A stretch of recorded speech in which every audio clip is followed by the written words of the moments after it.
bumyufu ate tutegeddeko nti President wa National Unity Platform Robert Kyagulanyi Ssentamu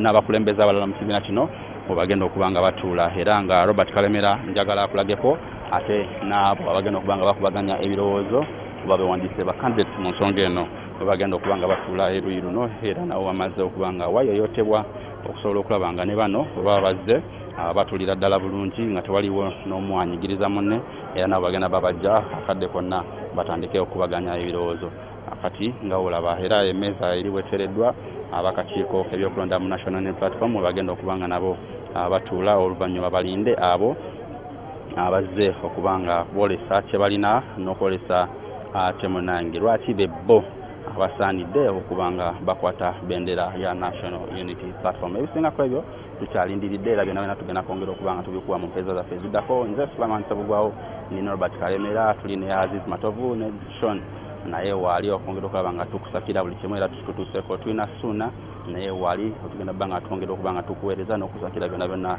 ate munange ebigenda mu maaso ku National Unity Platform. Abantu ab'enjawulo buli kadde bo bongera okuba nga bayika ku kitebe kino okulaba nga nabo babeerawo era nga abajulizi ng'enteekateeka zonna zigendera ddala mu maaso. Nkugambye bali be foot soldiers oba abantu abakola ku security ku kitebe kya NUP eya National Unity Platform era bawulira akadde kano bagenda mu maaso n'okuba nga bayimba omuwala gwabwe ekitegeeza nti enteekateeka yaabwe oba debriefing yaabwe ey'okumakya olunaku olwaleero esobodde okuba nga ekomekerezebwa.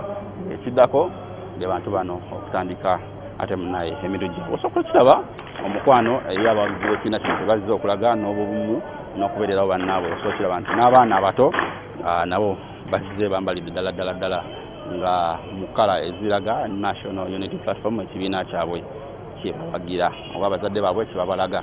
Kale ebisingako tugenda bba nga twongera obikuwa mu mpeeza zaffe eziddako. Akadde kano asooke nkwerekereze n'oluvannyuma tugenda bba tuddamu okubikuwa.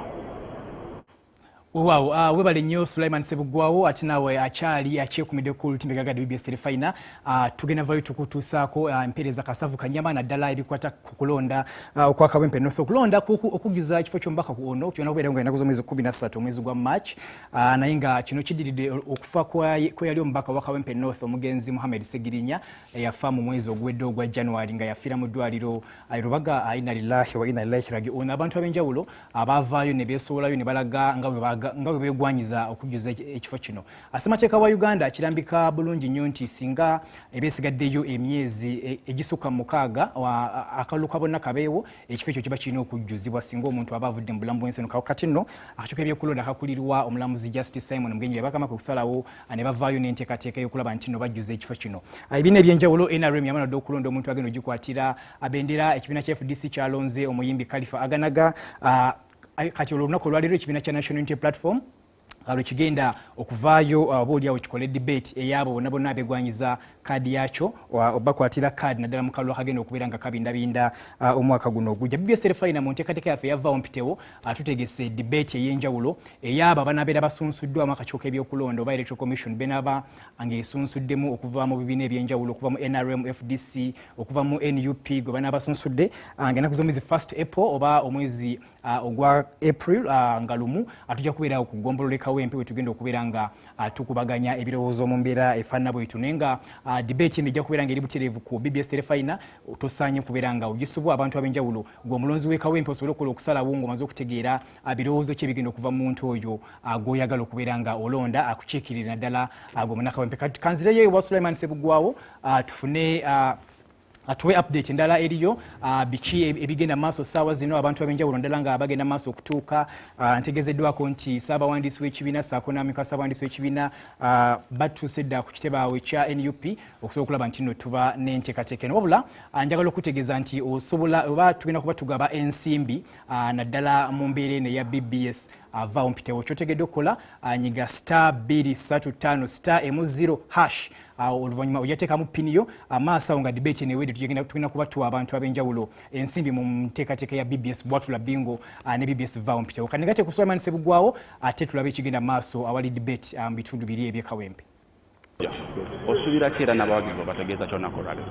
Erinnya yenze Mulumba Mathias wa NUP President wange Kyagulanyi Ssentamu.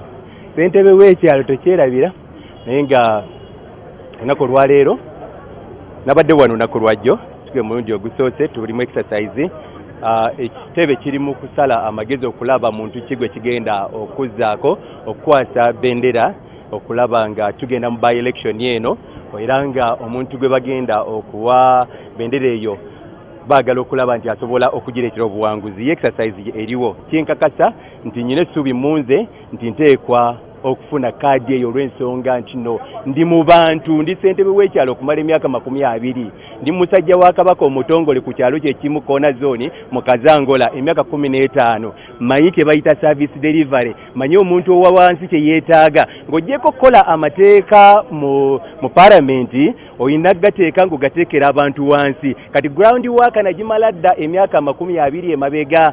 So olunaku lwajjo nabadde wano nga bali mu kutubuuza nga bansoya ebibuuzo okulaba ndooza nga baagala kumpimapimamuko bankubye mu lubuto ne bankuba mu kifuba ne bankuba ku mutwe nenkakasa nti nasigadde nga ndi muwanguzi kuba nasobodde okuddamu ebibuuzo byabwe nga bibadde byetaaga okusinziira nga bwe nabalabye. So mu mbeera eyo olwaleero tugenda mu public debate. Yensuubira nti ogwate mu muzannyo gyendi olw'ensonga obeera ssentebe w'ekyalo kitegeeza otuuza enkiiko z'abantu n'obeera ng'oyogera nabo buli kaseera gwe eddoboozi lyabwe liddoboozi ly'abantu erisobola okuba nga batuusaako ebyetaago byabwe. So nsuubira n'olwaleero ng'olwajjo bwe nsuubira bwe luyinza okuba nti naluwangudde nkakasa n'olwaleero ngenda kukola ekintu kyekimu ngenda kusaawo debate eyo eri national and international obutaswaza kibiina kyange kya NUP People Power President Kyagulanyi Waggulu. Oyo ye Mathias Mulumba omu kubesimbyewo nate ku kkaadi ya National Unity Platform ayagala okujja kubanga afuna kkaadi eyo naye y'omu kwabo abagenda okuba nga te bajja mu debate olunaku olwaleero wano ku NUP mu kaweefube baliko okunoonya oyo agenda okukwata kkaadi mu kalulu ak'okuddiba mu waka Kempe North okugisa ekifo ekyabyemu omubaka kati omugezi Muhammad Segirinya kugambye NUP alina abantu 10 ate munange abavuganya okulaba nga buli omu atwala kkaadi eno era nga buli dakiika eyita abantu bano bongera okuba nga batuuka mu kitundu kino ebula dakiika mbale ku ssaawa ezaalangiriddwa 4 abantu bano okusobola okulaba nga debate yaabwe okutandika. So akadde kano ku NUP nkugambye nakalabako abantu 2 ndabyeko okulya Saul n'omukulu Mulumba omu kwabo ate abasabye okujja okulaba nga afuna kkaadi ey'okwesimbawo olwajje ate munange afune ekifo kino kubanga yesimbirawo ku kkaadi ya National Unity Platform. Njagala okufulumyako wabweru nkulage ku mbeera nga bwetambula abantu ab'enjawulo nkugambye bongera okuba nga bajja mu kifo kino buli dakiika eyita abantu ab'enjawulo bongera okuba nga bayingira wano ku kitebe kya National ate agenda okukwatira NUP bendera afunika olunaku kaweefube ono agenda kutambulira ddala actual okutuuka olunaku olwokubiri sabbiiti ejja era nga olunaku olwaleero activity egenda mu maaso eya debate nkugambye egenda kuba eyongerako max 10 kwagaana agafuniddwa olwo ate akakiiko ka National Unity Platform kagenda kuteekawo abantu ab'enjawulo abagenda okuddayo mu bantu banatuuka mu bantu kisobozese okuddamu okuba nga bafunayo omuntu ow'enjawulo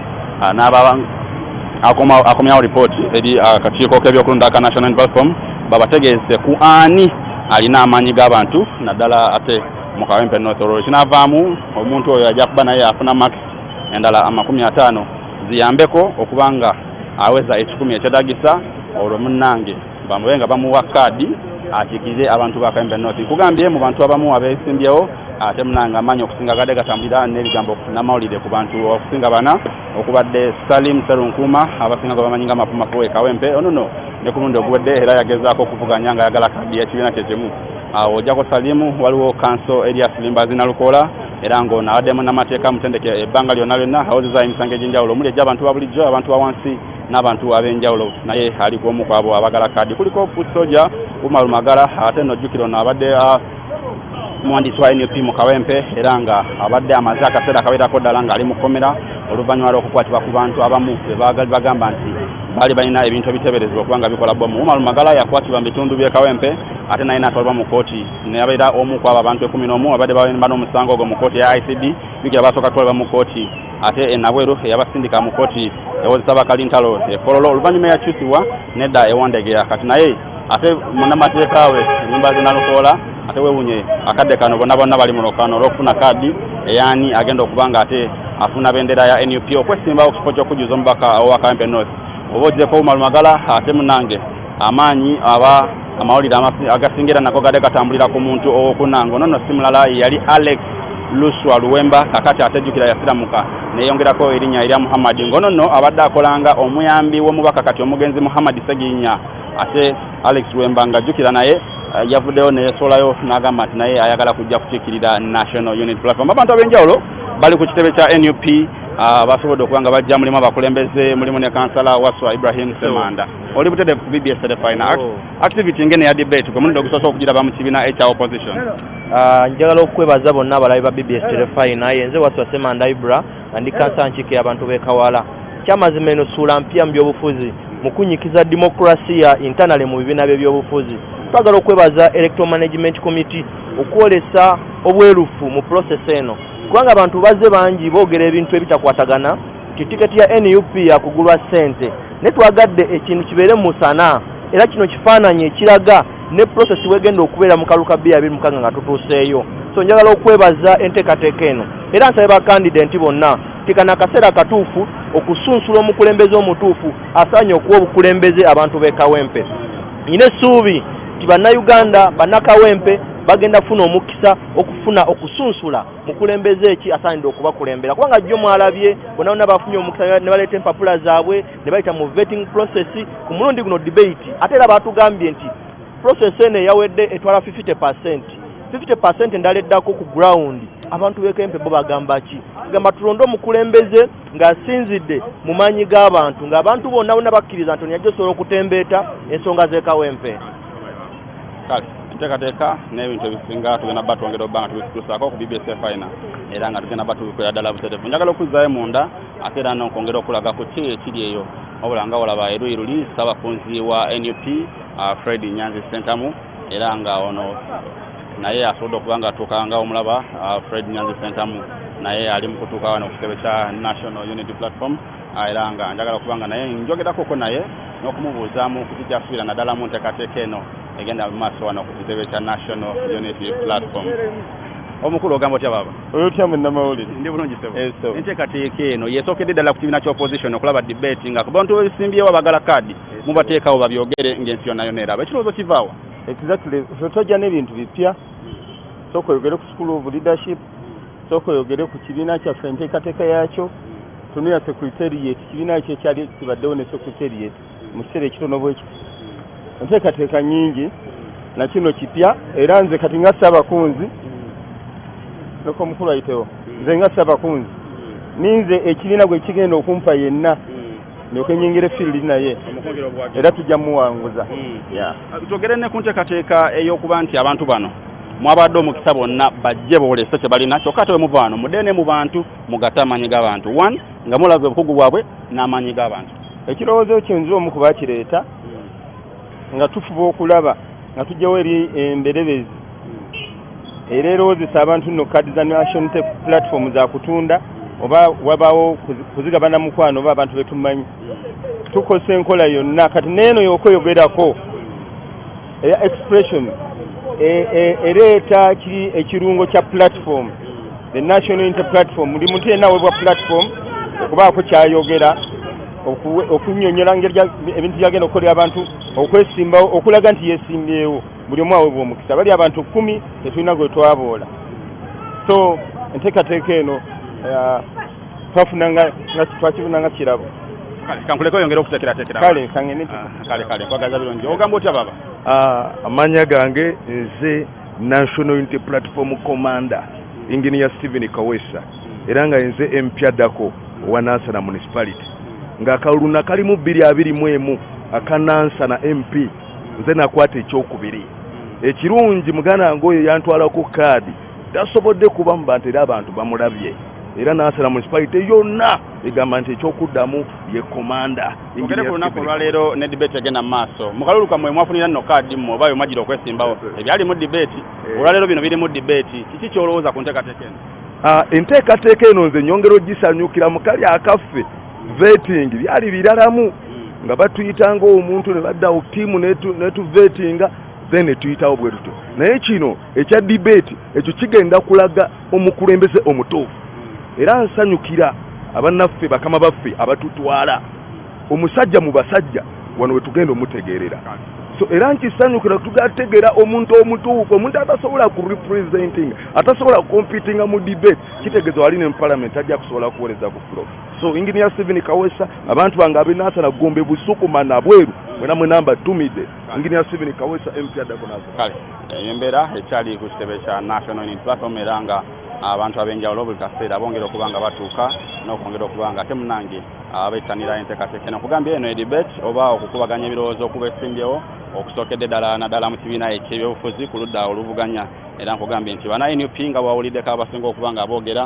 bakulaga nti enteekateeka eno nabo abasinga bajagadde abamu ebonyisiza ate nga bala bagamba nti oba oliawo kekaseera tulabe ku byobufuzi kekaseera tulabe ku byobukulembeze nga omuntu alondebwa oba omuntu aweebwa kkaadi olw'obusobozi bw'esosolo omukwano so simbeera ati bale twogeramuko n'essabakunzi wa National Unity Platform Fred Nyanzi era akugambye nti ebigambo bibadde nga byogerwa bingi nti kkaadi ya NUP yakutundwa bajwa ba mikwano era nga toleko ne ku bintu ebijja bitambuka ebibadde bitambulira mu mawulire nga bakugamba nti ye yennyini ate oba oliawo abyenyigiramu kati akugambye asiize bagenda okukola bajja kuba babaleeta wano abantu balondeko ate bagende ne mu bantu abafune 50% esembayo nga maanyi g'abantu kakati n'ebisingako ebyo byenjagala okulaga era byenjagala okuwa mu mpeereza zaffe gwatugoberera ku BBS Final butereevu njagala okutegeeza nti abantu abasinga bo bamaliriza dda okuba nga batuula Uganda ebyokwerinda byo binywevu ku NUP okulaba nga toli muntu yenna atataganya adde okuyingiriza emirembe gy'abantu abazze okubeerawo nga te bakubaganya ebirowoozo bwatugoberera butereevu njagala kutegeeza nti akadde konna debate oba okukubaganya ebirowoozo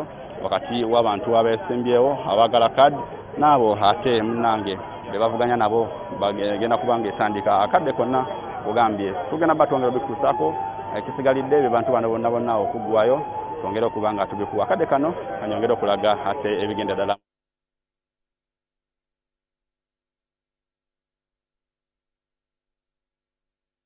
asuubire okunyumyamu okulungi omubukakamu mpola mpola n'okutaggulula ebyo ebiba biganye guno gwe mundi ogusookedde ddala okulaba ekibiina ky'opposition nga kitegeeza debate eri abaagala kkaadi yakyo okuvuganya enkola eno ogyogerako ki nkola nnungi kubeewo omukisa abantu b'ensi eno okutegeera oba oliawo akatonotono ku busobozi bw'oyo gwe baba bagenda okuwa obuwagizi bwabwe kigambo kirungi n'ebibiina ebirala nsaba bikitwale bwe bibanga birina obusobozi obukola engeri ng'eno nnungi mu nkola eya demokrasiya kitegeeza nti bagenda okuwa omuntu nga y'oyo gwe bakunyizza obulungi ne bakugirayo ekisinga obulungi okuva mu kibiina ekyo naawe n'olaba ky'ogula nga ddala kyekituufu so kandidate oyo abeera ayisiddwa mu ngeri ng'eno ndowooza nti aba mulungi okusinga oyo gwe babawadde n'atuuka mu paalamenti nga mwali mulowooza nti anaagamba ebigambo enge ebigambo tasobola bigamba olulala olaba mu paalamenti yaffe mulimu olulimi lumu lulimi Lungereza obutafaanana nga paalamenti ya South Africa yo basobola okwogera ennimi nga nnya kakati waliwo abamu nga bakugu mu nnimi ezaabwe enzaalirwanwa naye nga tebasobola lulimi Lungereza ate nga paalamenti ya Lungereza kale nabwe ekyo okukunyizibwa kuno n'okufuna omukisa okukubaganya ebirowoozo oba oliawo ne mu lulimi olunyaanyimbe kireetera okumanya nti ddala ono gwe tusindisa asobola okukubaganya ebirowoozo mu lulimi olwo kansa abakuwagira basuubire kyolunaku olwaleero basuubire okundaba nga ŋŋamba ebigambo mu ngeri ey'obukakkamu tukwagaliza olunaku olulungi nate n'enteekateeka yonna egendera ddala mu maaso oyo ye kansala Nalukoola Elias Luyimbazi era nga y'omu ku abo abeesimbyewo abaagala okuba nga temunaye bakiikirira Kawempe North ku kkaadi eya National Unity Platform era nga olaba asanze banne we bali mu lukando luno asooka eno ye Mathias Mulumba we golaba abuuza ku mpewo ye Saulo Kulya akadde kanabadde kansala empeerero eyo ate munange addaka ogwabuuzaako ye Nsereko era nga Nsereko oyo naye y'omu ku abo abeesimbyewo so okulaba abantu abenjawulo batandise okuba nga beeteekateeka n'okujja olaba Secretary General w'ekibiina kino David Leslie Ongoya naye wuno atuuse ku kitebe ekya NUP wano Makerere Kavule era nga wekitaba ki akadde konna konna enteekateeka eya debate eyinza okuba nga temunange etandika oba bwetyo neba nga ate eggulwawo mu butongole Kansala Nalukoola omulaba nga naye y'omu ku abo abazze era nga amabega kawe twadde twogerako naye abadde atugobera ku BSL Final Kansala Nalukoola tumubuuziza kyalowooza ku nteekateeka eno ey'okuba nga ekibiina ku ludda oluvuganya kiwa debate oba okubaganya ebirowoozo eri abo abatwala kkaadi yakyo. Atugambye nti enteekateeka eno nnungi era eyambira ddala omuntu wa bulijjo okumanya omuntu gw'abagenda okulonda naaba nga ategeera bulungi omubaka gw'alonda alina kuba wakikola ki n'omubaka ebigambo by'abagenda okuba nga ayogera ate mu palamenti nga tusseeyo oyo gw'olaba abuuzaawo ye munnamateeka we era yamwerekerako ng'ajja okuba nga afuna kkaadi wano ye kanso Michael Kintu ye munnamateeka we owa Elias Nalukola era y'omu ku abo abagamba nti Nalukola atuukiridde era Nalukola asaanidde. Kanso oli butereevu ku BSL final client wo azze okufuna okujja mu debate okulaba nga naye ayingira olwakano yaluyingira dda okulaba nga afuna kkaadi. Kiki ky'oyinza okwogera ku nteekateeka eno ya debate naddala mu bibiina eby'opposition kuba ebadde nga teriwo ebbanga lyonna? Okusookera ddala njagala okwebaza ekibiina kya National Unity Platform naddala omukulembeze waffe omulungi Robert Ssentamu Kyagulanyi. Kino ekintu mbutuufu kisookedde wano. Tewali kibiina ky'abyabufuzi mu Uganda kyonna ekyali kikozeeko debating eno. N'olwekyo njagala okwebaza pulezidenti waffe Robert Ssentamu Kyagulanyi, akakiiko k'ebyokulonda konna n'abo bonna abafubye okulaba nga kino kibeerawo. Wabula nina essanyu lingi okulaba nga ne bakandideeti bonna batuuse wano ate mu budde ate era nga beetegefu okubeera nga badibetinga buli omu adibetinge munne. Ekyo kirungi nnyo ate kyongera okulaga demokrasi abukadde mu kibiina kya National Unity Platform. Era nkubiriza bannayuganda bonna abatanneegatta ku NUP timwalwawo dda. NUP kye kibiina ekirimu demokrasi omutuufu gwe muyina okutambula naye mu Uganda. Twogere ku mbeera y'abantu bano okubaganya ebirowoozo. Abantu bano buli bavayo ne boogera mu nteekateeka ng'eno nga boogera eri abantu ba bulijjo kiyambako ki mu kusunsula omubaka oyo asaanidde abantu okukikirira abantu? Paaliyamenti teeserezo ly'amateeka. Ekyamazima paaliyamenti tegenda mu bantu nga tebasobola kwogera. Bwe babawa debating eno gubeera mukisa ogusobozesa bano abantu ba bulijjo bannakibiina kya National Unity Platform okulaba ani asaanidde okugenda mu paaliyamenti atukiikirire oba oliawo anaasobola okutwala ebiteeso byaffe n'ebirowoozo byaffe mu paaliyamenti ng'ayogera bulungi.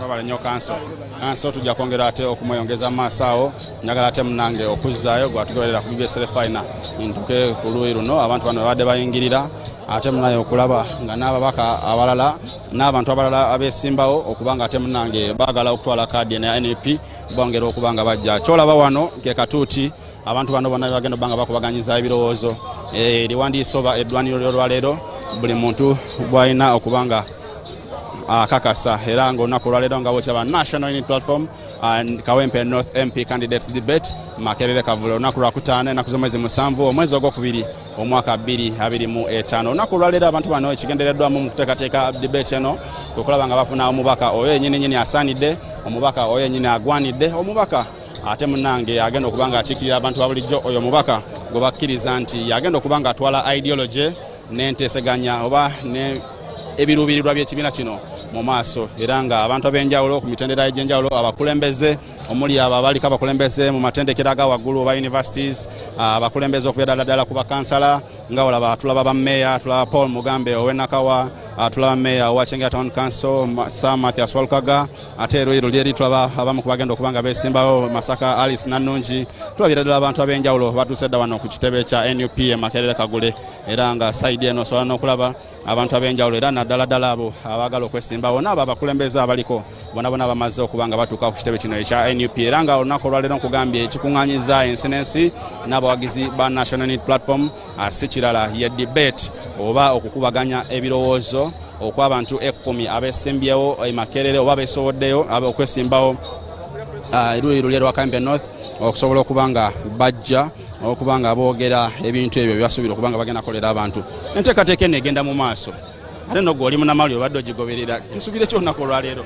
Nsuubira okulondamu omuntu omutuufu. Omanyi nti abantu abamu babadde badda mu kisenge ne bagamba batubbye ne wano tugenda gundi ekibinja ky'abantu kigenda kusalawo nga kigamba okusinziira ku debate n'okuteesa n'okubaganya ebirowoozo ono ye mutuufu. Awo tusuubire nti waveeyo omuntu yenna nga teyeekwasizza kubanga ffenna tugenda kubuuza ebibuuzo. Waliwo omusiraamu ayasiramuse jjo tumubuuze omusiraamu ayasiramuse jjo ofuuke imaamu ogenda kusaaza otya abasiraamu okitegeera ebibuuzo weebiri kitwaga obadde ogikolera ki si bya nakigwanyizi abiddemu anaababizeemu obulungi tujja genda naye era tuveewo nga tumatidde nti ono ddala yasaanidde okuweebwa kkaadi y'Ekawempe North era yagenda okutwala ebintu bya Ssegirinya mu maaso. Taata wange osiibye otya? Yendisewo. Oli butereevu ku BBS Terefayina akadde kano? Oli butereevu ku BBS abantu ensi yonna ekulaba? Olunaku olwaleero olw'okukubaganya ebirowoozo olwogerako ki mu kibiina kino kya National Unity Platform n'abakulembeze abazze okwesimbawo? Kino kirungi nnyo kubanga ekibiina kino kirina mature excellent brain administration. Emitendero gye giyiseemu okulonda omuntu gibadde gy'amagezi nnyo era mbadde nga ntegeeza abantu ti bw'oba ng'obwongo bwo tebukuweereza mu NUP tojja kubanga erina ba clever people in every corner. N'olwekyo okulonda okwaleero tulina okugondera anaabalondeddwa. Twogere ku nteekateeka eno ey'okubaganya ebirowoozo mu lujjudde lw'abantu. Enteekateeka eno guno gwe mulundi ogusookedde ddala okugirabako mu bibiina by'obufuzi naddala ku ludda oluvuganya. Muzeeyi obaddewo era olabye ku kulonda okw'enjawulo. Kiki ekikyuseemu ky'olowooza nti kyankizo ku ebyo ebibadde bibayo mu biseera eby'emabega? NUP yerina what we call in English mature administration in every corner. In every corner, what I want to say, mu byonna byekola. Enteekateeka from Monday badde bateekateeka omuntu tojja kwemulugunya nti nze tebannonda bamnawaayo sente nakola ki. This is excellent. Era bonna bakandidate baffe abanaayimbirirawo mu Uganda yonna mostly for MPs tujja kulaba nga system eno yeekola erina mature administration. Taata wange bw'ogamba nti enteekateeka eno oba oliawo yebanga egobererwa mu kulonda kwonna okujja mu maaso tuba tugenderedde kuyamba ki omuntu wa bulijjo n'akiikirirwa? Afune omuntu gwe yeesiimidde era gw'otojja kukolako complain. Kaakati bwe tumala okulonda omuntu ono nze ndi mu constituency egenda okulonda tojja kubeera ne animature stupid hopeless brain administration no sense ogambe nti nze tebannonda ebyo ebifaanaganako bwe bityo. Animature administration talking otegedde mu buli kintu wabeera wawangula. For example tugenda mu kibiina ne tubeera abaana 4 tulina omusomesa omu n'atusomesa bwe mugenda okubuuzibwa omulala n'afuna 0 omulala n'afuna 10 ku 10. Kale naye wajja mu kulonda bwe kwagenda okubaawo gy'ofuna 0 n'olwekyo n'okuwagira efuna 10 ku 10 ng'ate bulijjo osoma ne banno n'afuna 0 ate nga bulijjo asoma ne banne. Yeah. You have been in this class, it is one teacher, and your motive is to climb to another class. Why do you have a 0? Kale neyanza nnyo taata wange. Kale abo be bamu ku bantu abazze wano ku NUP okulaba nga temunaye boogerako n'abantu. Tutunulire enteekateeka eno eya debate esookedde ddala mu kibiina ky'obufuzi naddala ku ludda oluvuganya. Gwe nga gwe osubira enteekateeka eno eyamba etya mu kulonda okujja? Nze Lumuka Sulaiman, kansala w'abantu b'Ejjinja Kalooli. Ekisookera ddala enteekateeka eno byafaayo mu byobufuzi by'eggwanga lino kubanga tebeerangawo mu bibiina byonna. Olwaleero tuzze tuwulira abantu nga boogera nti bannange NUP etunda kkaadi naddala bannaffe abatuvuganya mu byobufuzi nga bakikozesa nnyo NUP etunda kkaadi. Era njagala kwebaza pulezidenti ti omulundi guno okuteekawo enkola eno omuntu agenda kutuula awo ku fulampeni emwokye yekka yennyini akkirize nti mu butuufu kkaadi ennemye olw'omutwe gwange.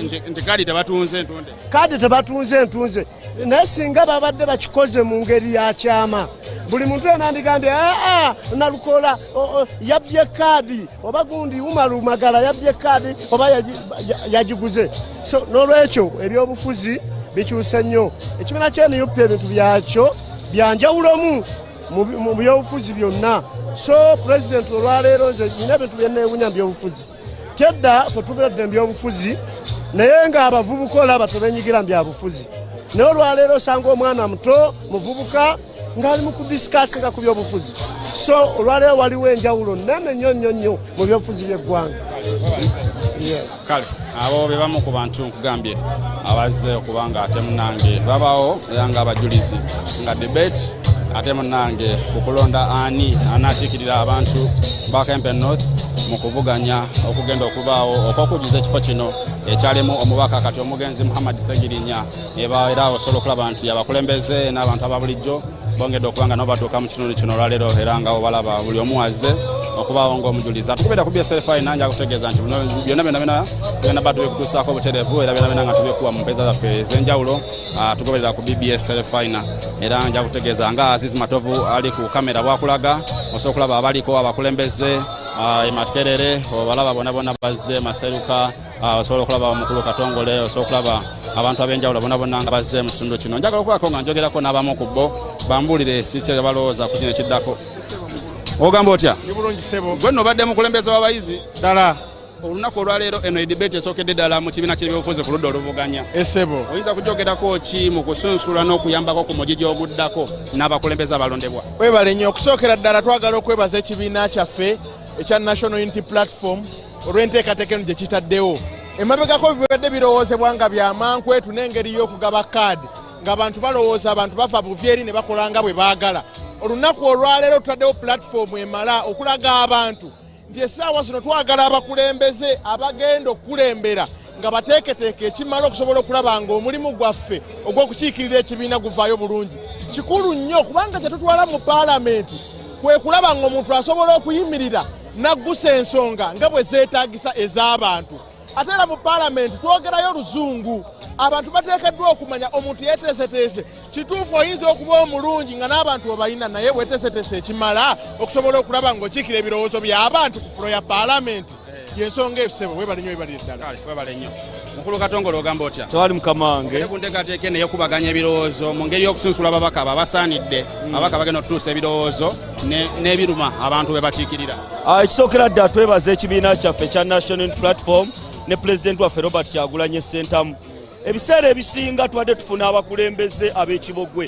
oli n'agenda mu paalamenti nga tasobola kuteesa naye pulatifomu eno yateereddwawo nti omuntu ajje oluzungu alutegeera asobola okumanya emirimu gy'omubaka wa paalamenti oli asobola okubanja ababaka wa paalamenti tamanyi nti omubaka wa paalamenti alina okuteesa alina okulobinga mu mbeera eno abantu kyova olaba bazze era njagala kwebaza nnyo BBS Telefine ey'Obwakabaka okulaba nti kino ekintu ekipulimiyalinze era tusaba ekibiina kyaffe kireme kukoma ku Kawempe North n'ababaka ba paalamenti abalala naddala wano mu Buganda tubadde ng'ababaka ba paalamenti abamu avaayo kasitanyeenyaamu naye otuuka mu paalamenti ne basirika naye n'enkola nnungi era tugenda giwagira era kye tusaba omuntu yenna abasukkulumye mu banne nga tewali kusosola ono yayingira ddi ono yakola ddi gwe tuba tuwagira gwe baba bawadde kkaadi gwe tugenda okudda emabega nga pulezidenti waffe Robert Kyagulanyi Ssentamu ne National Unity Platform bwe batusaba webale nnyo oyo mukulu Katongole era omu ku bantu babazze okubaawo ate nga NUP n'okubaganya ebirowoozo okugenda mu maaso ate wano ku National Unity Platform kugenda ddala mu maaso nja kutegeeza gwe atugoberera nti tolaba mugongo gwange abantu bano bagenda okuba nga bateeseza era nja kutegeeza nti gwe atugoberera nga badde naffe okuba twatandikidde buli kimu tuyongera ddala okukikuwa nja kutegeeza nti ebyokwerinda ku kitundu kino oba mu kifo kino byanywezeddwa era nga abafoot soldiers n'abantu ab'enjawulo basobodde okuba nga batuuka mu kitundu kino njagala okulagako ku nteekateeka eri ba foot soldier bakwasaganya ebyokwerinda mu kitundu kino era osobola okuba nga obalabira ddala nti teri muntu akkirizibwa kuba nga asalimbira oba nga asalinkiriza watakkirizibwa kuba nga ayita era nga abantu bano bo banekanekanya mu ngoye zaabwe era osobola okubaawula ku bantu abalala era osobola okukiraba nti omuntu yenna alina wajja bamulaga walina okubanga adda bamulaga walina okubanga ayita era nga obalaba bakuuma ennyiriri nti n'oyo yennyini abayitidde eruuyi lwono oba mu mugongo gwabwe tasobola kubanga ate atuuka ku bantu bali mu tenti oba abatudde mu weema mu ngeri y'okubanga atadaganya emirembe gyabwe oba okubanga abayiikiriza era njaga otegeeza nti n'abantu ab'enjawulo abasobodde okubanga bajja mu kitundu kino okubanga ate nabo bongera okubanga babawo nga abajulizi era babawo nga abakiikiridde ng'ensonga zonna zigenda mu maaso. Oli butereevu ku BBS Telefina gwani era kiki ekigenda mu maaso wano era okyogerako ki? Erinnya bampita Ashrafu Busulwa okuva e Kawempe. Olunaku olwaleero tuli ku kitebe kya NUP okuwitnessinga debate eri wakati w'abaagala okudda mu kifo kya mubaka Muhammad Segirinya. Twebaza ekibiina NUP okuteekawo enkola eno olw'obutafaananako na bibiina birala kitaddewo enkola ennambulukufu eri buli muntu awitnessinge kituufu ddala ono yasaanidde okwewala ebyo nti tukutte mwana wa gundi muganda wa gundi gwe tuwadde kkaadi unfairly.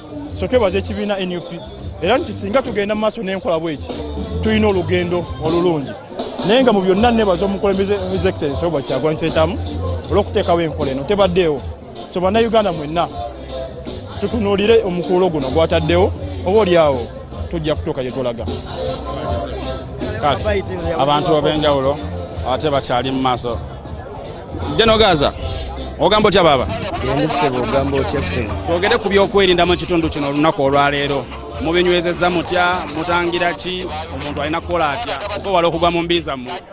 Kati bwe kyolina okumanya fenga leero abasecurity tuli ggulugulu ebyokwerinda ku NUP tubikwasiza maanyi ssebo era omuntu yene teyeetantala ng'azze ng'ayagala kulabisa ffe tusinga olabisa naye mu kiseera ekituufu mu kadde akatuufu tetwagala kulabisa okutwaliza awamu security abantu badde bakyali bakakkamu era tusaba n'ali eyo ali mu kujja jangu ng'oli mukakkamu we bakufuuza kkiriza bakufuuze kubanga ebyokwerinda biri ggulugulu.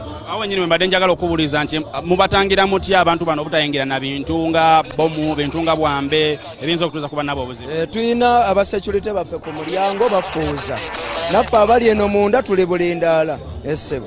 Omuntu alina kwewala ki ng'ali munda wano? Wano munda olina kugondera amateeka kasita oyingira munda. Amateeka agaliwo okuva ku mulyango olina okugondera amateeka kubanga olwedde tetuli bamenyi b'amateeka. Ogondera amateeka n'ojja leero olunaku lukulu tulinze bagenyi bakulu abakulembeze bajje ne pulezidenti waffe waali. Omuntu omulala ali ku BBS Telefina atulaba obutereevu akadde kano nga tumaliriza yandyebuuza oyo gwe muba mukutte ng'akola effujjo mumuteekawa? Just if omuntu bw'aba akoze effujjo tukuuma eddembe ne tumukwata nga security mu bukkakkamu ne tumubuuza embeera ebaddewo naye tetuli nnyo kyamaanyi tetutulugunya bantu ng'abantu bwe bakituteekako just omuntu kumanya kikyali ya mu mbeera bwetyo abantu ng'abo mubatwala ku poliisi oba poliisi yeno tejja? Just ffe abantu abasinga tetunafuna nnyo bamenyi b'amateeka basukkiridde kutuuka ku nsonga ebatwala ku poliisi. Just omuntu ayinza okukola ensobi nga tamanyi just kumubuulirira n'amanya kyakkola. Kwebale nnyo kankuleka okola emirimu gyo. Kale oyo okusinziira ku linnya abattaaga gy'alina ye General Gaza era nga naye akolanga foot soldier oba ow'ebyokwerinda wano ku kitebe kya NUP e Makerere Kabule era nga munnange njagala nkubuulire ebintu ebisinga wano bigenderera ddala mu maaso n'okuba nga tebeteekateeka era nga kadde kano abantu abalindirirwa okuba nga bongera okutuuka wano abamu ku beesimbi abatannatuuka kuliko Umar Magala ne Alex Luswa Luwemba Muhammad be bamu ku abo abatannaba kutuuka kadde kano ku kitebe kya National Unity Platform awategekeddwa okubaganya ebirowoozo oba debate ate munange mu kusunsulamu abantu ab'enjawulo abagenda okuba nga bakwatira NUP kkaadi. Motive Kasagga ogamba otya baba? Wetuli twakedde wanene embeera yeeyo nga weeri tulinze ba candidate bazze kamera abaana ba BBS bazitaddewo dda bannayuganda mubeereeko buli kyemugenda kuba mukifuna bulungi. Tulina ba candidates 10 leero tugenda mu process ya debate bogereko eri eggwanga nga kkaadi tennagabwa batubuuli tulabe ani asaanidde ani abulamu leero tugenda okwawula abasajja kuba sibasajja ow'empanga mu sseggwanga. Lwaki oyogera oseka? Oyogera oseka. Lirako, kiki ekiyinza okuleetera okukyusamu n'ogamba mbadde mpagira gundi naye okusinziira ku debate eno kankyusa ki ekiyinza okuleetera okukyusaamu? Ekiyinza okundeetera okukyusaamu ejja kuba nsengeka ya nsonga. Mulimu abantu tulaba kuba kati bakande tulina bangi bonna balungi naye kati asinga okwogera kigenda tulaga nti ne bw'anabeera ku fulo ya paalamenti kikyanaaba eddoboozi yaffe anaaba alituusa atya. Yensonga eyo nti kati wano twagala tusengejjeze tumanye nti oli ne bw'anaaba ali katooti ka paalamenti banaye agenda turepresentinga bulungi agenda kubyogera byonna nga bwe biteekeddwa okukola okwogerwa. So yensonga eyo bwe tuli wano kamera tuzisetinze zonna ezimalayo ensi egenda kuba ekifaananyi kifunamu ekidi yaman n'akasembayo banaye bannakawempe mbatumidde nnyo amanya nze Kasaga Bashiri Motive Kasaga ndi videographer wano ku NUP banaye mumbeereremu 2026 nzija kuba road council ako kakulu nnyo. Yeah, of course bannakawempe b'ensonga bagimanyi baŋŋamba nzije omukulu ne musaba nanzikiriza kati tujja kale oyo naye munamalire ku NUP era y'omukwabo abazze babeerawo nga balondola ensonga ez'enjalo wano ku NUP. Kugambye gwe atugoberera ku BBS Telefina ensonga zongera kubanga buli kaseera kayita zongera kunyinyitira era nga bolaba nti n'abantu ab'enjawulo mu kaseera bongera kubanga batuuka era akadde kano nyinza okugamba nti n'ekibangirizi oba weema weebadde osobola okulaba nga abantu bo basusse obungi mu weema tebakyajyamu obutebe obw'enjawulo obadde ebbali tebukyajyamu era nga abantu bano bakyongera okubanga buli kaseera batuuka butuusi. Kugambye abeesimbyewo oba beesowolayo ababiri okuliwo Malumagala ne Alex Luswa Luwemba Muhammad bebokaboka abatannatuuka ku kitebe kya National Unity Platform era nga akadde konna naffe kyoba tuli ku mulyango we balina okubanga bayingirira tusobole okubanga tubakutuusaako ate era mu katono nnyo era abantu abo ojja kubanga nabo obalaba ekyenjawulo ku bafuti soja nga tubadde twogerako ne bafuti soja ndabyeko ne futi soja omukyalo olunaku olwaleero era nga naye ali ku mirimu gye egya security njagala njogereko naye obugambo bubiri butono ogamba otya? Ndi ku duty. Yes, oli ku duty. Kwogera nnyo nga nkola. Kyagadde nnyo ekyo ekyokuba nti omulimu oli ku duty. N'ebitambula bitya? Mpola. Ofuna kuzoganya omukola ki? Anzoganya atya? Bana bayingira muno abakola ku fujjo. Tantya. Goto batya? Nze sibatya.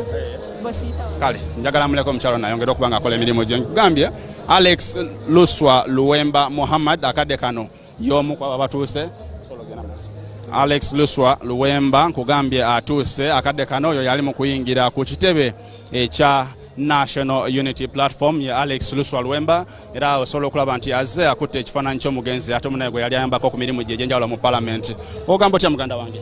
Ndi muganda wange.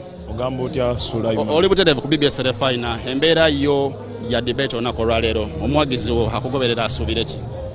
Omuwagizi wange angoberera asuubire ebigambo Honorable Segirinya byataayo osobola kwogera nga mulamu era tasobola kufuna budde oba oliawo kwogera nze nzize kubyogera era ntuuse message eri abo bekikwatako ne byayogera nga oba oliawo mulamu nyongere okubiteekako nnyo essiira.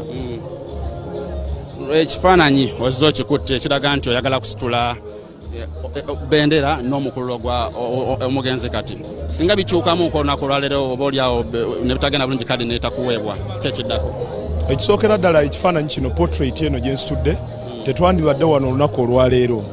Leero tukuŋŋaanye wano olw'okuba omusajja ono Honorable Muhammad Segirinya era nsuubira nti byonna ebinaava wano byonna ebigenda okwogera bigenda kwetooloolera ku Honorable Muhammad Segirinya. Nkisitudde nti olw'okuba yeya mentalinga yeyanyingiza ebyobufuzi yeyatuwa recruitment n'atugabanyagabanya nga people power etandika era nkakasa n'enkuba ebirayiro mu kumuweereza nkakasa nti ebigambo bye ngenda okwogera wano bigenda kuba bya Honorable Segirinya Muhammad 100%. Ate sizze wano oba oliawo kwogera luzungu lungi weewaawo ndumanyi naye nzize wano okulaba nga nzikusa ensonga ya Honorable Segirinya Muhammad mu mbeera yonna. Twogere ku nteekateeka ng'eno ya debate nti mu bibiina by'obufuzi naddala ku Abavuganya yeesookedde ddala mu mutendera nga guno ogw'okusunsula abantu ng'okozesa debate olowooza kinayambako okufuna ababaka ab'enjawulo ab'enkizo? Nze ndowooza nti debate si ye solution. Ekya debate yandibadde oba oliawo etegekebwa awantu we twandibadde tugamba nti bannakawempe North ne tufuna ekisaawe mwekawempe abantu ab'ekawempe North kuba abantu b'ekawempe basuka 25,000 living and working population bonna ne bafuna omwaganya mu kisaawe kubanga obudde tubadde tukyayina pate nevaayo nenteekateeka eyo ne tufuna ekisaawe ekigazi kulaba nti bannakawempe north nabo benyigira mu debate eno naye batusabye abantu 20 kyetulowooza nti kiri unfair eri abantu baffe ab'ekawempe north naye weewaawo bakikoze bwe bati naye nze ngenda kugezaako kulaba nga nzigusa ensonga z'abannakawempe north wano yonna yonna enteekateeka gye bakoze ffe weetuli katwenyigire mu nteekateeka y'ekibiina kwagaliza buwanguzi byonna Alex Luswa Luwemba ate munange eyali omuyambi w'omugenzi omubaka Muhammad Segirinya era azze akutte ekifaananyi ky'omugenzi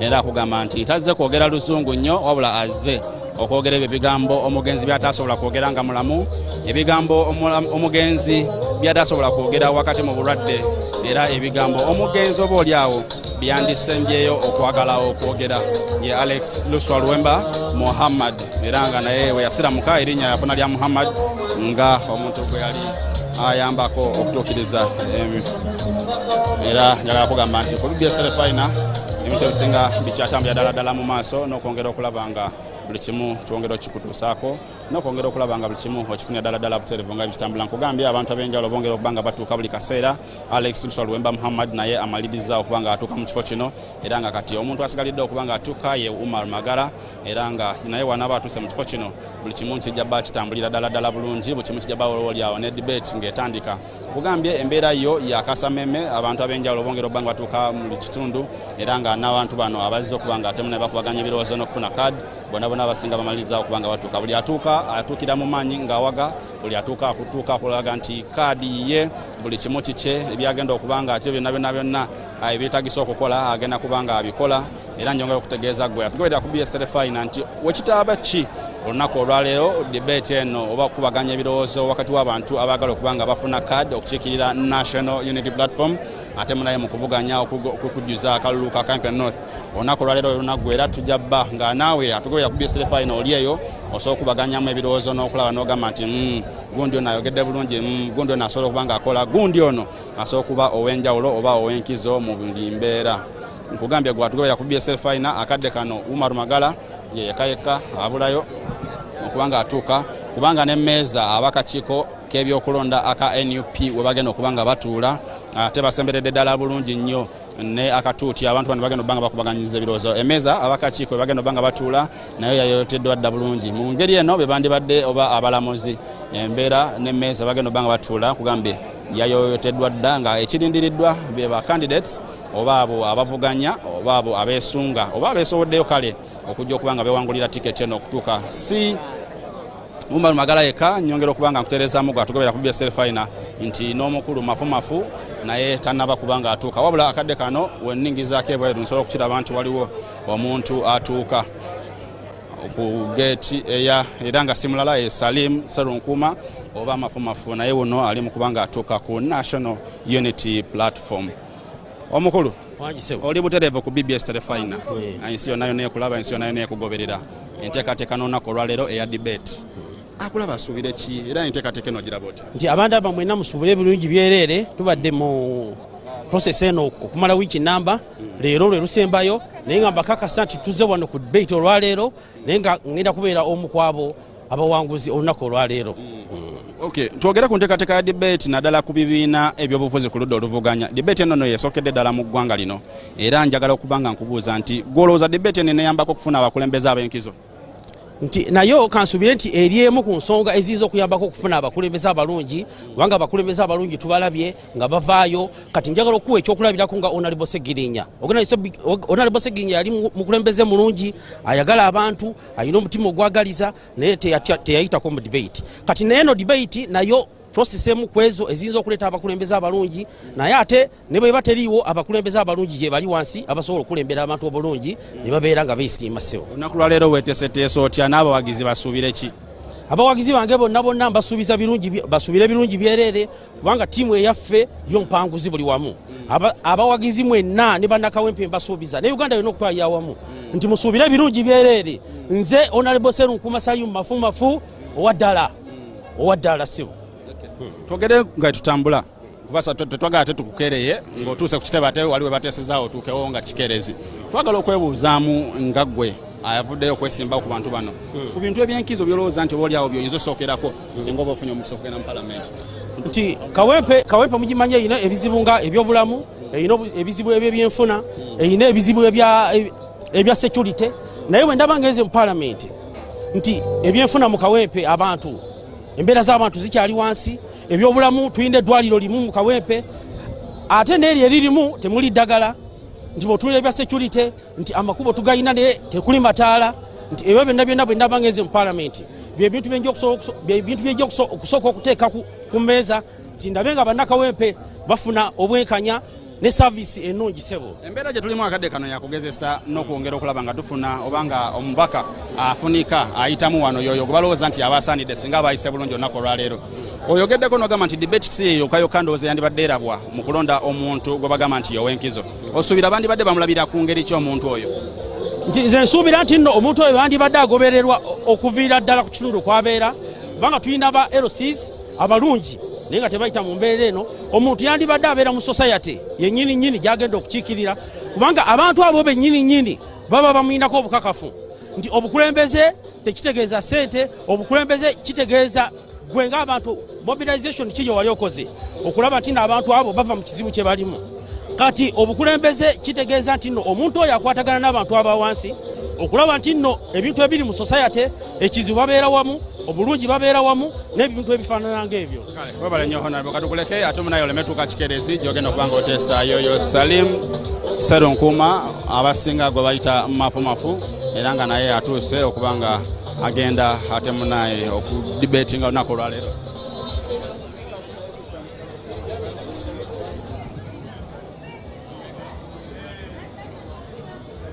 BBS Refina nkugambye embeera yo yakasa mmeme wano ku kitebe kya National Unity Platform olw'ensonga nti abantu ab'enjawulo buli kaseera bongera okubanga bayika.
Weewaawo nazzi kuno baalugera nti zoolaga omulungi tezirwa kutuuka ebifaananyi kyolengera kifaananyi kiri ku National Unity Platform headquarters oba ku kitebe kya National Unity Platform wali e Makerere mu bitundu ebyekavulu. Nyuma okujjukiza nti akakiiko k'ebyokulonda kaateekawo ng'ennaku z'omwezi 26 naye nga 27 omwezi ogwa Feb oba omwezi gwa February ogwokubiri guno gunyini gwe tulimu nga olunaku oba ennaku ezebbiri kwe bagenda okusunsulira abantu ab'enjawulo ab'ebibiina eby'enjawulo saako n'abo abagenda okujja kulwanda munigina okubasunsulamu okulaba ani anagenda okubanga akwatira ebibiina eby'enjawulo bendera mu kalulu agenda okubanga kabindabinda akabona ate ku lwomukaaga nga lumu March BBS Refina etegeseewo debate oba okubaganya ebirowoozo okw'enjawulo naye nga kugenda kuba kwetabwamu abo bokka banaabeera basunsuddwa akakiiko k'ebyokulonda okuva mu bibiina eby'enjawulo tugenda kubeerawo ku ggombolola ekawempe ku lwomukaaga lwa sabbiiti nga first March oba olusooka nga March ova ku ssaawa mpaka ssaawa zijja kubeera 4 oba 5 okusinziira enteekateeka nga bwenaaba etambudde debate nga bwenaaba egenze naye nga akakiiko k'ebyokulonda akakulirwa omulamuzi Simon Mugenyi Byabakama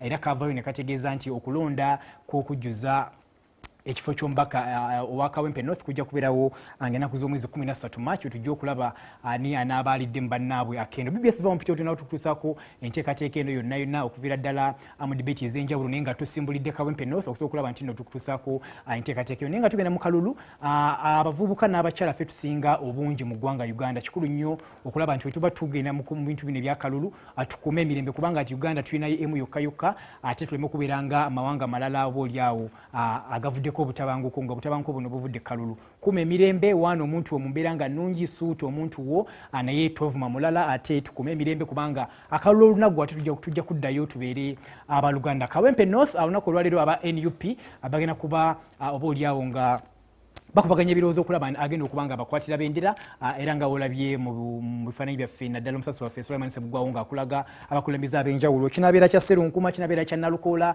kinabeera kya Magala oba kinabeera kya Luwemba saako abantu abalala atubagaliza buwanguzi bwerere naye nga sinabakkulizaayo ekavula ekkiriza ngendeke wakitunze Gomba nkomawo tuvaawo.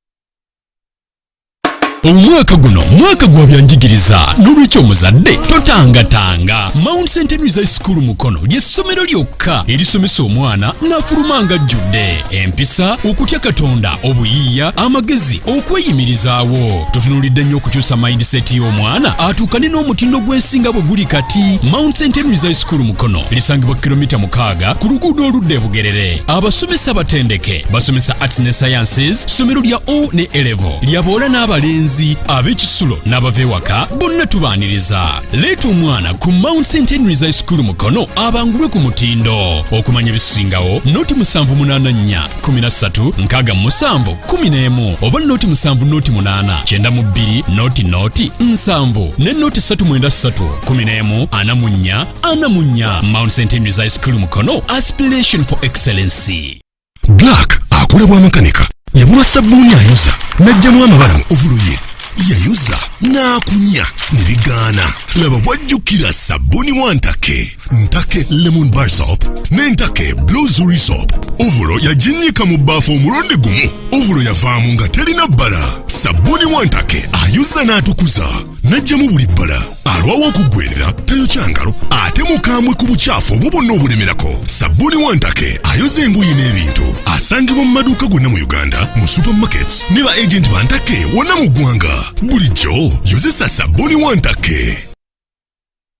Banna Kampala mikwano gyamwe mpira bulago bonkatemba diye bonis bakyagera maaso n'ebijaguzo byabwe eby'emyaka 47 kati bakuletedde ekipya in the name of love. Guno tebakulimba tegubanga omujjonna gye bali bakuzanyidde. In the name of love gusesa gukaabya ate guwuniikiriza. Mujja kweyongera okukkiriza mu bukodyo bwa sayansi bw'ensi yonna obugujjuddemu. Abazanyi mo bali abakusa ku bunkenke bakulembeddwa Professor Bosa. In the name of love gusoosotwa Lwakutaano nga 14 February ku My Valentine's Day ate gudde mu Saturday nga 15 ne Sunday 16 weekend y'abaagalana yonna. Essaawa emu ey'akawungeezi olunaku ng'embaga ya in the name of love egwa n'ekidaala okuyingira shirira emitwalo 4 VIP emitwalo 5 Royal Sacco emitwalo 10 tiketi zitundibwa kati ebya Ebonies mbimanyi. In the name of love ku Theatre La Bonita ku Valentine's Day kale fena mu Theatre La Bonita ku weekend y'abaagalana twerabire ku in the name of love ogwaba Ebonies anti kirangiriddwa nti we wanaasinga amasanyu.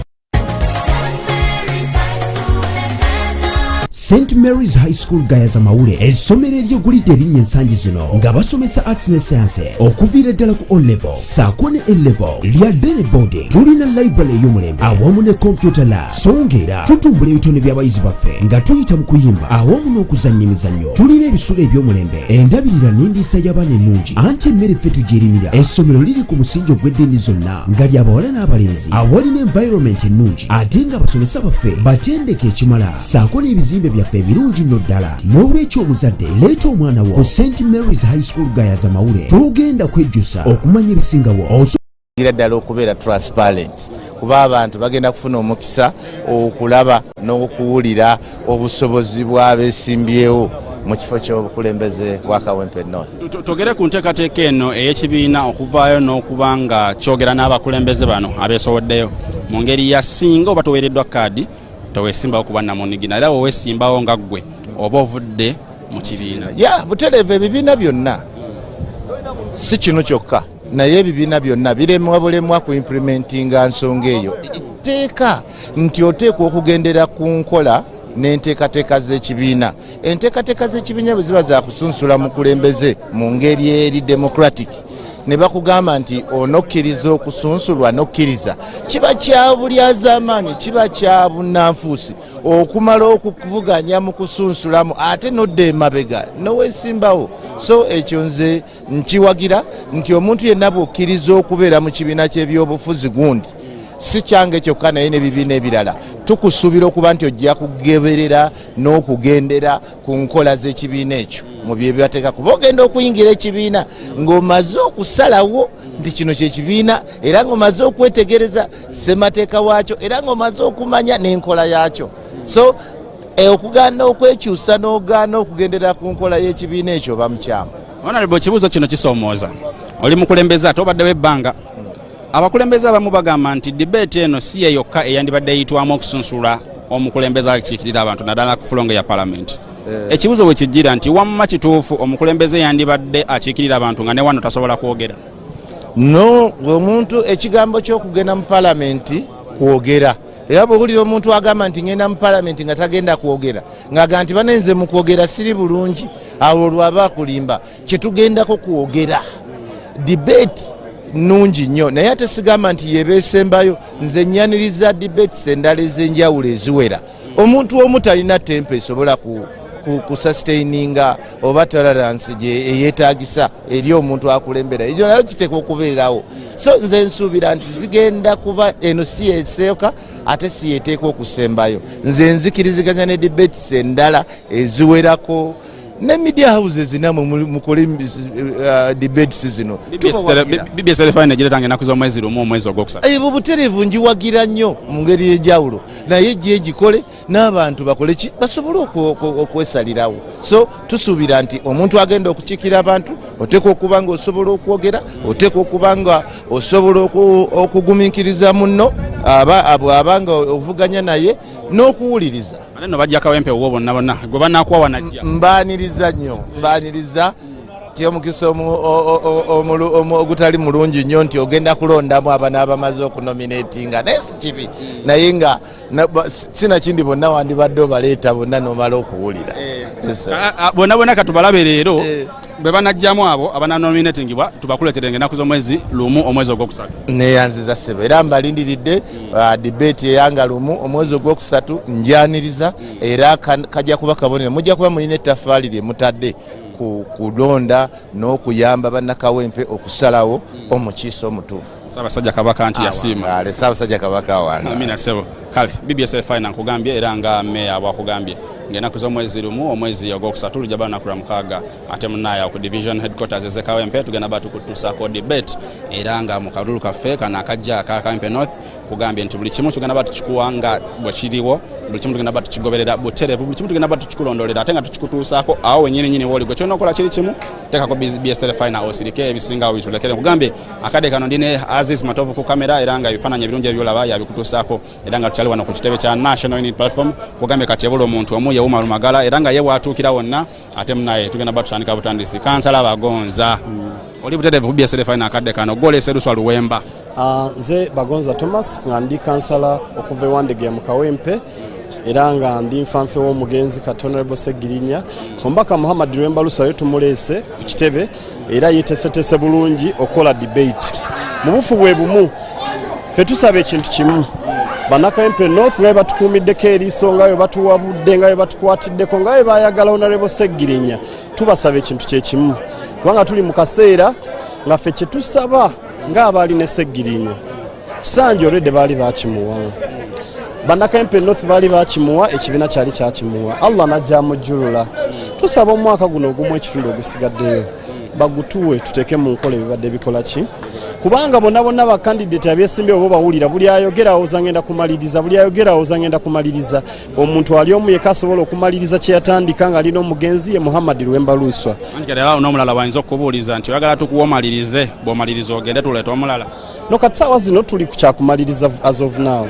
Wantu tuyinza kwogera ku byamaaso benza kukola kikuba ne Segirinya byonna bye twakola ye mbaka yafuna looni ye gye babawa n'agatta kusendeza emmotoka n'akwata ebitundu 8 ku buli 10 n'abiteeka mu bantu n'akwata looni gye yafuna n'azimba eddwaliro n'akwata looni gye yafuna n'agula ambulance nnya n'akwata looni gye yafuna n'agiteeka mu empowerment mu segi box n'akwata looni gye yafuna segirinya n'aga nti ababodaboda ku buli stage mu Kawempe North kanjiteekemu ki so be bantu abo abatuwerekera be mulaba buli kiseera be bantu abo bayimiridde naffe era ffe kye twagala kiri kintu kimu mu kisanja kino kumalako kisanja kya segirinya kino kisanja si kya Luwemba Luswa Muhammad tumwagaza ekintu kimu kumalako kisanja kya Honorable Segirinya era ffe babagonza abatatirira Segirinya nga mulamu abatamutirira nga ali mu komera abatamutirira nga mulwadde ali kundiri tetuyinza mutirira nga ali wansi mu ttaka so n'ebigambo ebyo kati ninyo nga tonnamaliriza ebisale bisinga munaye ebibuuzo bino bijjanga bisomooza era bijja mukasa naye nga biva mu bantu waliwo ne kampeyini yagamba nti lwaki tebagambye kale mukyala we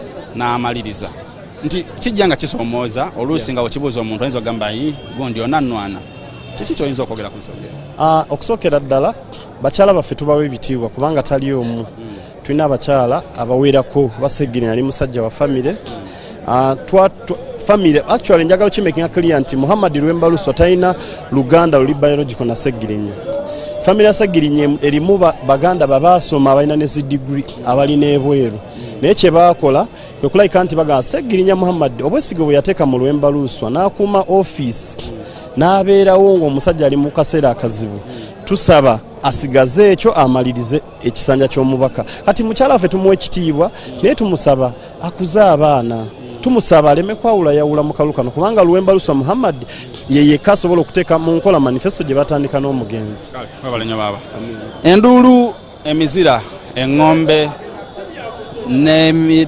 n'emizira gyonna gy'owulira wabweru wa gate ya National Unity Platform ziyinza okuba nga tezivudde nnyo wala era nga ateeka okuba nga ye Umar Magala ayingidde ate munaye ku kitebe kino ekya National Unity Platform era njaga okutegeeza nti Umar Magala asobola okuba nga ayingira ku kitebe kya National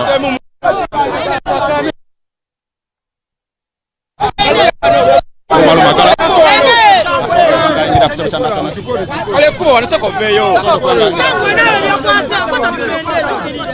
mubaka ojidde mu maanyi era abantu nakola leero lwa debate abantu ba Kawempe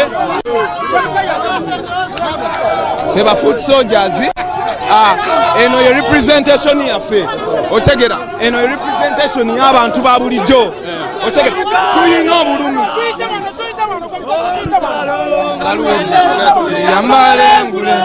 tuliyambale ngule tuliyambale ngule tulivimba mu Uganda tuliyambala ngulezi masa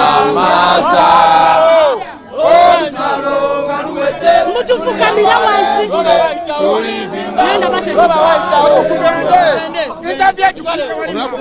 olunakula leero mulabi asubire kino ddala omuwagizi wali Kawempe akulabye Kawempe asubire kyo olunaku olwaleero mulabi asubire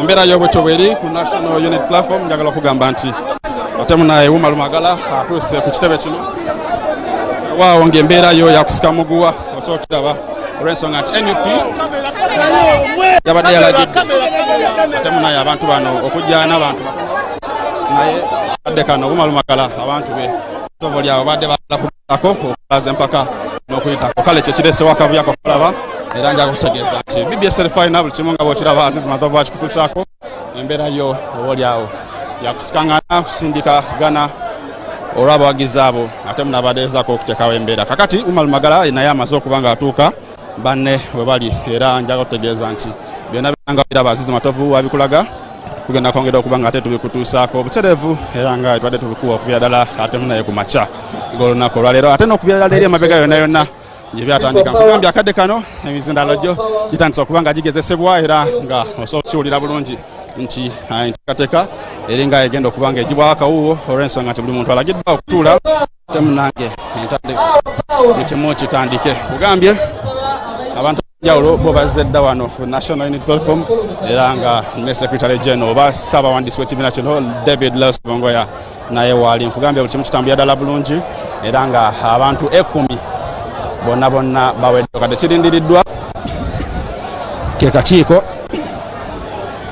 k'ebyokulonda ka National Unity Platform ate okujja okulaba nga munaye katandika butereevu enteekateeka eno nkugambye osobola okulaba nti kanso nalukola atudde ne Umalumagala era nga ate munaye bonna bagenda okuvuganya nkugambye ono kanso nalukola ate munaye yali munnamateeka wa Umalumagala n'akadde konna ke yamala mu kkomera njagala okuba nga njogereziganyamuko naye kubanga ate munaye wetuyingiridde ate akavuyo ko kabadde kangi olw'abawagizi be ate munaye abadde tabaganya muntu yenna kumusemberera ali mu kubuuza ku banne beyeesimbyewo nabo bali mu lwokaano nagwasuse naye abadde sadi mukuma naddako okubuuza mulumba kati ali ku Saulo kulya ate munaye n'abalala bonna be bali mu kuvuganya okubalaba nga buli omu afuna kkaadi egenda okwesimbawo ate munaye yekawempe kugambye Umalumagala naye asobodde okuba nga atuuka era babuuzako kale bonna n'ensereko naye waali omu kwabo abeesimbyewo njagala okuba nga mwegattako butereevu atugobera ku BBS Final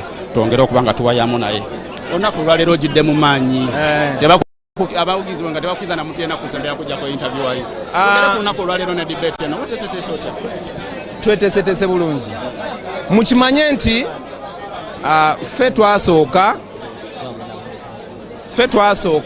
okuleeta empapula zaffe kyali kitegeeza nti foot soldier buli waaba abamusirikale abakomanda aba ready at any time bino bye tugendamu njagala okubategeeza this is not a business as usual era njagala okubategeeza nti tugenda mu nsonga nzibu nnyo ey'eggwanga ensonga eno ng'erimu okufa n'obutanyagwa tulwanyisa omuntu gwe tulwanyisa ayina emmundu omuntu gwe tulwanyisa ayina amakomera omuntu gwe tulwanyisa ayina resources zonna omuntu gwe tugenda olwanyisa ayina buli kimu naye ffe kye tumusinga ge maanyi g'abantu we are people power we are hinged on the fact that we have the people power behind us. Tugere ku lunaku olwaleero n'enteekateeka eno ya debate esookedde ddala ku kibiina ekyobufuzi kudda oluvuganya olowooza enteekateeka eno yandibadde ennungi okukozesebwa ne mu biseera ebyokulonda ebijja okulaba nga tufuna ababaka enteekateeka eno nga bwetandise era tujja kusaba bakama baffe nga bwetandise kuffe egendere ddala maaso ekole ne kubaki ne ku balala because ezimu ku guiding principles za National Unity Platform waliwo ennyingo egamba eyogera ekigambo kye bayita equality obwenkanya okubeera nga twenkanankana so nze enteekateeka eno najyaniriza era njesunze nnyo era ndi mwetegefu okuyingira mu nsonga eno nga tuli very ready era tusuubira nti tujja kuvaamu nga ffe bawanguzi tukwagaliza buwanguzi bwokka munaye kale BBS Final yoya Umalumagala era omu kwabo abalise okuba nga beesimbawo nagala okuba nkutegeeza nti buli kimu tugenda batwongera okikutuusaako ate ku BBS Final butereevu era nkugambye nti akadde kano enteekateeka eno egenda kuba nga egiwa kakawowo buli kimu kitandike nga ekirindiriddwa ye mukulembeze wa National Unity Platform Robert Kyagulanyi Ssentamu okutuuka mu kitundu kino era nga ye bw'anaaba atuuse ngawulidde enteekateeka n'okulangirira nti buli kimu kijja bakitandikira ddala kati omukulembeze wa National Unity Platform Robert Kyagulanyi Ssentamu eyaka alindiriddwa kijja bakitambulira ddala bulungi buli kimu kijja bakitandika buli kimu kitambulire ddala nkugambye ebyokwerinda ku National Unity Platform wakati nga foot soldier babinywezezza ddala era nga tebakkiriza muntu yenna kusaalimba tebakkiriza muntu yenna kuyimirira watateekeddwa kuyimirira era nga olaba abantu abakulembera security ku kitebe kya NUP Akiro Kivumbi ne Ed Mutwe bwe bali okuba nga balagira bayisa ebiragiro okulaba nga foot soldier yenna agondera era nabanga alambika bulungi n'okulaba nga abantu bonna ate munnange tebateekawo mbeera oba oli abo eteetaagisa abakulembeze bano abazze mu bungi njagala okuba nga njikiriza Secretary General wa NUP David Los Bongoya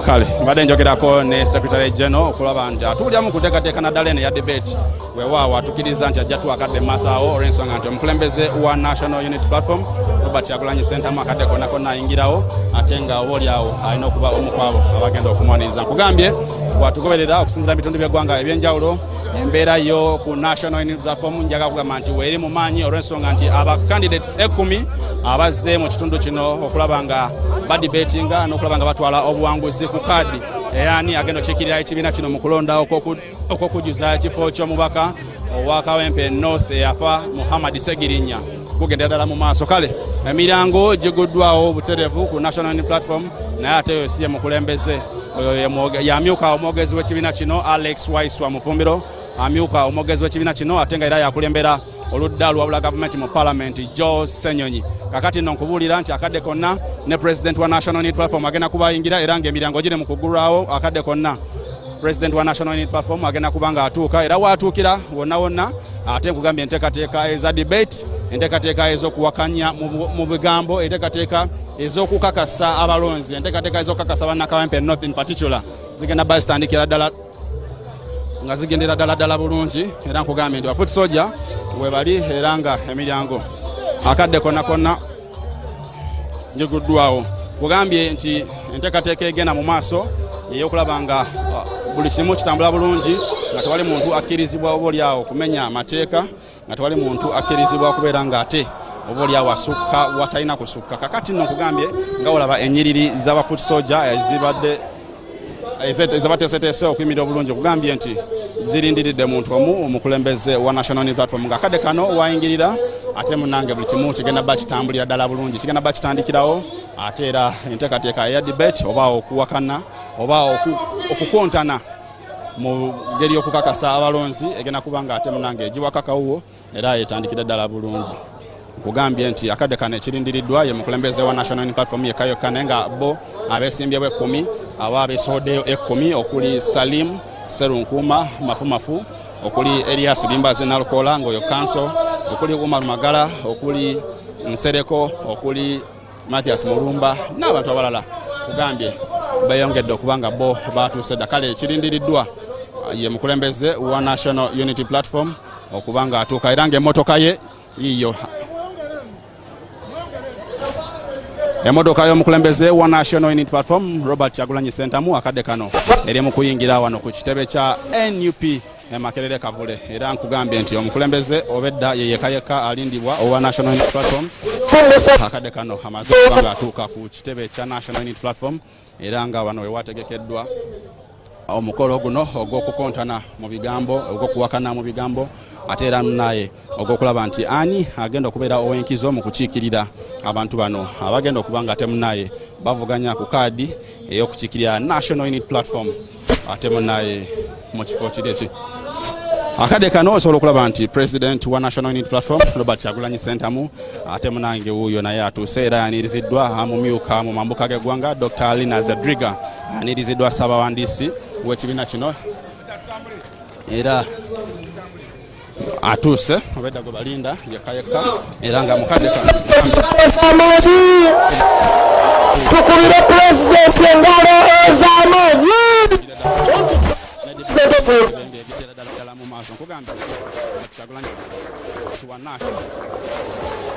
yekka abadalindibwa era nga kadde kana atuuse bwatugobera ku BBS final butereevu ate munange mu bbanga ettono eriddako kitegeeza ganya ebirowoozo wakati w'abantu bano abakontanyi abate abeesowoddeyo okujja okuba nga batwala kkaadi ya National Unity Platform okukiikirira ate munaye mu kalulu akajja bagenda kuba nga batuula kakati nno omugenyi omukulu mu nsonga eno nga ye President wa National Unity Platform amaliriza okuba nga ate atuuka. Kale ebisingako ebyo gwatugoberera final tugenda batukuwaako butereevu.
Mr. Karamaji Andrew is a lawyer, is a scholar, is a political and social activist. His areas of interest are international humanitarian law, constitutional law, human rights, public policy. He currently lives and works in Southern Africa. Basewo ne banyabo abagenda okubuuza ebibuuzo asoose yono bamuyita Karamaji Andrew muzoganyi mwena mumumanyi. Ono yajjako Attorney General olupapula asoma speech yebitategerekeka. The second one is Dr. Judith Nalukwago. She's a dental surgeon. She has a diploma in law, former Vice Guild President of Makerere University under NUP, and currently she's an NUP youth leader in Makindye West Constituency. Over to you, moderators.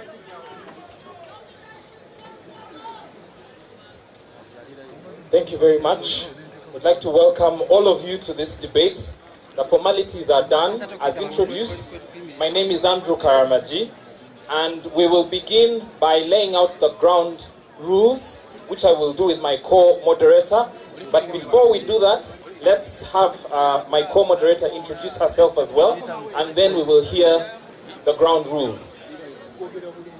Thank you very much. Protocol observed.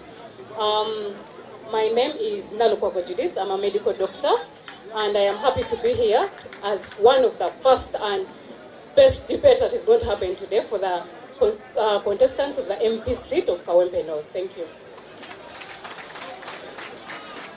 Thank you. The first ground rule is that this debate is going to happen in 2 sessions. The first session is in English, which is for 1.5 hours. The second session will be in Luganda, also for 1.5 hours. Okay, the first ground rule, again, is that this session is happening in 2 parts. The first, for 1.5 hours, is in English. The second, is there a problem?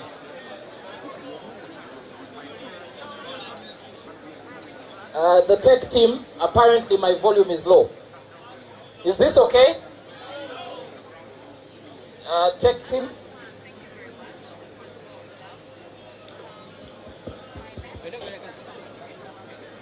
Requesting for more volume in this mic.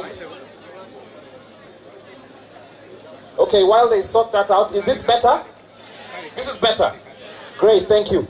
So we're having 1.5 hours in English, 1.5 hours in Luganda. Secondly, we have a timekeeper who is Sasi Marvin. Sasi Marvin, please wave to the crowd. Sasi Marvin is the timekeeper. So if he stops the speakers, it is because he's been appointed to do that. I will ask my co-moderator to share more ground rules. I'll hold the mics for you. The next one, I think I should say this in Luganda.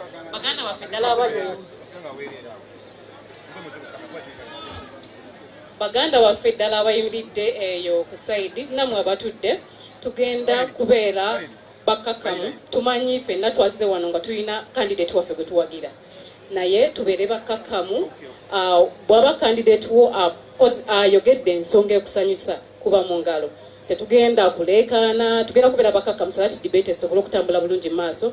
Then nekirala bacandidates baffe tebagenda kubeera na simu. Candidates, you're not going to have phones on stage. Simu mugenda zireka eno gye mutudde kubanga twagala mutubuulire ebiva munda mu mmwe si ebiva ku simu zammwe. Nekirala abali mu crowd nammwe era nammwe simu zammwe zigenda kubeerako mu silence kubanga ziyinza okudistracting abacandidates baffe. Your phones will be in silence so that you don't distract the candidates that are on stage. Yeah, thank you so much. Thank you. That's it with the ground rules. I hope that I can be heard now. Can you hear me? Great. So we will now proceed to invite the candidates. Please listen carefully. We are inviting the candidates in the order of nomination. We are not following any particular order except in the order in which they were nominated. Tugenda kuita ba candidates nga tugoberera engeri jeba sunsulwa. I hope that's the right word. Great. Engeri jeba sunsulwa. So I will invite one and my colleague will invite another. And then please, when we invite you, please take up a seat up there. It's free seating. And after all of you are done, we will begin. We'll join you and pose the first question of the debate. Let me begin and invite Mr. Magala Umar. Please come to the stage. The second one is Mr. Mulumba Matthias.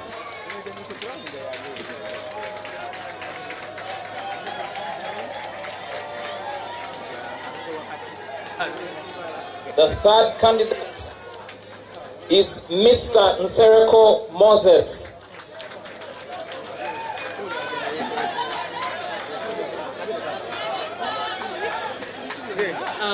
The fourth candidate is Mr. Kachika Frederick.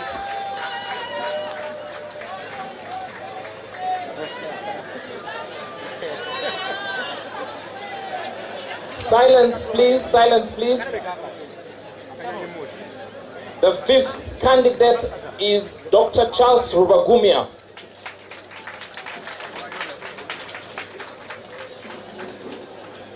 And the sixth candidate is Engineer Senkungu Kenneth. The seventh candidate is Council Luimbazi Elias Nalukola.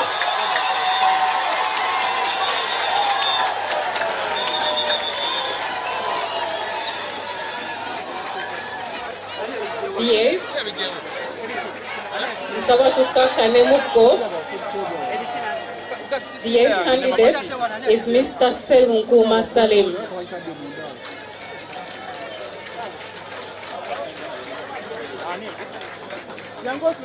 The ninth candidate is Mr. Luwemba Luswa Mohammed.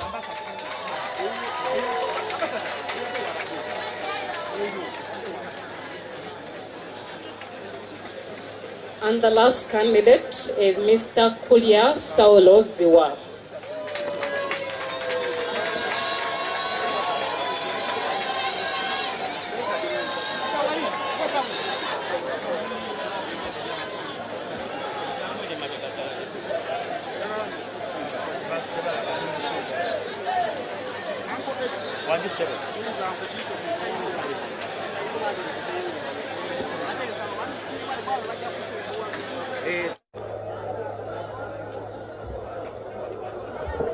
Thank you very much. Silence, please. Let's listen. At this stage of the debate, please listen. At this stage of the debate, we are going to ask our candidates to introduce themselves and tell us their main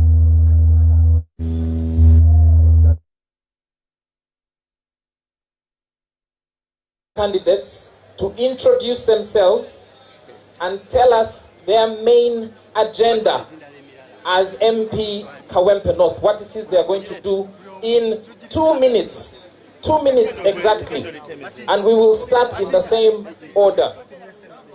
Mr. Magala Umar, please introduce yourself and tell us about your agenda summary. Mr. Magala.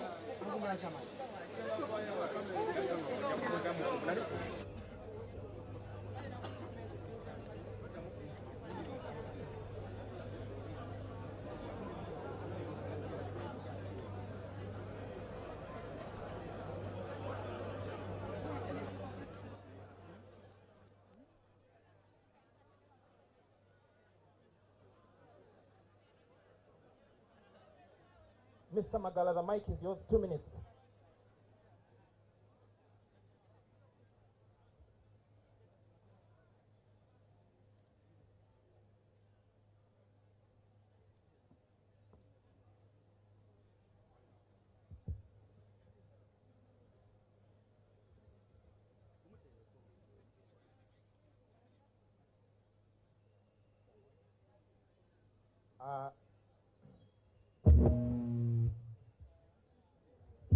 Good morning, everyone. My name is Magala Uma. I am a teacher by profession.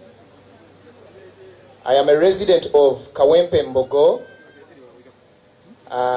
Like I said, I'm a teacher by profession. I hold a bachelor's degree in education from Makerere University.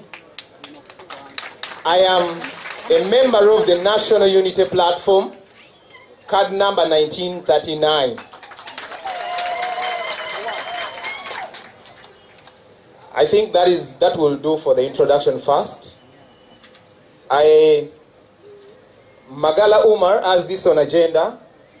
Top on the agenda is fighting for the fundamental freedoms of rights of man and citizen.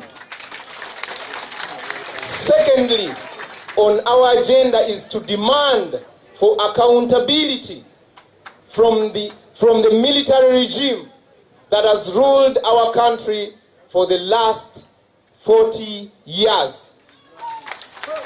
You know very well that the health sector is sick. We are going to put them on test. We want to use this opportunity to express ourselves in form of a protest vote in the year 2025 in Kawempe Division North. The other issue is empowering our people, the common people, the ghetto people of Kawempe. 10 seconds. Yeah, empowering our people. How do we empower our people? Just getting the little pay, getting part of the little pay we have, and at least giving our people some startup capital, especially the mothers, especially the marginalized groups. Your time is up. Thank you very much. Thank you. People, bam! Mr. Mulumba Matthias, you're going to be next. Thank you, Madam. My name is Mulumba Matthias. Outside there, Chikumicha Dollar. I am the chairman, LC1, the only chairman in this by-election coming. And I'm going to represent Uganda in that manner. Because I'm going to represent the chairman in the whole of the country. I'm a Mutongole of Sabasajja in my zone, Kawempe Corner zone, in Kazo, Angola, where I'm a resident. I'm a member of the National Unity Platform, holding number 03004096. Being a chairman of LC1 is not a joking subject as other people might think, because she has helped me to interact with the different people. So in that way, since I'm given a little time, I would like you, Madam, to give you my document where I have summarized most of the things which I cannot do here. Handle it. So, I have summarized my program in only 5 letters, JHATE, where J stands for job creation. Because where I'm residing, people are lacking jobs and people are very poor. H stands for heresy. Because I'm staying in a ghetto area, there's a lot of disease which comes through that kind of situation where we live. So I'm going to make sure that drugs in hospitals are there and expired drugs should not be there. Then also accountability. Mr. Mulumba, you might want to read them as bullet points. Yes. So I've been finding a problem in my area and in Kawempe division, actually the headquarters of Kawempe division, where councillors are fighting with mayors. I'm going to make sure that that kind of division is erased. Thank you very much. My friend, I'm sorry, Mr. Moderator. 10 seconds. Term limits is top on my agenda. Okay. I'm really disturbed that Uganda, among the East African countries, is the only country which doesn't have term limits. We have to remove the dictatorship of this President Museveni by restoring term limits in our constitution. Thank you very much. Thank you very much. The next candidate to introduce themselves is Mr. Nsereko Moses. Hello? Thank you, sir. I'm going to be very brief. The first one is about health sector. I'm going to construct one health center, and also I donate one ambulance for my people. Another one, about education. I've already introduced about education. I've already introduced Nsereko Moses bursaries for the orphans. Even the orphans of the late Honorable Segirinya, you bring them, I'm going to educate them. Then another one is about job creation. I've already introduced Nsereko Moses Boxi Mundaba, President Chagula Nyondaba, Nenda Kolera Bantu Bange. Thank you, sir. Let me be brief. Because of time, let me stop from there. Thank you, sir.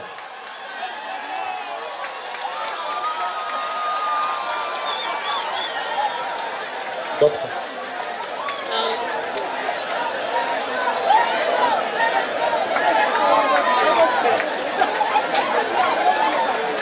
So we are going to the next candidate. And the next candidate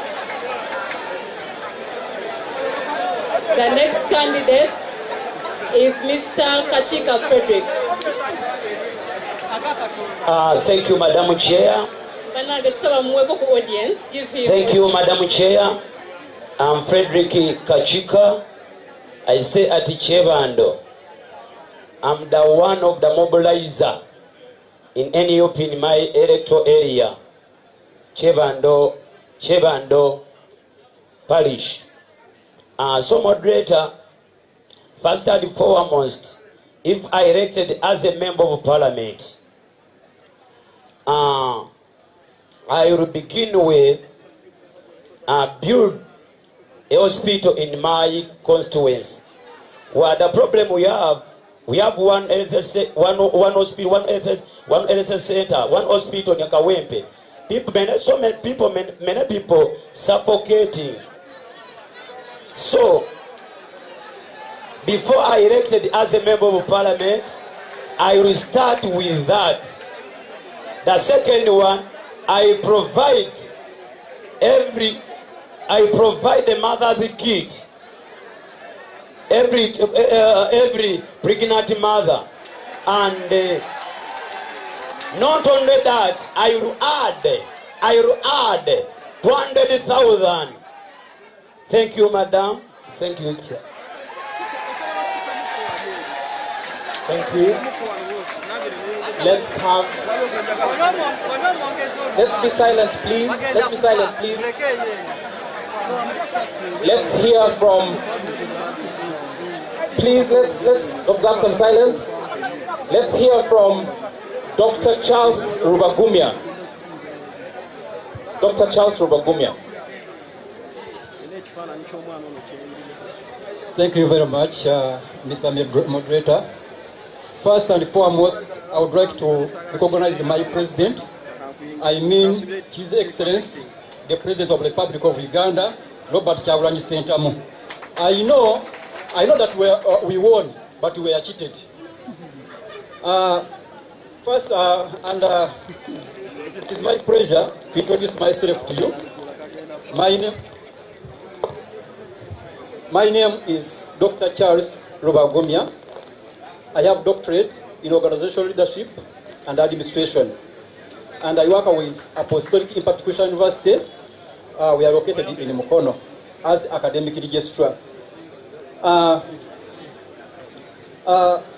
About my manifesto, ladies and gentlemen, I have not come here to excite the people of Kawempe North Constituency that I will give them earth and heaven, because I know that all resources are in the hands of a dictator.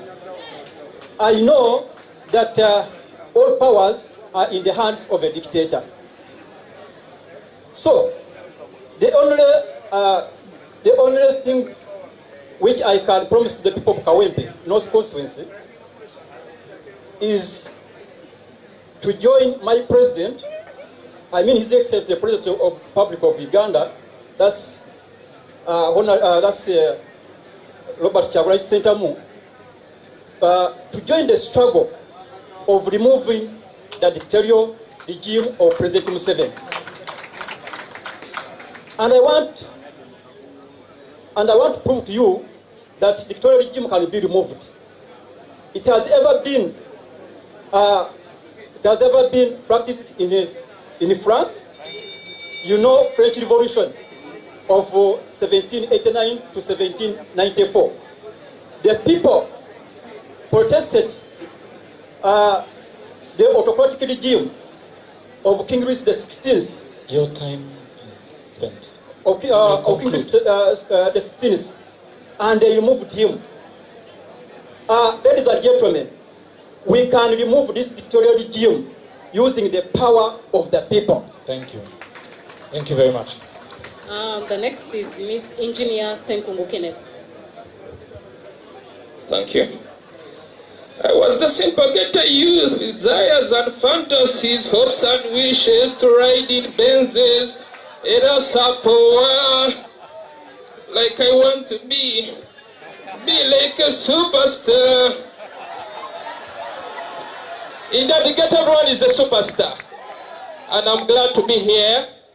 I'm by the names of Senkungu Kenneth, Bachelor of Science, a graduate of Bachelor of Science in Electrical Engineering, Makerere University, a postgraduate in Construction Project Management, still from Makerere University. I've been a seasoned electrical engineer with over 15 years of experience in trying to distribute electricity all over Uganda. I've left the comforts of the offices, the cups of coffee, the buffets, the pizzas, and decided to come and serve the people of Kawempe North. I'm glad to be here that I'm a registered member of the National Unity Platform. I'm glad to have my president as His Excellency Kyagulanyi Robert Ssentamu, and I'm here to stay. I want to thank NUP as our party for giving us this opportunity to come and discuss what we're able to do for the people of Kawempe North.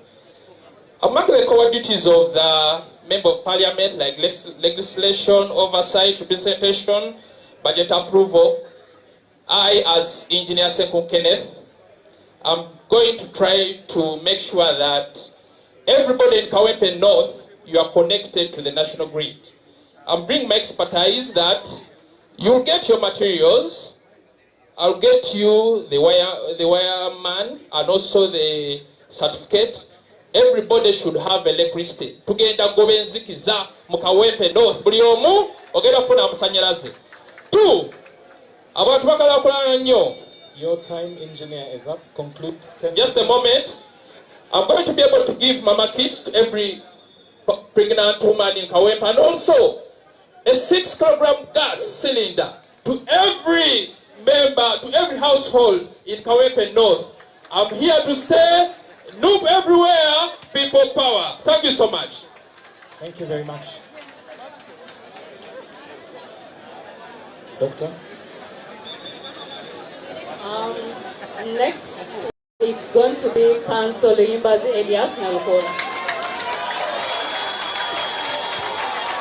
Thank you, Mr. President, and your formidable team of leaders.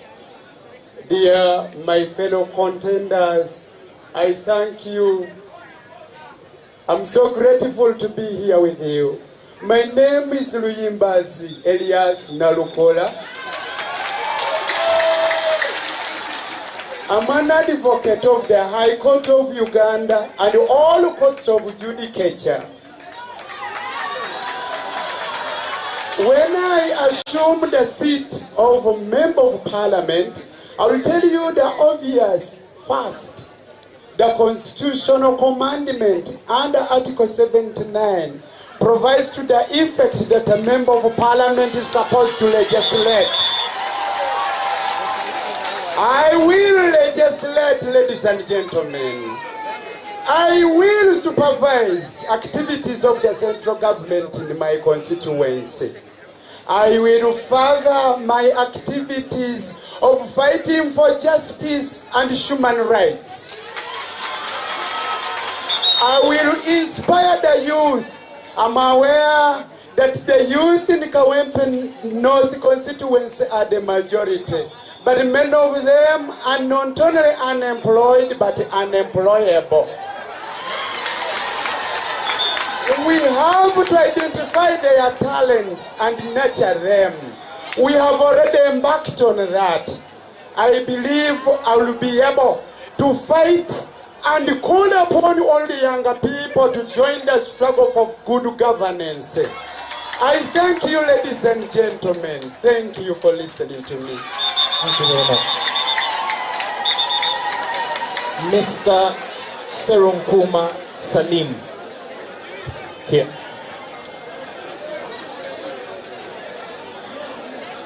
Thank you, moderator. Mr. President, entire cabinet.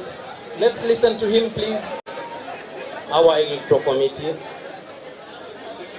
all members of National Unity Platform. My name's Serunkuma Salim Mafumafu, son of Kawempe North. I'm a businessman in Chikubo. I'm on a cabinet, Chikubo business community, as a financial advisor.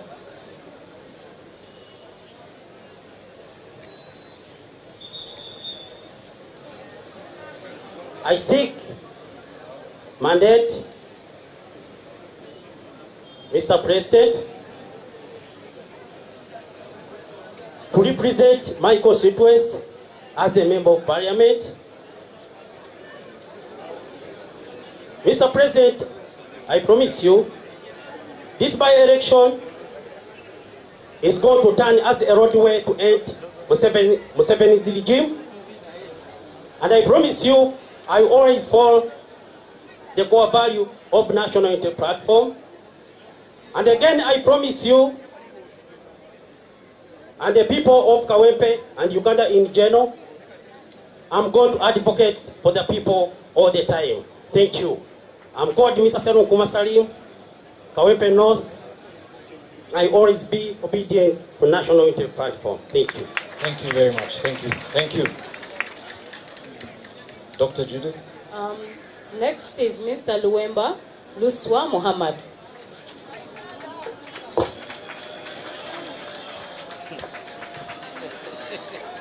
Your Excellency, the Deputy President's present, and all protocol observed for the interest of time. Mr. President, I want to thank you for coming up with this organization for the first ever debate organized by the young political party. It's such an inspiration. Your Excellency and members of the National Unity Platform, My name is Ruembaruswa Muhammad, former political assistant to the late Honorable Muhammad Segirinya. Your Excellency, it will be quite unfair if we proceed without getting a moment of silence to praise this man, Honorable Muhammad Segirinya, for whatever he did for this political party. Ladies and gentlemen, allow me borrow from my little time. I have been given little time, but let's observe a moment of silence to pay respect in this great man, Honorable Segirinya. Today we are here today because of this great man. I've seen my brother here saying he's going to donate Segi box, he's going to do what? Because of the Honorable Muhammad Segirinya.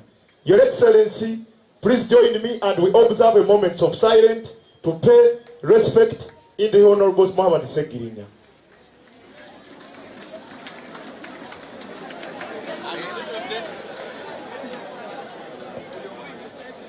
Thank you so much, ladies and gentlemen. You can take your seats.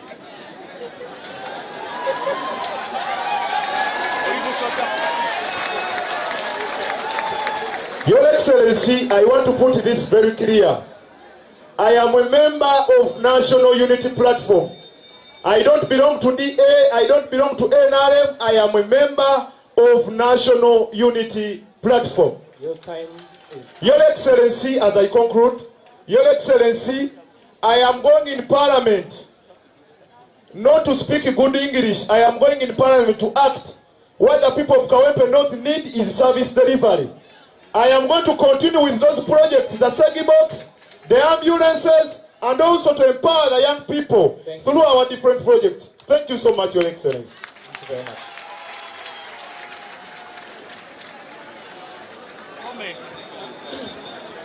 Lastly, we have Mr. Pliasaul Ziwa.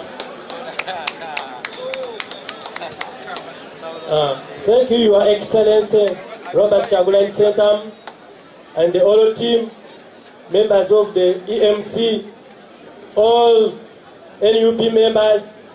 I greet you in the name of the God. For the cause well known to all of us, of securing our country away from dictators. And to achieve this, when entrusted, I'm to stick on the core values of NUP. I will advocate for them on the floor of Parliament and outside the floor of Parliament. I will advocate for justice. I will advocate for unity. I will advocate for social justice. I will advocate for integrity. I will advocate for inclusivity. I will advocate for human rights. I will advocate for accountability.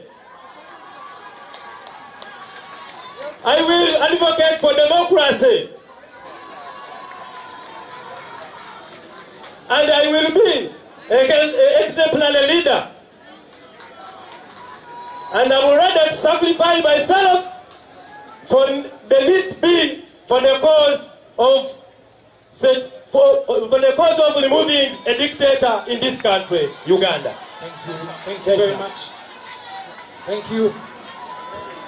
Thank you, colleagues. That marks the end of the introductions. Let's listen, please. That marks the end of the introductions. I am going to pause the first question. So please listen to the first question so that you can also evaluate the answers they give. Question number one, candidates, is, in your view, what is the greatest development challenge facing Kawempe North? in your view, what is the greatest development challenge facing Kawempe North? Mr. Magala Umar.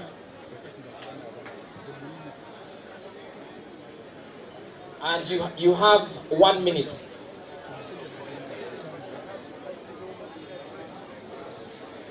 Thank you very much. The greatest challenge that facing Kawempe North is lack of health infrastructure. Health infrastructure. Okay.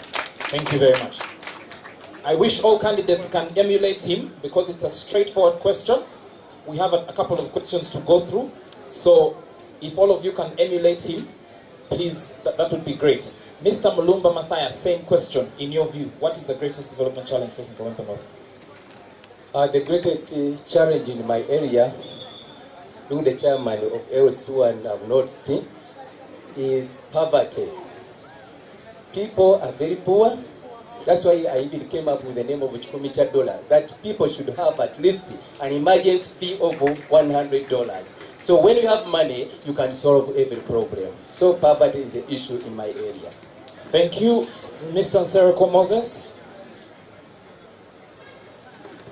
Yes, sir. Yes, sir. What, in your view, is the greatest development challenge facing Kawempe North? There are so many, sir. The first one is poor drainage, Emiala. Poor drainage, Emiala. Then the second one, poverty, poverty, poverty, poverty. Poverty, Mr. President, poverty. That's why I came up with this idea. Nsereko Moses saving boxy. Thank you. Bana Kawempe, muni kuchitufu. Thank you, sir. Mr. Chika Frederick. Thank you, sir. Let's listen. The problem we have in Kawempe, in my constituency, since the President Museveni got in power, Kawempe North, we have a problem of education. We have only we don't have any secondary school in Kawempe North. That's a big problem facing the Kawempe North. Okay, thank you very much. Dr. Charles Rubagumya, same question. Let's listen to Dr. Charles Rubagumya. The greatest development challenge in Kawempe, first of all, Kawempe is a ghetto area full of people who are low income earners. Our youth don't have what to do, they are jobless. Our women are not empowered. And generally speaking, even the respect for human rights by the regime is also a problem for the people of Kawempe. Thank you very much. Let's have Engineer Senkungu Kenneth. Thank you so much. What I feel the greatest development challenge you have had in Kawempe North. Kawempe North has many factories, industries, and also different households. But one of the key problems industries or factories are facing, the high tariffs in terms of electricity. That's why you find that the costs of production are high, and you find that at the end of the day, the goods they manufacture are also high. But if we try to reduce on the electricity tariffs, and also we can make sure that they are able to produce goods at a much cheaper cost. Thank you very much. To your left, two people, Council Luyimbazi, Elias Nalukola. In Kawempe North constituency, we have a challenge of insufficient or inadequate planning for our resources, including human and other resources. We don't plan. Even those projects you see there, a good number of them are put in place before planning. We need sufficient planning. Mr. Seron Kuma Salim. Seron Kuma Salim. Let's listen, please. The greatest challenges in Kawempe. Being Kawempe being a ghetto area. Let's listen to the candidate. Please. Kawempe being a ghetto area, there is insecurity, there is unemployment, and there's the earthquake crisis. Thank you. Thank you. Mr. Luwemba Luswa Mohammed. Thank you so much. The health sector is very poor, and the issue of unemployment, especially the young generation, the youth. So that's all. Thank you very much. And finally, but by no means the least, Mr. Kulia Sauloziwa. Yes. In Kawempe we have many problems, but I can identify some, like garbage collections in Kawempe, unemployment, poor drainages, poverty among the youth, and other people, poor facilities, and we don't have like a USE secondary schools in Kawempe. We only have private secondary schools, so we can work on those ones. Thank you. Dr. Judith Nalukwago will ask the next question. Thank you. So we are going to go on our question number 2, and we are going to start in the order like we started. So, Mr. Magara, what is your understanding of the role of an MP?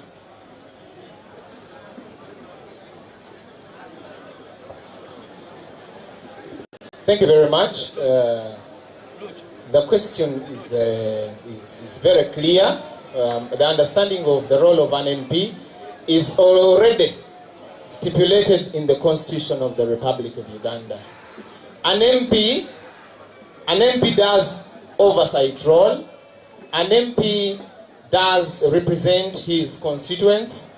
An MP does representation of the people. And an MP as well does appropriation of the budget. Thank you very much. So those are the cardinal roles of an MP. Mr.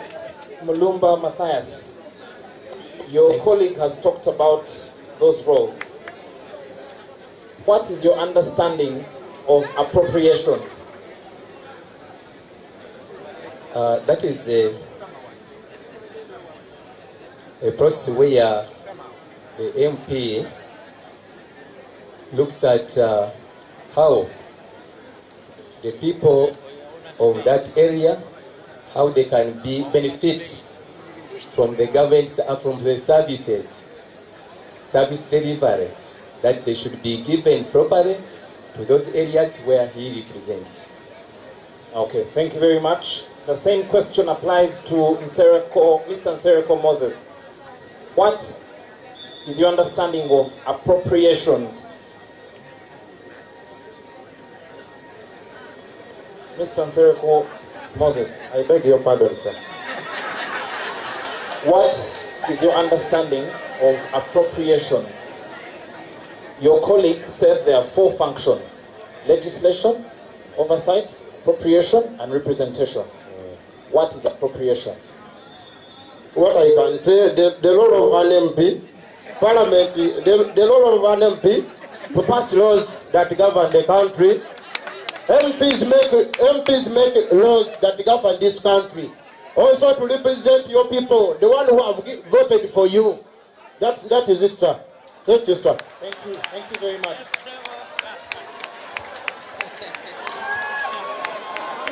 Mr. Frederick.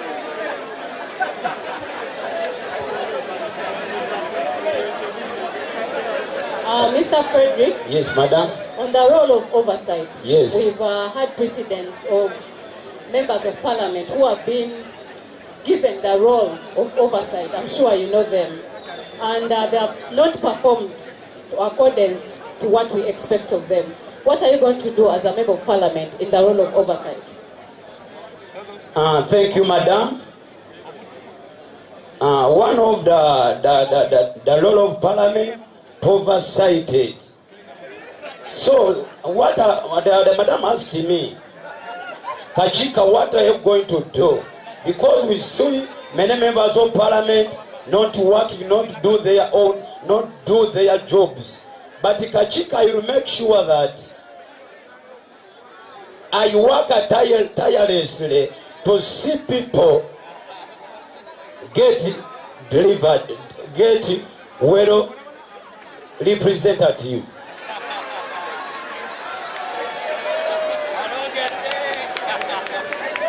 Please, let's listen. Let's listen to the candidates.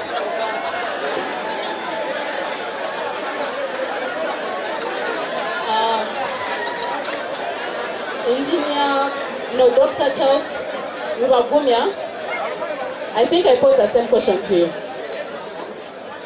Dr. Charles Abavuganya, the same question to you. Oversight function. Okay, I am going to repeat it. I said we have seen in the current parliament, we entrusted some of our leaders with a role of oversight, and they have not performed to our expectations. In fact, they haven't performed at all. What are you going to do as a member of parliament in as far as oversight is concerned? I told you that you cannot give what you don't have. You give what you have.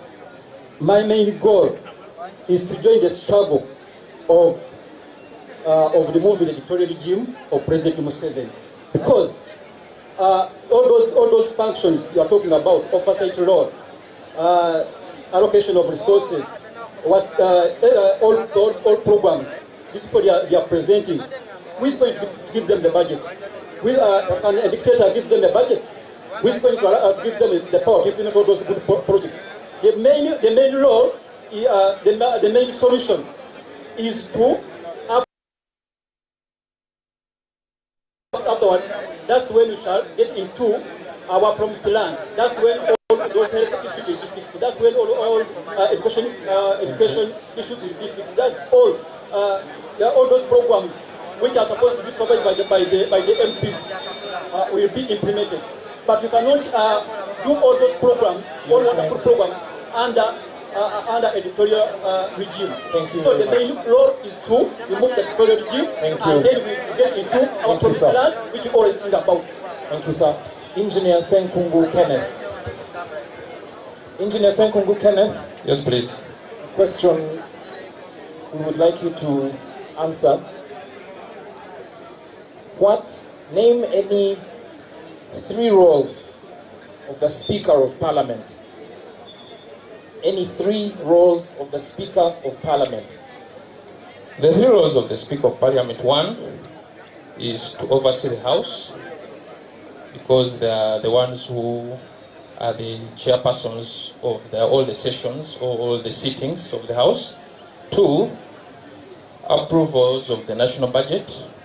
And also 3, trying to make sure that through the parliamentary commission, to try to know the privileges and also the allocations for all the different persons in this country.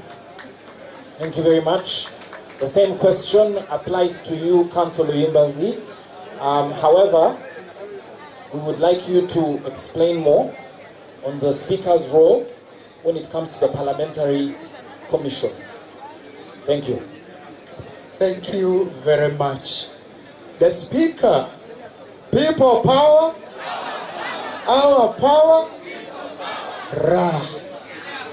Speaker is the chairperson of the Parliamentary Commission. The Parliamentary Commission is the body which does the administrative role of Parliament, including but not limited to proposing the remunerations and determining administrative questions and issues which arise in day-to-day running of Parliament. If you allow me the latitude. Thank you, Council. Mr. Serunkuma Salim. Mr. Serunkuma Salim. I will have Dr. Judith Nalukwago pose the next question. Mr. Serunkuma, like we said, let's listen to the question, please. The roles of members of parliament include representation. The number of youth in Uganda is between 78 to 80%. And that means your constituency of Kawempe North is mainly youth. How are you going to represent those young people with so many problems that they have? How are you going to represent them in parliament? Thank you, Madam Speaker. The majority of the population in Uganda, all of us we know, are the youth. But I'm assured they are not well represented in parliament, yet there are people who are supposed to represent the youth in parliament. So I always advocate for the youth, such that they can be skilled, they can be employed, passing bills that they can be given cheap loans, soft loans, such that they can operate small business. Thank you. Thank you very much. The last two candidates will tell us one law. For this section, the last two candidates are supposed to tell us one law. If they had 1 minute in parliament, which law would they propose and table in the parliament of Uganda? That is, starting with Mr. Luemba Luswa Mohammed. One law that you would pass in parliament, that you would propose. Thank you so much, moderator. People power, our power. Moderator, it's the age limit, because General Museveni for over 40 years is in power because of the age limit. So I want to be very clear when I enter parliament.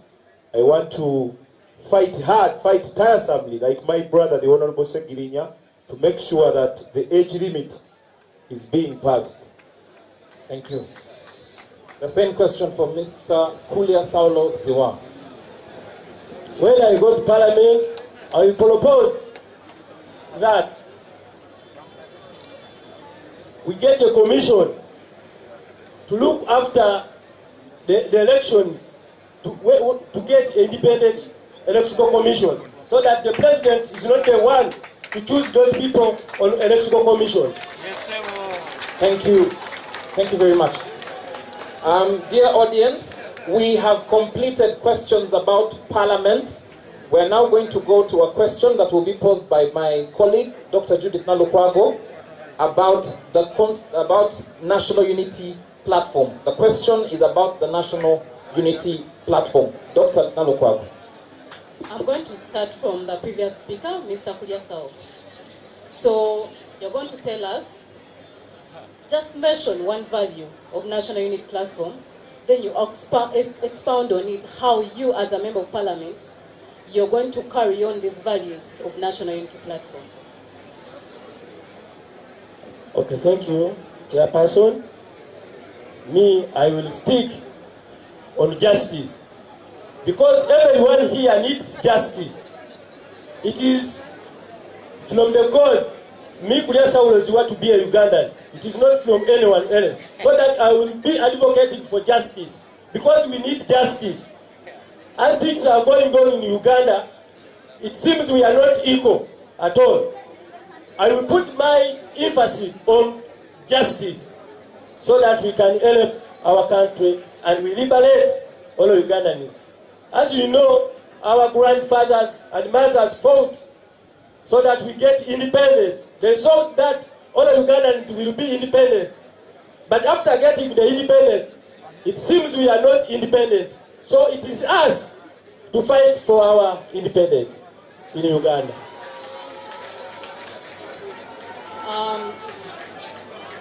On the next, I'll go with Mr. Luemba. I will pose the same question to you. One value. Mr. President, moderator, discipline is one of the core values of National Unity Platform. And today, we are being disrespected by the so-called regime propagandists that are being planted in the National Unity Platform. I will emphasize discipline once I enter Parliament. Corruption. I will fight tiresomely, Mr. President, to fight corruption, because corruption, it has been a key factor in this uniting National Unity Platform. Thank you. Mr. Serum Kuma Salim, one value, same question. Thank you, Mr. President. I am the moderator, not the president.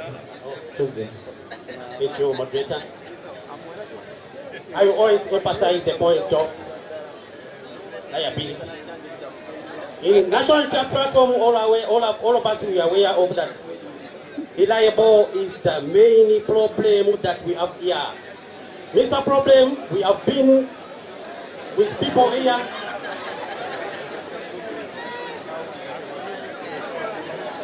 We have sent them to different locations. Let's give them a chance. To represent people. But they have already disappointed us. I will always be reliable to the people of National Unity Platform and Uganda in general. Thank you. Thank you. Council Luimbazi Elias Nalukola, one value and how you will espouse it in Parliament. Integrity. Integrity. It begins with you as a person. You discipline yourself. You restrain yourself from taking what is not yours, what you are not entitled to. In that regard, I will restrain myself. I will make sure that I promote integrity, not only among the members of National Unity Platform, but also my fellow members of Parliament, because it is unconstitutional, it is illegal for one to do that which is contrary to integrity. We must practice good integrity even when we are not being watched. I thank you. Mr. Engineer Sewenkuma Kenneth, I'm going to give you a value that you're going to talk about. Let's be quiet. Colleagues, let's be quiet, please. Mr. Sewenkuma is going to speak about patriotism as one of the values of NUP. So him as a member of Parliament under the ticket of NUP, how is he going to advance our core value of patriotism among the people of Uganda and also carry it on as a value of National Unity Platform? Thank you so much, moderator. But to my dismay, patriotism is not part of our core values. But still, I can be able to speak about it. Because when you look at the core values, there are basically 6. And among them, patriotism is not there. But still, patriotism is the love, the determination, the courage to speak up, to serve your country by respecting the Constitution, by abiding by rules and regulations, by electing able leaders, by being able to serve as part of the mandate of the people. So, being patriotic, you must be able to exhibit it in where you stay, being disciplined, being able to engage in whatever you're supposed to in elective politics, engaging in decision making. You must be there for your country. But still, just part of this, I want to tell you that another core value of the National Unity Platform is fidelity.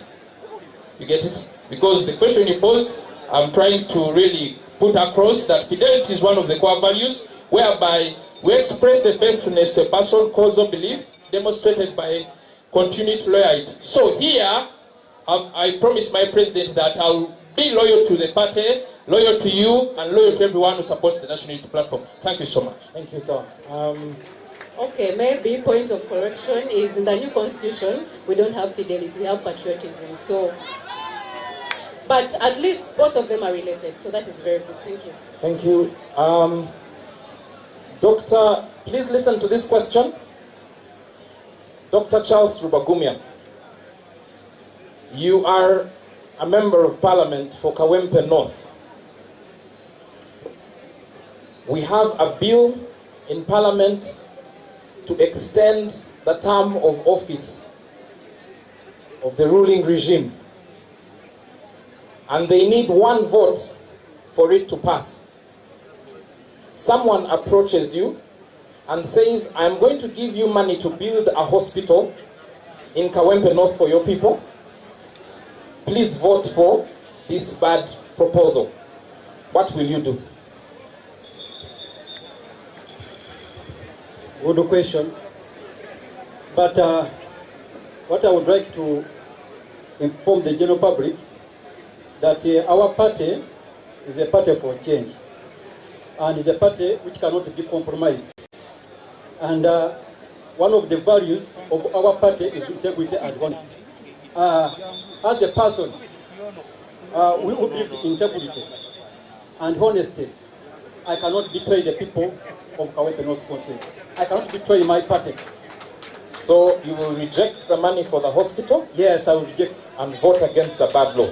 Because building a hospital cannot bring up a change which we want. What we want is to remove the dictatorial regime of President Museveni, such that we can be able to get our budget and use it the way we want as NUP. Thank you very much. The same question goes to Kachika Frederick. Kachika, should I repeat the question? The question is, there is a bad law being proposed in Parliament.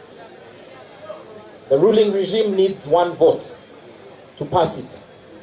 And they approach you and say, we're going to give you money to build a hospital in Kawempe North. But we want you to vote for the bad law. What will you do? Thank you. 1 minute. Thank you. First and foremost, I, Kachika, I fully exhausted corruption and embezzlement. Nobody can give me that money, and I agree with him. So I'm concluding saying that I reject it. Thank you very much. Mr. Nsereko Moses, the same question. Yes, sir. Same question. Yes, I cannot allow, sir. I cannot allow. Even I can box the speaker on that issue. I can just box it. I cannot allow. I cannot allow. We are here for the power of the people, not the money. People power. Our power. NUP. Everywhere. Thank you. My president,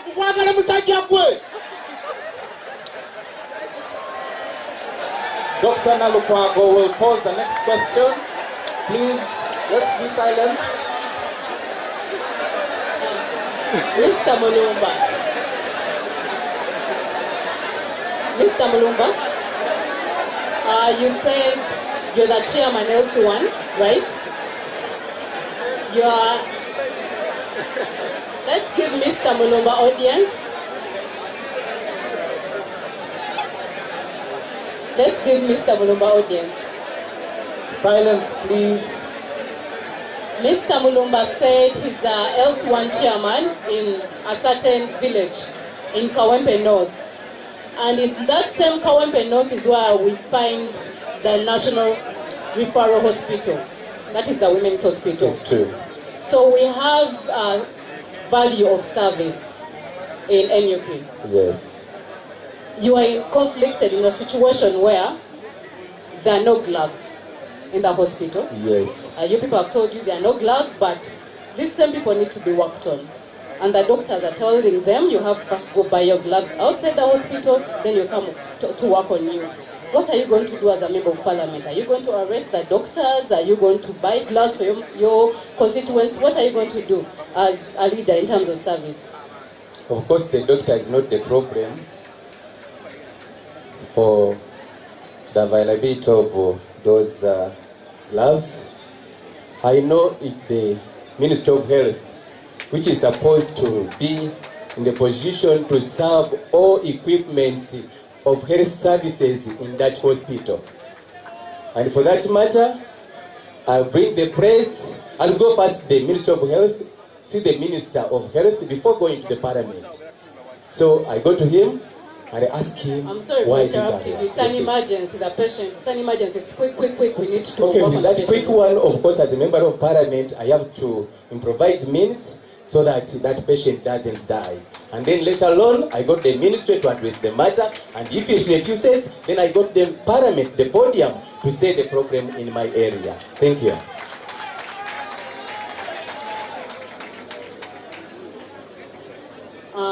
Mr. Maga, you're the last candidate to speak about this. I'm going to ask you again on the value of patriotism. How are you going to advance it? Because that is a value of your party. How are you going to advance it among the people of your constituency, but also among the people of Uganda? Because you're going to not only represent your constituency, you're an MP who is going to make laws that affect the general population of Uganda. Thank you very much. Patriotism goes hand in hand with fidelity. As a member of parliament, I would really implore my constituents, my fellow comrades, to love their country. And how do you love your country? By doing things that are within the law, by promoting what is right, and then disdain what is wrong. That's how I would do as a member of parliament. And actually, as a leader in my area and NUP as an emblem of NUP in my area, I have been preaching that. I've been preaching patriotism. I have been preaching fidelity to the party and love for our country. Thank you very much. Thank you very much. The next question is tricky, and we want to be fair. So how it's going to be answered is by a symbol. Every candidate will come here and do this, or that, and make sure that their friends don't see the answer. Our judges are the ones to see the answer. Because if they speak, some people are expected to know the answer. We want to be fair so that people do not know the answer. This is the question. Which chapter of the 1995 Constitution, in which chapter of the 1995 Constitution do we find fundamental human rights and freedoms located? You come to the front. If it is found in chapter 1, if it is found so you come here and show us, the judges will record the answer. Is that clear? Is that clear? So let's start from here.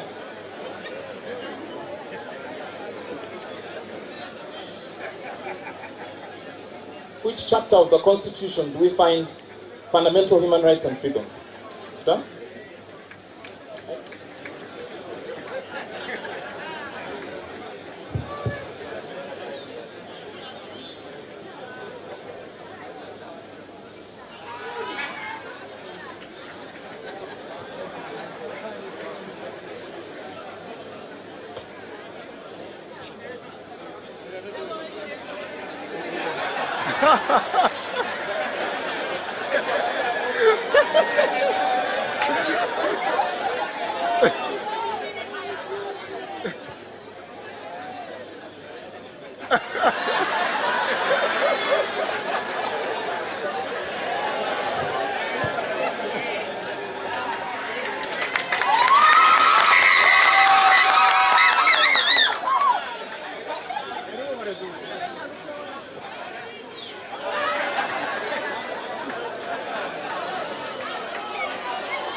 The next question will be posed by Dr. Nalukwago.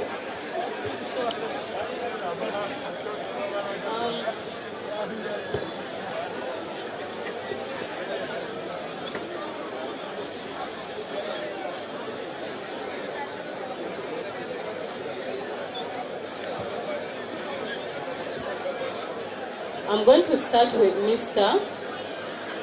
Nsereko Moses. Let me take this as a follow-up question from the previous question. You've seen what has been happening with the Supreme Court, where there was a judgment on the release of political prisoners. You know, most of these political prisoners are actually NUP supporters, and many of them are from your constituency, Kawempe North. You as a member of parliament, what are you going to do? One, to make sure those political prisoners are released, because they have failed to release them even with a judgment. Two, moving forward, what are you going to do to make sure such cases are not taken to the military court? Remember, the person you're replacing was also a political prisoner.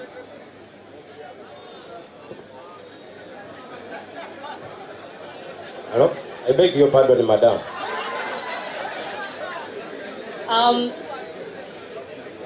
You've had the judgment from the Supreme Court. I've not heard it. So if you've not heard it, it's okay. Let me change the question. I will pose that question to the next person. Thank you, madam. Yes.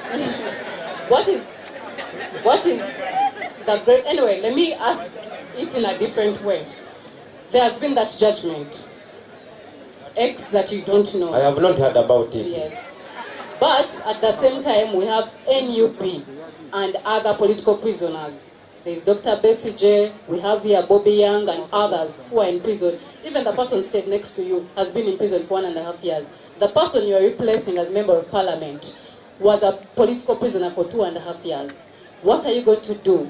One, to stop Ugandans from being taken to military court. Two, is the ones who are in prison, what are you going to do about it? Because there was a ruling, a judgment, struck a judgment to release them, but they're not released up to now. What are you going to do about it? I will take government to court such that I can take government to court such that we can talk about that thing, so that our prisoners are released. I will take government to court. That is the answer. Thank you. Thank you so much. Thank you. The same question applies to Mr. Kachika. What will you do about political prisoners? The problem we have, this regime, since Museveni got power in 1996, he has done many things to our people, has killed our people, he has beaten our people, many people have suffered. So as Kachika has been elected as a member of parliament, I can pass a law that favor the political prison. No, not the political prisoner.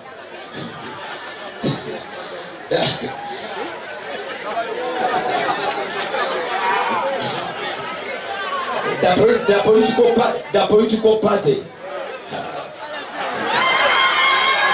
Thank you. Thank you.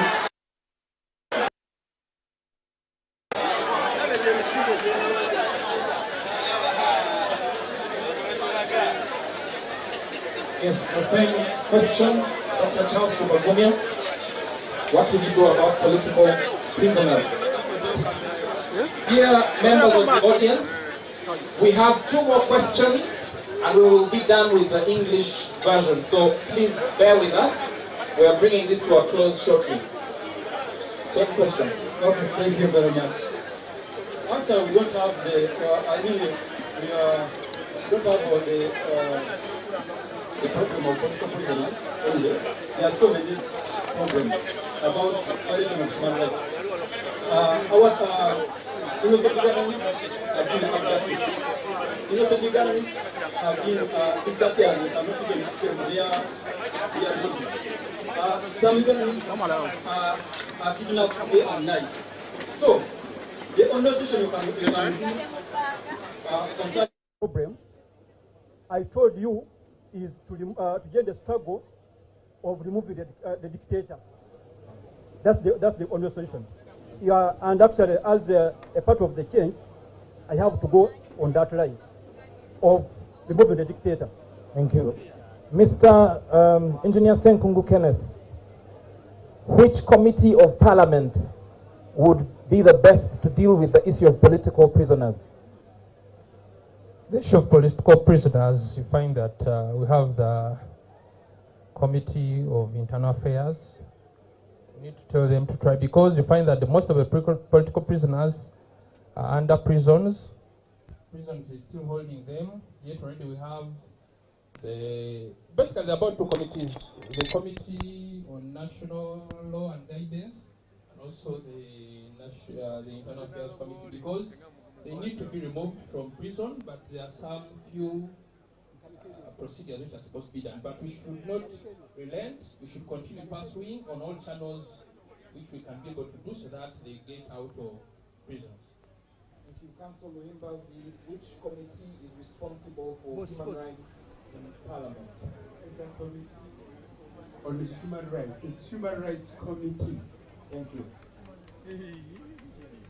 I'll give the mic to my colleague to pose the next question to Mr. Serin Thomas Salim, Mr. Luwemba, and Mr. Bida.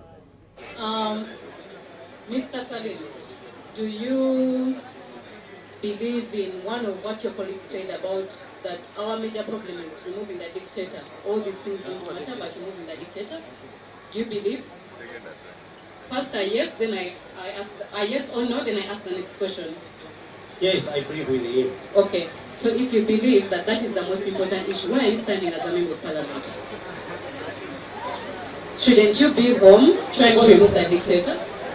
I stand as a member of parliament because I do believe that the member of parliament has the powers to determine how the dictator can be removed. Please explain a bit more. How does a member of parliament remove a dictator?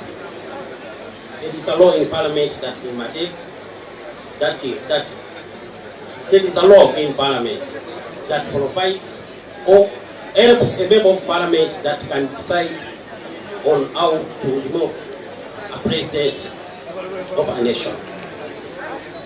Okay. Mr. Magala, do you believe the same? Do you believe that our major role is to remove the dictator, we should leave everything else?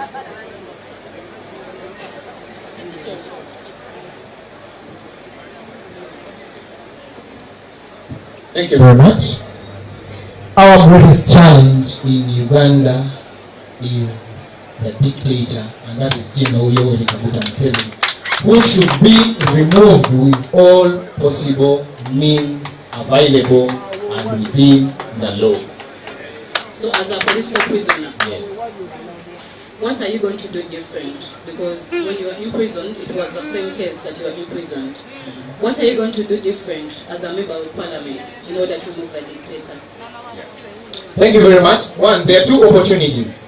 The first opportunity is availing itself now. We are headed for war. This is a front we are going to use to show a protest vote. The first opportunity is this protest vote of 2025 in Kawempe Division North.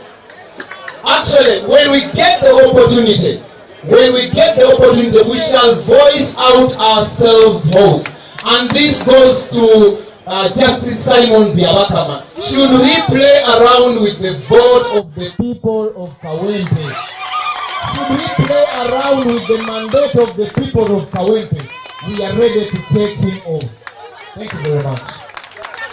Thank you. Mr. Luwemba, do you agree also to the same question, or do you disagree? I agree. So what are you going to do as a member of parliament on that same? As a member of parliament, when elected in office, I want to advocate for rule. I want to advocate for the rule of law. Because what is tormenting us most is the rule of law. For example, the Supreme Court has just given a ruling, and we want to thank the Honorable Kabaziguruka for challenging the Constitutional Court.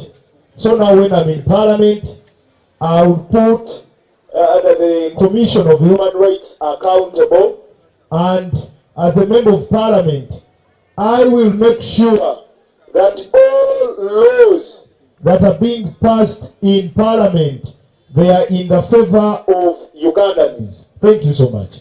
Thank you very much. Finally, for now, Mr. Pulia Sauloziwa, same question applies. Okay, thank you, moderator. When I'm voted an MP of Kawempe, because this government, they are not working on the laws, and we want to remove this government, I will only mobilize my people of Kawempe North to put this government on pressure, because we want to remove the dictator. And I will be teaching people on how we can remove a dictator, because it is us who can remove this government. When we are together as Ugandans, we can remove this government, even if it is today. Thank you. They can just move away. If we can even move from now and we say enough is enough for Uganda, they can move. I will only mobilize the Ugandans to know their rights so that we can remove the dictator. Thank you very much. Dear colleagues in the audience, Mr. President SG and others, we have an opportunity to the candidates. Those at the back, please.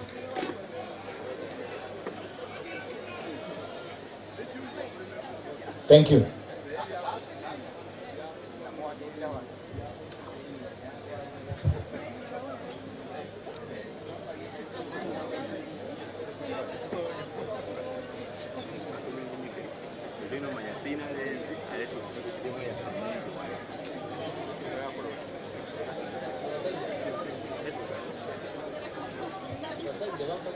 Okay, this is a quick question, no need for, maybe you can just tell us why.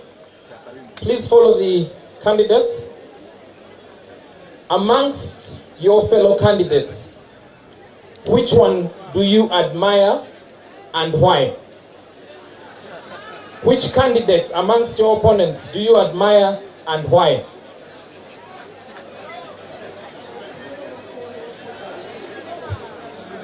None of these candidates. Thank you.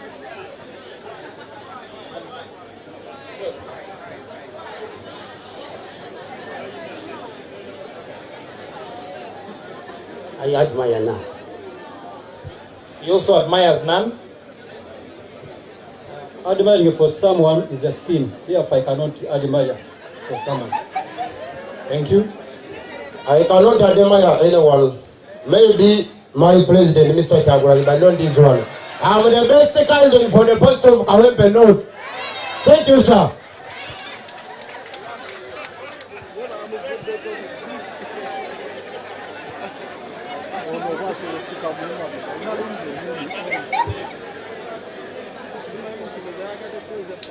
Thank you very much. Among the candidates seated here, I would admire my brother, Council Elias Luyimbazi Malikola,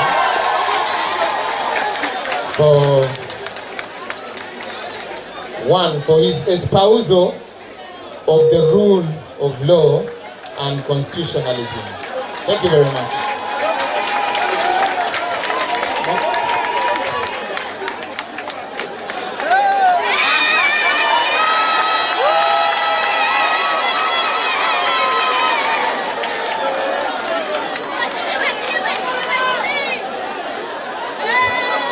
Thank you very much. The fact, let's listen, please. Let's listen, please. The fact, people power. The fact is, I admire myself because I'm the only one who has been representing the people. And you are the issue of term limits to remove the dictator from the reign. So I admire myself, nobody else. Thank you. Thank you. Thank you, Mr. Speaker. I admire Salim Serunkoma. The man has a ground. The other election he contested as a member of parliament. He was the second.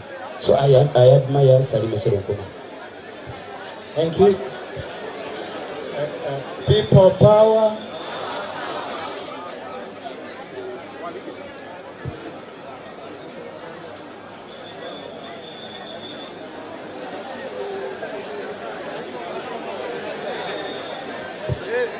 It's a very challenging question. Ladies and gentlemen, allow me the latitude. We are endowed differently. Mother Teresa says that I can do what you cannot do. You can do what I cannot do. Together we can do great things. All of us here are talented differently. I'm unique. This brother of mine is unique. Everyone here is unique. But we are all endowed differently. You cannot fail to admire something from someone. All of them, I have something to admire from them. Thank you. I thank you.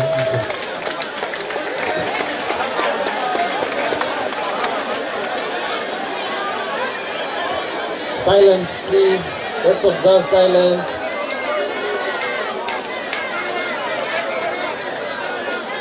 I think you should stand.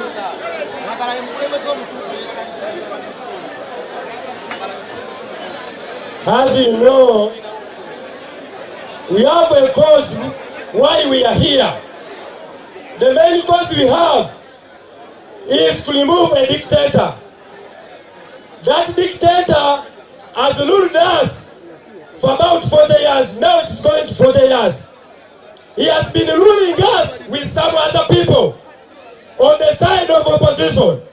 It's why I'm not going to admire anyone. I only trust my heart. And we are here on serious issues of removing a dictator.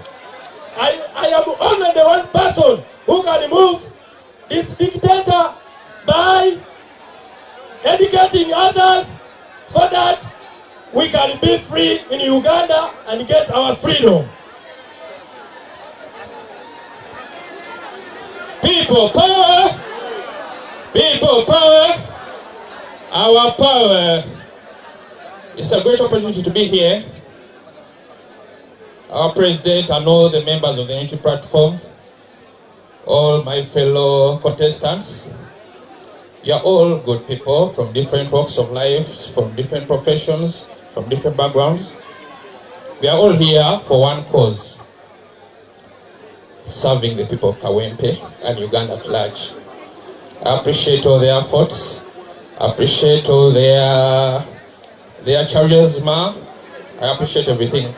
But on a lighter note, just one person, I don't know, we were in high school together. He happened to be my head boy. We are at Kawempe Muslim, but now we are here vying for the position of Kawempe North. Council Nalukola.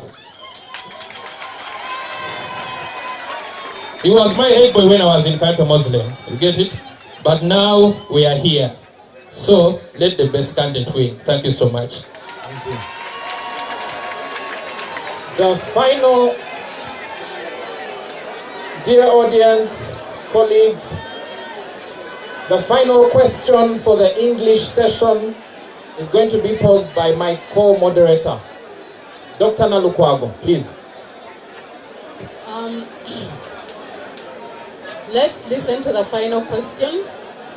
And I'm going to start with Council Oyimbazi Elias. I'm going to be specific. In 1 minute, you're going to tell us the village you stay in, the parish you stay in, and tell us what is the major economic activity of that area. And as a member of parliament, how are you going to help people advance that economic activity in the area so that they get more money out of it? Thank you very much.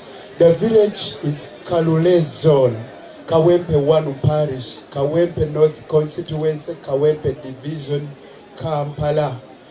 That Kalule Zone is a largely industrial area, especially along Bombo Road.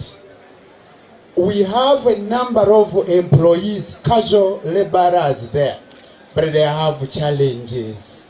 As you know, we don't have a minimum wage in Uganda. So, to improve their conditions and their pay is key if we are to help them as leaders. I think. How are you going to improve the pay, you as a member of parliament? Advocating for a minimum wage act, which is not yet in force. The other working conditions. Next, I'm going to go to Mr. Puliasau. You're going to tell me how many parishes make up Kawempe North constituency. How many parishes and yeah, that's... Thank you, moderator. It is 9 parishes which make up Kawempe North. Following it up, Mr. Ansereko Moses, could you tell us those parishes that make up Kawempe North constituency? Thank you, Madam. There are 9 parishes. The first one is the Hikaya. Another one is Waisewano. Another one is Kanyanya. Another one is Mpererwe. And so many others. They are 9. I've answered them.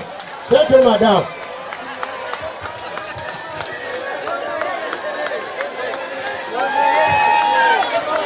Okay. Mr. Charles, Dr. Charles, I think you can help him answer that. Finish the parishes. Let's listen. Dr. Charles is going to finish the parishes. Okay, I'm going to start with Chewando where I am. Sorry. Let's listen to the parishes that make up the constituency. Chewando, Kikaya, Komamboga, Kanyanya, Mpererwe, Kawempe 1, Kawempe 2, Kazangola, Waise 1. That's all. Thank you. Doctor? I'm going to ask Mr. Serunkuma Salim.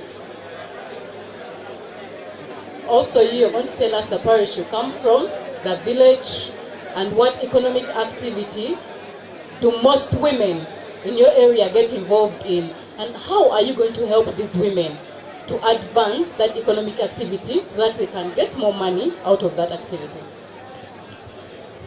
Thank you, moderator. I'm coming from Petfalao zone, Kawempe 1 parish, Kawempe 1 and Kampala districts. I'm a resident of Petfalao. I have been forming different groups, women groups, and I have been supporting them economically. I also have a shopping mall around the place. It has been helping the masses to increase on their welfareness. Thank you.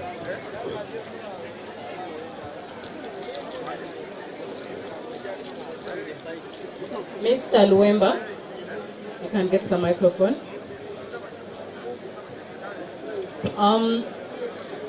Which parish is the National Referral Hospital? And we have challenges. People there have complained of the fact that there is a lot of sewage coming from the National Referral Hospital. What are you going to do to make sure that hospital in the area that you're going to represent works on its drainage, so that, because that medical waste, when it goes into people, you know the problem of Kawempe is sewage and other things. When people consume that sewage, they can get infected with diseases. So tell us your village, that village and the parish the hospital is in, and how you're going to solve that problem of sewage from the national referral. Thank you, moderator. That is Kawempe 1 as a parish, and village is Ketfanao.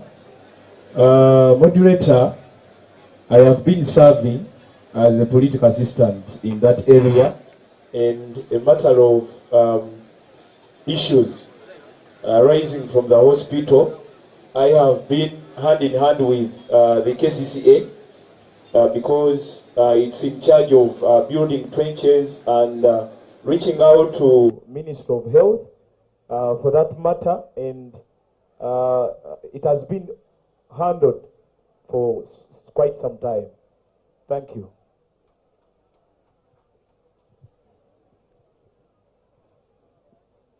Please exhaust them.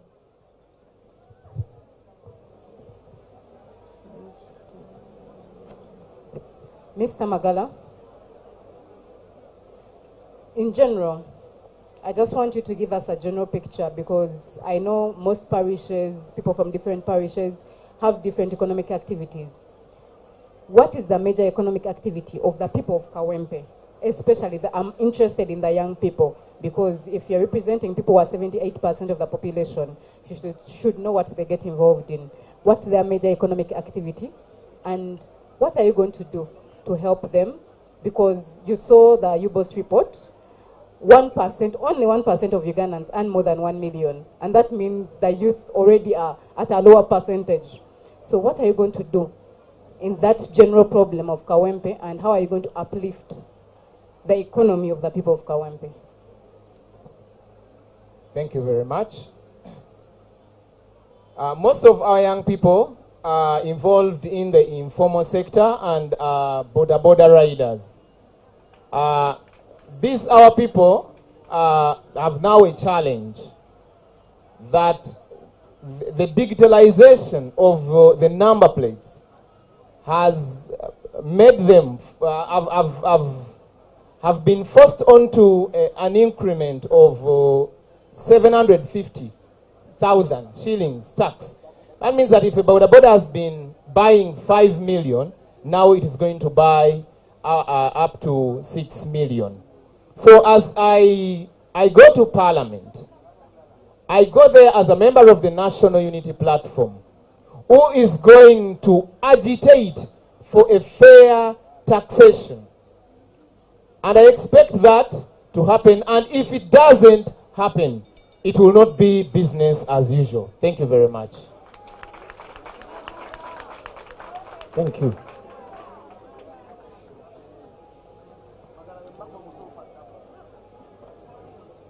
Mr. Kenneth, Engineer Kenneth Senkungu,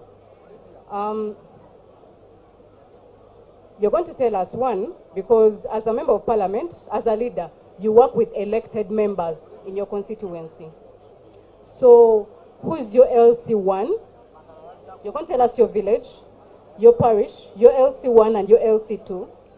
And then tell us, how are you going to work with those people to advance the struggle of the Ugandans? Still, I'm proud to state to all the members of National Unity Platform that I was born in Kawempe, I was raised in Kawempe, I studied in Kawempe, and I'm staying in Kawempe Chirokole village. I'm so proud to be somebody who has been part of Kawempe. One thing I always say that I'm ready, willing and ready to work with all the chains of leadership, starting from the president, our LOCs, our chairman. I'm going to work with everybody. As I stated, most of the small businesses in Chirokole are small-scale businesses which need empowerment, which need collective effort, people coming together, they save. We try to get them financial coaches, we try to get them psychologists to try to help them to better themselves. And I'm ready to do that. Thank you so much. Thank you very much. The final question for this round, which will conclude the English session, and then we will transition to Luganda. and we will discuss in Luganda for 40 minutes because we have to finish at 2. We'll discuss in Luganda for 40 minutes. So the final question goes to Mr. Kachika to give us his views about the recently released results for education at the PLE level and his comments on that. How did Kawempe North perform, and what does he think about that? Thank you, sir. Kawempe North, as a division, he performed very, very poorly.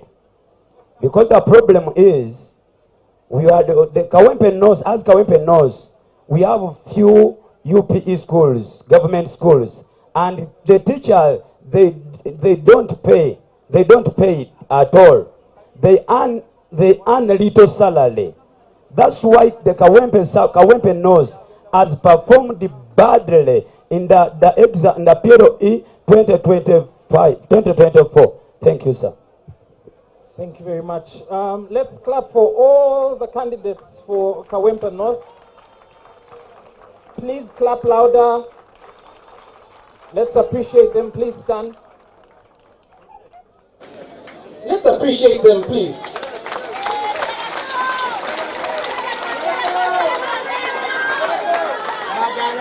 We will have a 5-minute break for them to take water or stretch their legs, and then we will resume with Uganda in under 5 minutes. Thank you. Let's appreciate my co-moderator, Dr. Nalukwago Judith, please. The timekeeper, Sasi Marvin. Yeah.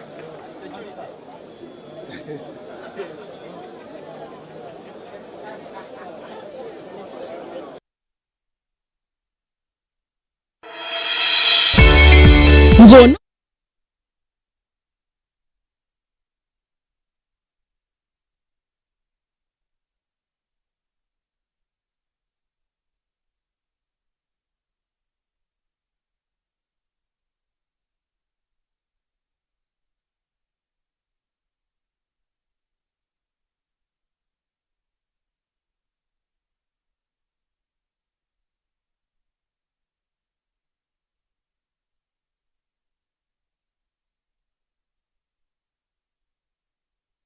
With cholesterol-free oils, enriched with essential vitamins A, D, and E, ideal for spreading, baking, and all pastries, making every bite extraordinary. Find it in all supermarkets and shops nationwide. Distributed by Tapa General Enterprises, located at shop number 3, Rafik Building, Chikuva, Kampala. Prestige margarine, spread it, taste it, love it.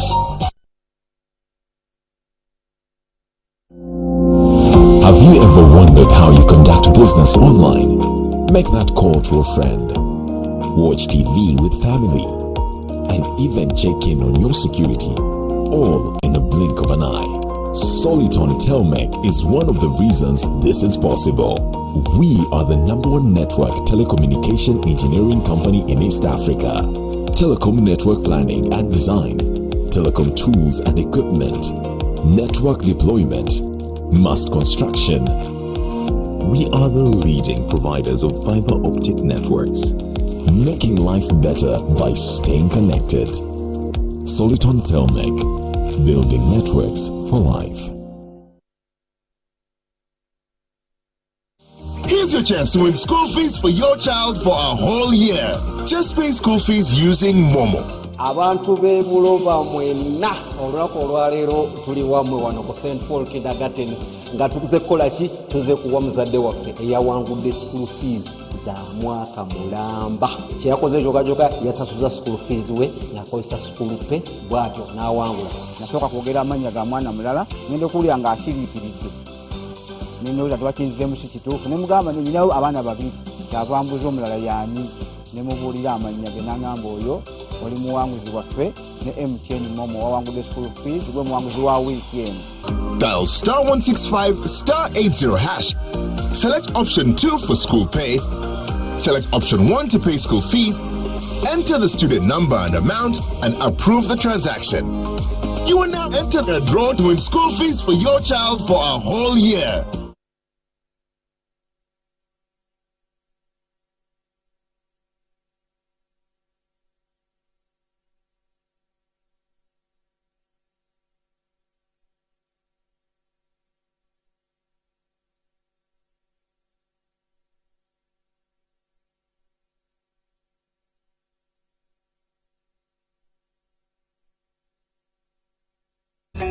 Bannabasimba Automotives Limited bakuletedde ekyenjawulo ekitabeerangawo. Pikipiki ya Boss CC10 mumu mpangazi ate nga netisi jangu weefunire pikipiki empyatuku ey'ekika kya CC10 ku ssente za nseko ate gwe wene yeetaga ku kibanja mpola Boss CC10 empya n'etabino wammanga nanga muntu yo ebbaluwa ya LC stage kwova awamu n'abakweyimirira babiri n'ennangamuntu zaabwe ng'ova mu mbeera embi. Tutuukirire leero ku kitebe kyaffe ekikulu ekamo kya Kusimba Automotives Limited opposite ne City Oil Mundeeba opposite ne Total awamu ne ku matabi gaffe amalala agasoba mu 8 okwetooloola Uganda. Oba otukubireko ku nnamba z'essimu zino wammanga okumanya ebisingawo. Noti 758 M22 n'ennamba yaffe etali yakusasulira noti 8 noti 333 be bannabasimba Automotives Limited. Omuzadde ali mu bwebajja n'ebitundu ebiriraanyeewo ng'onoonyeza omwana w'essomero ery'omulembe eryo erigenda okumuteekateeka n'ebyenjigiriza ebirungi n'okumusigamu empisa ez'obuntubulamu. Kankwanjulire Kids and Love Daycare and Kindergarten erisangibwa ebwebajja. Tulina ekifo eky'omulembe ekigazi obulungi ekizimba obwongo bw'omwana awali n'ebibiina ebiteeketeeke. Abasomesa baffe balina obukugu obw'enjawulo mu kulabirira n'okutendeka abaana ssaako n'okusitula obusobozi bwabwe mu bifo we bazannyira omuli buli kyakuzannyisa ekibayambako n'okuzimba emibiri gyabwe. Era abaana bafunira ddala n'akadde akawummula ekiseera kye bamala nga bali ku ssomero. Emmotoka weeziri eziwerera ddala okutwanguyizako mu ntambuza y'abayizi so nga n'obuyonjo ku ssomero kye kimu ku ebyo bye tussaako essira. N'olw'ekyo omuzadde leeta omwana waatu egatteko olwaleero ku lw'ebiseera bye eby'omu maaso ebitangaavu. Okwewandiisa kugenda mu maaso kati era nga tuwandiisa abaana okuviira ddala ku myezi 18. Okumanya ebisingawo tutuukirire ku nnamba z'essimu ezowammanga. Bawunda bulungi mama bakawundire chupa bawunda bulungi Buganda premium mulika sekenjagala sekenjagala nyabo sekenjagala Buganda premium mulika sekenjagala tukatunda kakuvire sebo muchala mwiya maiza kano Buganda kumbucha bakoze premium mulika kano kalamu imana Israeli Buganda kumbucha bakoze premium mulika kano kalamu muchala mukola mwakoze kano Buganda kumbucha bakoze premium mulika kano kalamu imana Israeli Buganda kumbucha bakoze premium mulika kano kalamu abatendo okuloza konyabo kano kaloze kono ulira nyabo abatendo okuloza kosebo kano kaloze kono ulira embaga ona malako nakasente munsawo akasimbi mukwale badetenda Buganda kumbucha labawe muleta premium mulika kamanyi nnyo kubasamba endiba olw'obuwoomi omaliza otebye newoba mukyala nakijangaja kano kamalayo nnyabo mukyanga mwiya mwayiza kano Buganda kumbucha bakoze premium mulika kano kalamu imana Isirairi Buganda kumbucha bakoze premium mulika kano kalamu mukyanga mukola mwakoze kano Buganda kumbucha bakoze premium mulika kano kalamu imana Isirairi Buganda kumbucha bakoze premium mulika kano kalamu bana Uganda twafune kula alwa Buganda kumbucha buli kyaliyo kibeerako shuwa n'oluzungu katwogere nandigambye abafa bapapa munnange nga temuliwo janjanga abalungi bapapa mwandikomyewo ne munywa ku kano ka Buganda premium mulika kano ebirungo byanoga kaleeta appetite ate tekalina zino zihangova kekanetera essanyu mubeera wenkanywako neboga mukyanga mwiya mwayiza kano Buganda kumbucha bakoze premium mulika kano kalamu imana Isirairi Buganda kumbucha bakoze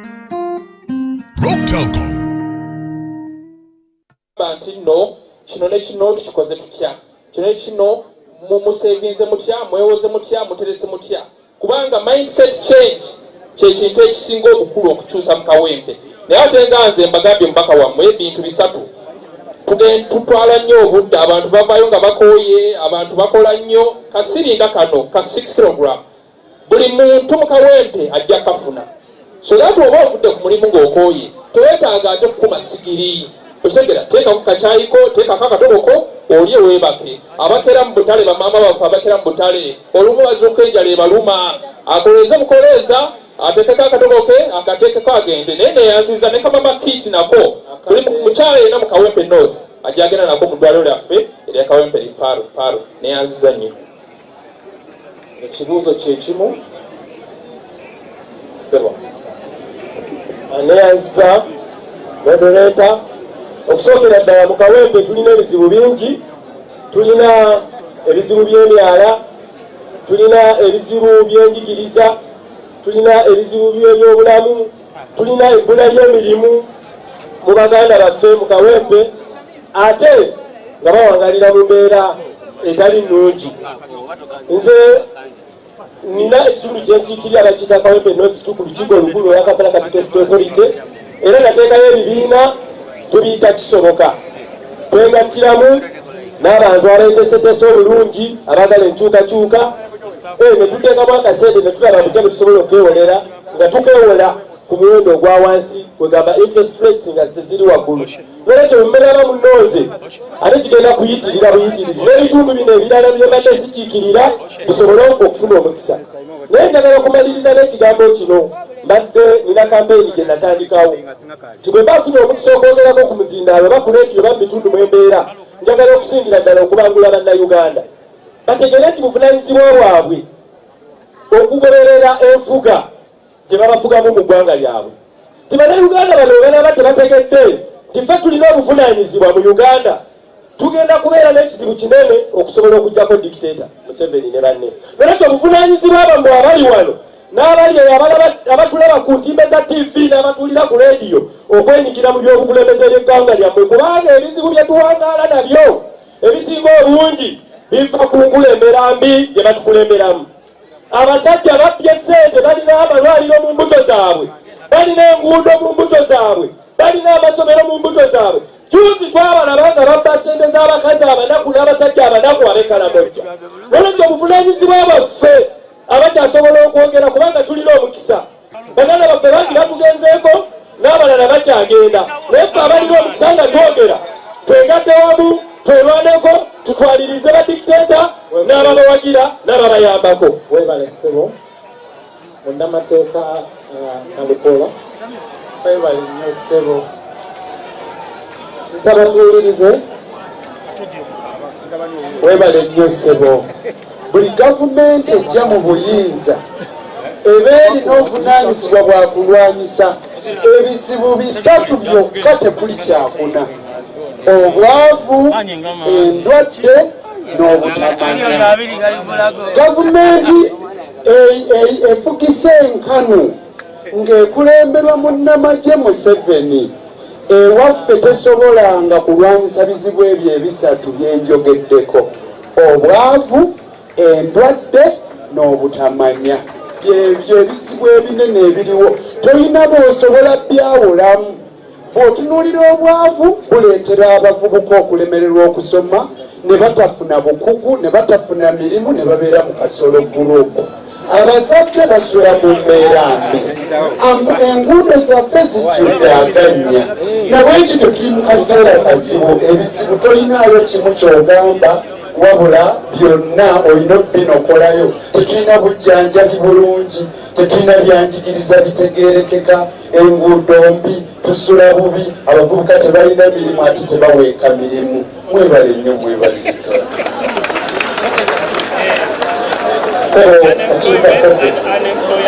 webale nnyo okusookera ddala nina kusooka nebaze pulezidenti wange Robert Kyagulanyi His Excellency the President of Uganda Robert Kyagulanyi Ssentamu mupulike engalo ez'amaanyi people power manya bagogedde yenze Kachika Freddy obuzibu obuli mu Kawempe North ekisookera ddala byanjigiriza mu Kawempe North bulina amasomero abiri aga UPE amasomero aga naye amasomero gonna ogagendamu nga gagudde olubege juzi nali nambula nabene abana bakoze bajja ba P7 ekyo munanda bananga mwana wange tetuliko tetukitegeera wasomeseza wali esoma likudde olege akasente kafuna tewali omusajja yangamba yedimansa yanduuza nangamba tulina abaana 105 buli mwana bamusasulira siringi 500 omwana wa UP ewekawempe agenda kuvuganya n'omwana w'obuddo. Can you imagine basabo ne banyawula n'akawempe twagala tufeeyo eno gavumenti etuvugidde emyaka 4 nkwewunya gwe atakwewunya ze gwe neewunya ogamba ng'okyebase nga bakakuvugira emyaka 4 masomero mavu malwalye temuli ddagala genda kawempe disitulikiti n'amaana kawempe egenda kuwali emulago eguli wali ekawempe wali eddwaliro ly'ekawempe genda abaana abakyala bafanga bazaala kirumya kikwasa ennaku ku gavumenti etuvugidde emyaka 4 nga tesobola kuteekayo ddagala mu malwaliro nga tesobola kuwabujjanjabi bakyala abakyala bafa baganda bange muve mu kuseka eno 2025 nga his excellence the president of Uganda we yagambye kusimudde kwetaaga ne twerwanako abooluganda amazima gali nti bannakawempe North n'eggwanga Uganda tuli mu buwambe. God bless you.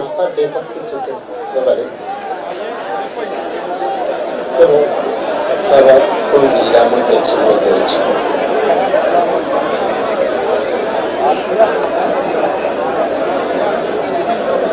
Mundarayo katuleze ekibuuzo mundarayo kizibu ki ekisinga okutawaanya constituency ya Kawempe North mundarayo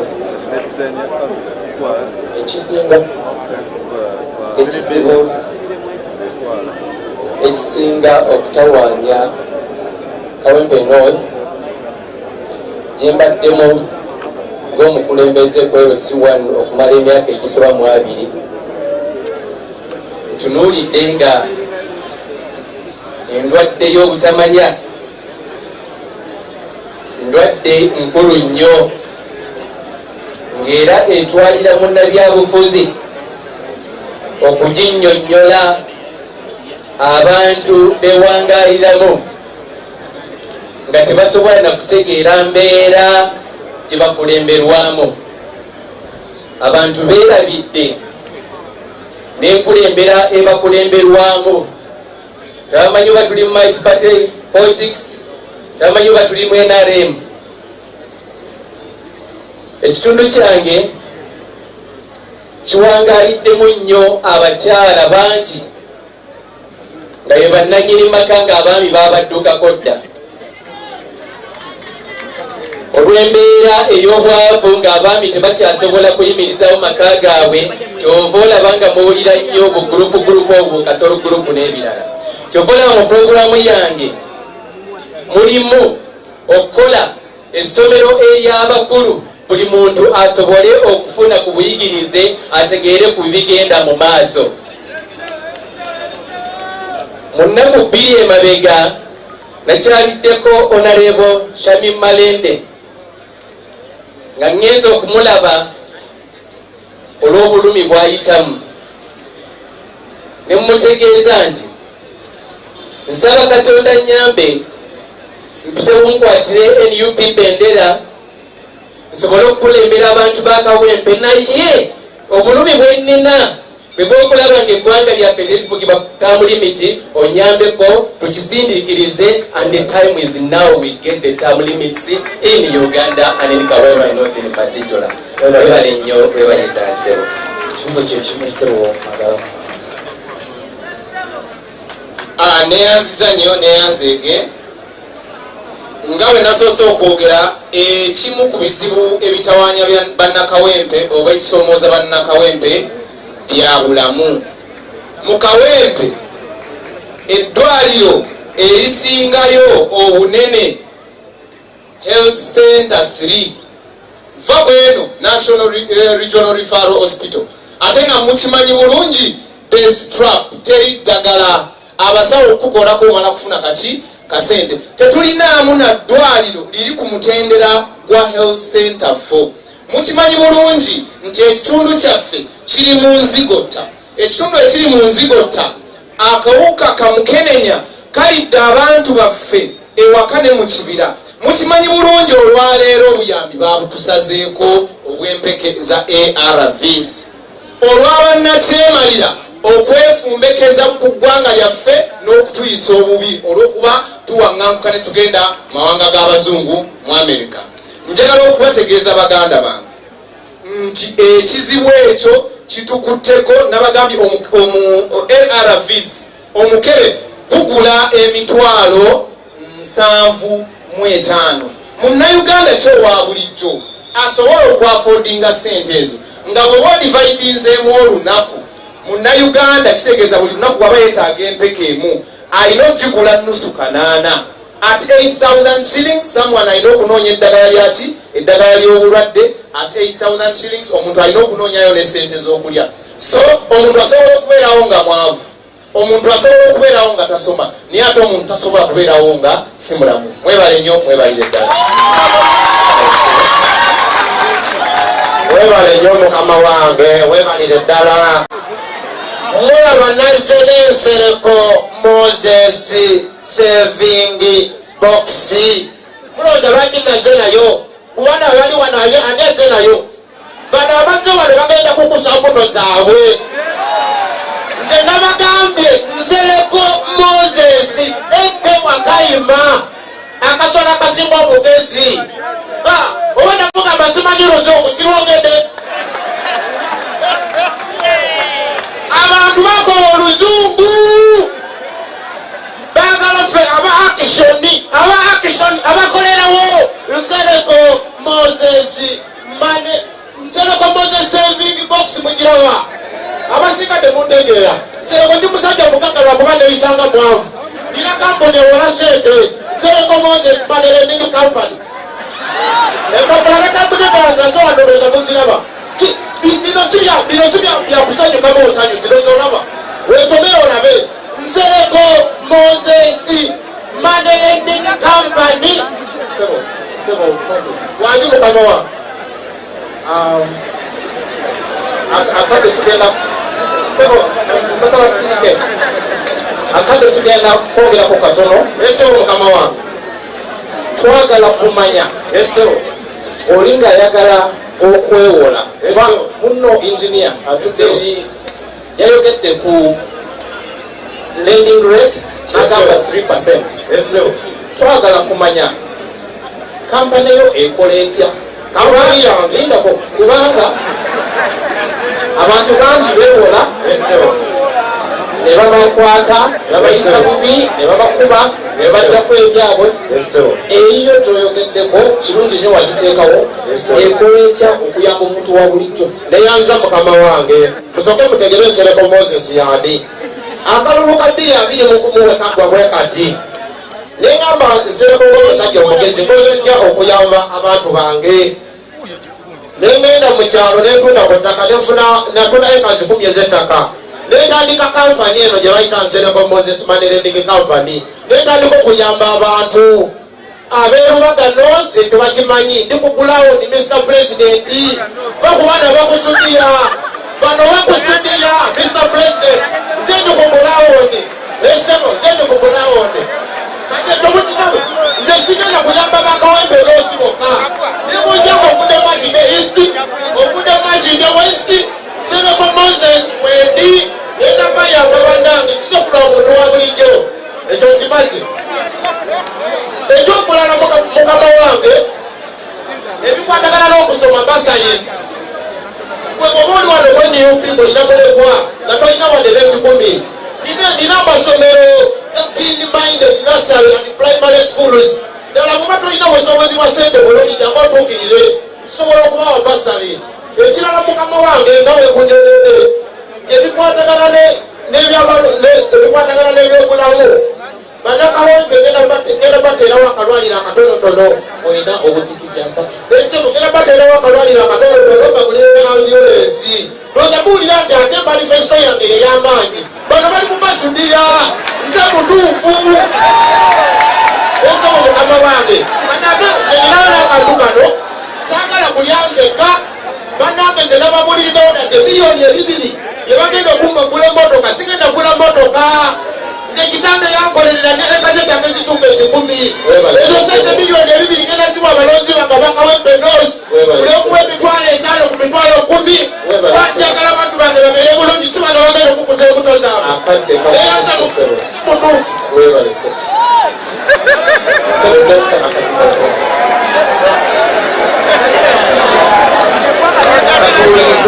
atuwulirize dokita ekibuuzo kyekimu Dr. Abavuganya yaza sebo mpozi nsaba tuwulirize baseba ne banyabo nsaba tuwulirize dokita mpozi okusobola okuterezamu Uganda wange sebo alina okutononera olulimi lwaffe Oluganda mu Luganda temulimu ekigamba kino ekyokulala waliwo tugamba ekirala ekyokulala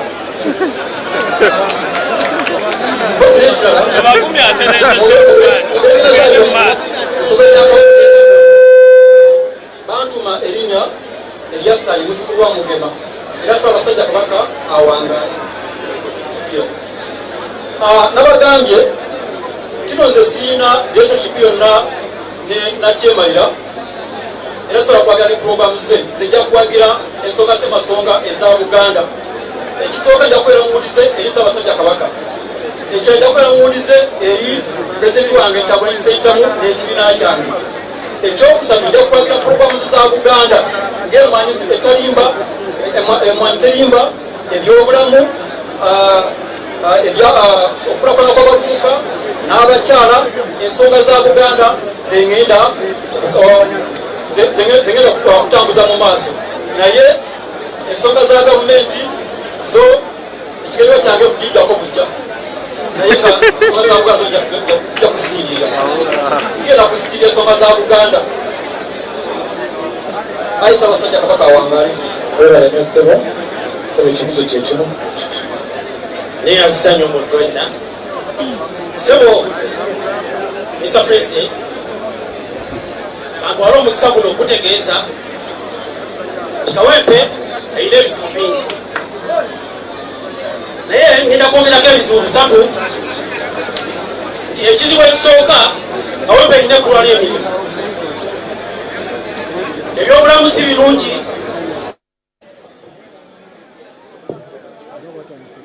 n'abakyala embeera gye bawangaalamu n'abamaama nayo si nnungi. Nze nno ku bizibu ebyo bye nkunyonyote ssebo, nako weetuuse. Kawempe nga Kawempe nakazimbamu emyalo egiwera 10. Kawempe nga Kawempe nakazimbamu enzizi eziwera 5 nga nyamba abantu okulaba nti nno bakyusa ebyobulamu. Bwe tugenda mu byemirimu gya Mr. President, Kawempe yonna etudde kuyiika 7,633, naye kuyiika ezo 7,633 nze ng'omuntu ali wano ssebo omusajja wo ninako yiika 3, nga yiika ezo zonna naziteekako ebyenfuna, kuliko shopping mall, ninako hotels, nga neera ssebo nze ayimiridde wano nina abakozi 3 olina obutikiti 17 mu Kawempe. Kawempe ekizibu kyayo nga bwe nkikunyonyodde nti amazima ebizibu ya Kawempe mbimanyi, abavubuka tebalina mirimu, nti ekirungi ssebo n'abantu abamu bakandideeti baffe bwe tulina wano ssebo era basula ku nnyumba zange era mbayisiza bulungi nti nja kubeera musaale nnyo okulaba nti no promotinga ebyenfuna mu Kawempe, ebyobulamu mbikozeeko, abakyala nsobodde obawanirira, neyansiza ssebo.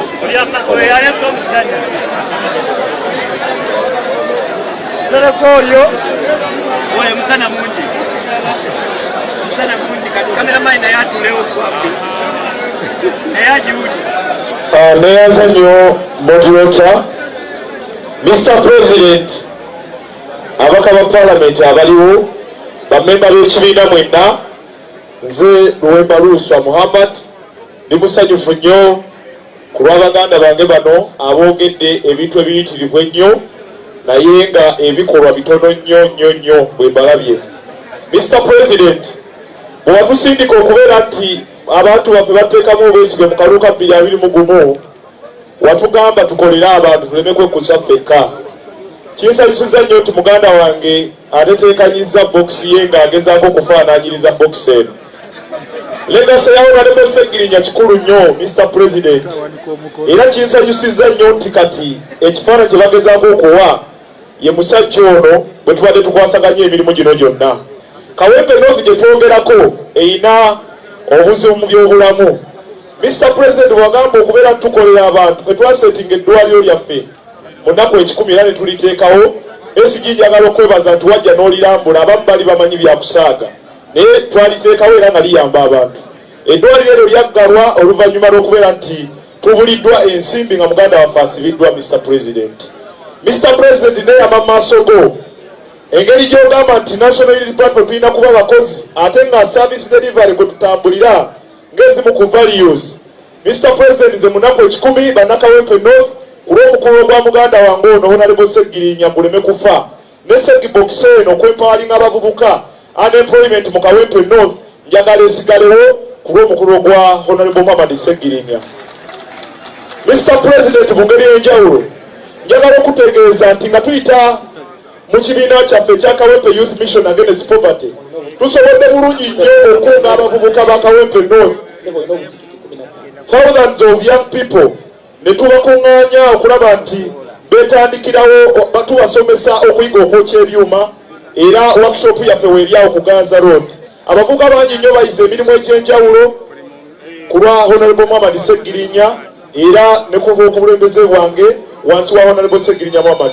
Tujja kuba basanyufu nnyo bannakawempe North nga nfundikira tuleme kutta mukulu gwa Honorable Segirinya nga n'ennaku 10 tezinnakola ki tezinnawera. Omukulu gwa Honorable Segirinya mukulu nnyo era twetaaga okusiima ebirungi byakoze ku lwa Katonda n'ensi yange. Tumaliriza basebo ne banyago, tumaliriza ekitundu ekyokubabuuza ebibuuzo ekisembayo era ekigenda okufundikira eno debate. Sebo ngenda kuwa kazinda ekigenda okufundikira debate eno. Buli candidate wano agenda kufuna munne gwabuuza ekibuuzo era n'oli naye amubuuza ekibuuzo. Awo wetugenda okufundikira debate ya leero. So mbawadde obutikiti 3 mwerondemu omugenda okwebuuza ekibuuzo tubawe time. Awo bagenda okusooka omulala abalala tulina peya emu, peya ey'okubiri lindako sebo, peya ey'okubiri eyokusatu eyokuna ona bano baliwo kati olino kale tutandike nammwe sebo. Ekibuuzo nsaba mpeereze endagirira. Ekibuuzo tekirina kusukka butikiti 3 eyera efuuse speech okuddamu dakiika emu. Ngenda buuza Honorable Nalukoola, olunaku lweggulo wakoze speech ku mawulire ng'oyogana bannamawulire n'ogamba oli wa Democratic Party. Ki ekikuleese wano? Ndeka bunne nkayina wano bannakawempe tusobola okukazanya tulina omuntu omukyamu. Nalukoola wa Democratic Party yakyeyogeredde.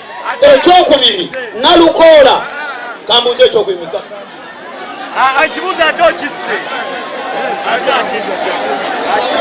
kyogamba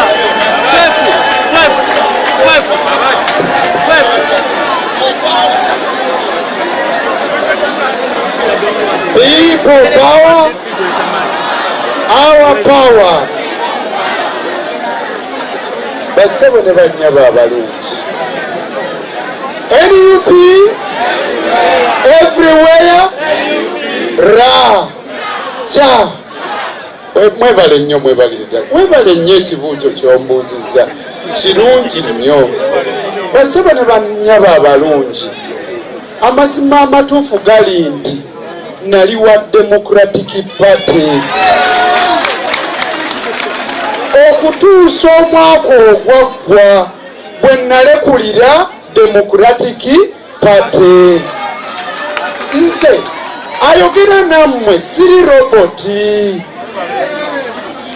Bannamawulire munanjulira oba obadde okolera ku muleereetu ogumu nga baguyita zifuddewa okyuka nodda ku muleereetu omulala emikisa mingi okwogera eri gye wakola ki gye wava ng'oyogera eyo bagiyita slip of the tongue. Musigale nange tutambule.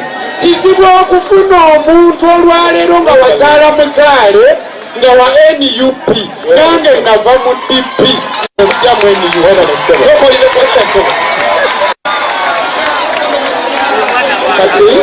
Kati sebo tusigale ku mulamwa. Kati kanso Nalukoola yagenda okubuuza munne ekibuuzo. Sabatuuliriza ekibuuzo. People power, our power, NUP everywhere. Ra cha muganda wange singa mmala nenfuna fulaga wano eya NUP oluvannyuma abakawempe north ne bannonda nemba nga nze ngenze mu paalamenti kiki kyoyagala nkuteesezeeyo?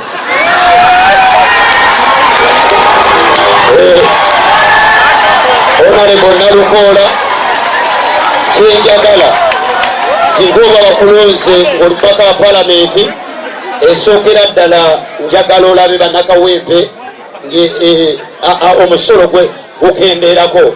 Kawempe nga kawempe azi kawempe fe tusinga osasula omusolo mu Kampala naye kawempe north nga kawempe yonna erekeddwa.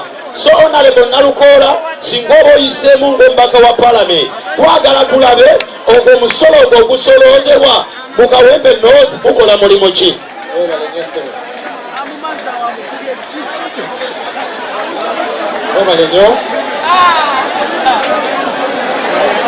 Sabatuulirize peya ey'okubiri yiino bagenda kwebuuza ebibuuzo. Kibuuzo kimu butikiti 3 okuddamu ddakiika emu. Aneyaza njagala kubuuza muganda wange ono kiki kyalaba ekibiina kya NUP kyekisinga ku bibiina ebirala ebiri mu Uganda naddala ebiri ku opposition? Ekisooka njagala okwebaza President waffe His Excellency Kyagenda Robert Ssentamu olw'okutuwa visioni n'atukubiriza ffenna tujje twetabe mu byobufuzi, twetabe mu kukulembera Uganda eno. Nandibadde nsawo nentuula nenywa kakawa kange nenywa pizza zange neŋŋamba profession kanjireke zijje mpeereza abantu b'ekawempe. NUP atuwadde omukisa ffenna tewali muntu yenna gwe bagaana. Fuuti soodya abantu abayigirize buli omu yenna afunye omukisa okukola ki? Sandibadde wano singa mbadde mu kibiina kirala. Njagala okwebaza National Unity Platform okitegeera esobola okunzikiriza n'enkyusa endowooza zange neŋŋamba kino kansooke nkireke zijje mpeereze abantu b'ekawempe. Era mmanyi mwenna mu kawempe Engineer Senkun Kenneth we mutuuka bannange zempyaddako ng'eyogoba enzikiza buli mukyala mu kawempe agenda kuba ne mama kiti ne ka 6 kg gaasi buli mukyala agenda buli household gy'omanyi mu kawempe agenda kubeera nayo. People power Engineer everywhere you are. Akadde kakutte kati gwagenda okubuuza ekibuuzo bakuddemu. Kolya Sawulo.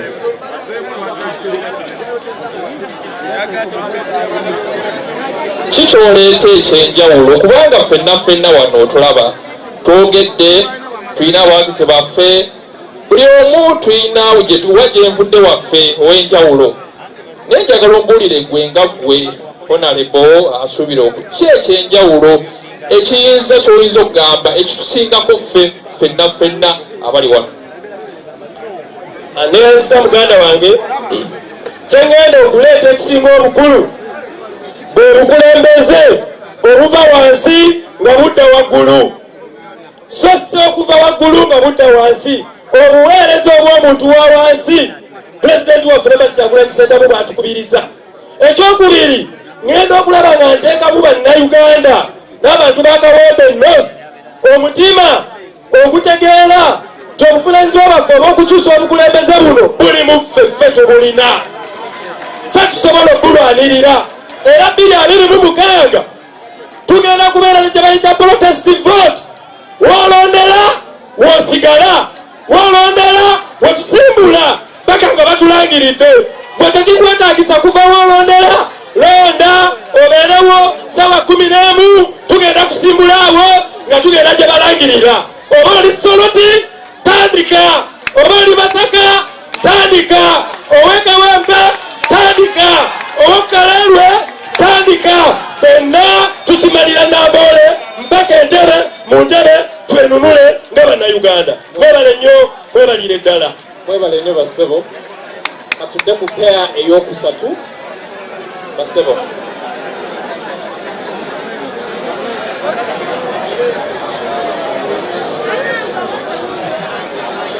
People power, our power.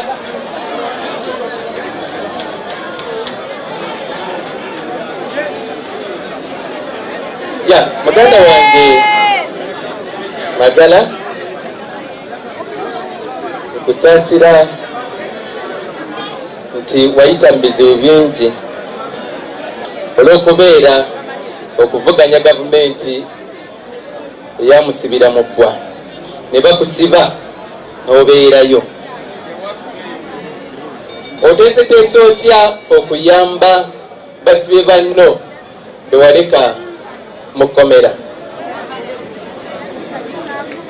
Neeyazizza muganda wange, ekyo kibuuzo kirungi nnyo.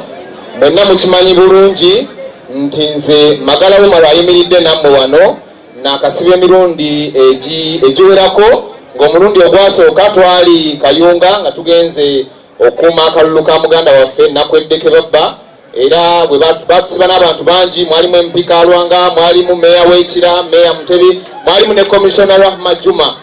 Naye nasigala ku mazima ne bwe bansiba ku luno nga bantaddeko ebisangosango eruzira mukomere erisemberayo ddala waggulu maximum security prison, nenkwata ennaku 10, nenkwata ennaku 2, nenkwata ennaku 3, nenkwata ennaku 4, nenkwata ennaku 5, nenkwata ennaku 6, nga sikyusanga kigambo kyange nga ngamba twagala kujjako dictator president waffe Robert Kyagulanyi Ssentamu agende mu Ntebbe. Njagala okubategeeza baganda bange, muganda wange Mulumbe, ekibuuzo ky'ombuuzizza, it is painted all over. It is painted all over me. Kindiko yensonga lwaki outfit eno gye nayambadde kuliko baganda bange abasibe abali mu makomera. Tukyababanja ba political prisoners. Mwebale nnyo, mwebalire ddala. Thank you. Kakigwabuuza ekibuuzo akuddemu. Ssentebe wa Kazo Angola Sebo obadde ssentebe banga ddene nnyo. Buweereza ki bw'otusiza ku bantu bo ab'omu Kazo Angola, era okoledde ki Obwakabaka bwa Buganda engeri gy'oli omutongole wa Ssaabasajja Kabaka? Mwebale nnyo.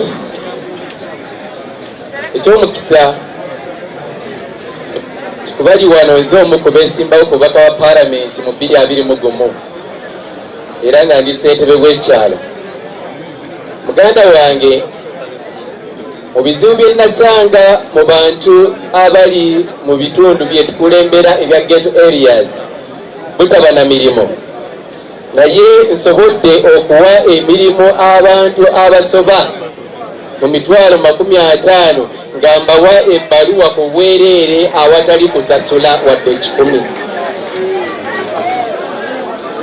Nfubye okulaba nga nyambako okusomesa okuyamba ku bantu baffe abamufuna mpola okubasasulirako ku busugulu fiizi obutonotono n'obukufuna basaries basobole okubanga bagenda mu maaso bamunyunguke balabe engeri ki ensi eno bwe tufugibwamu obubi era tusale amagezo gijjako. So ate ku kya Buganda nenyambako okulaba nga enkola za Ssaabasajja eza bulungi bwansi zitambuzizza bulungi ku mitendera gwonna. Webale nnyo muganda wange Kabaka wangaale here eyoku next pair. Okay.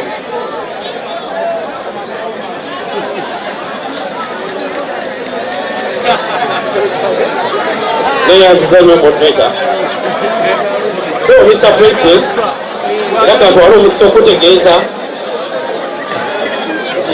saba tuwulirize.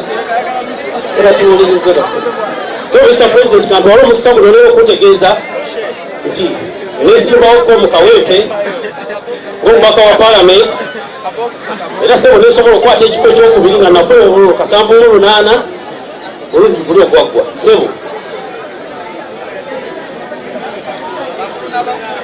amanya gugwana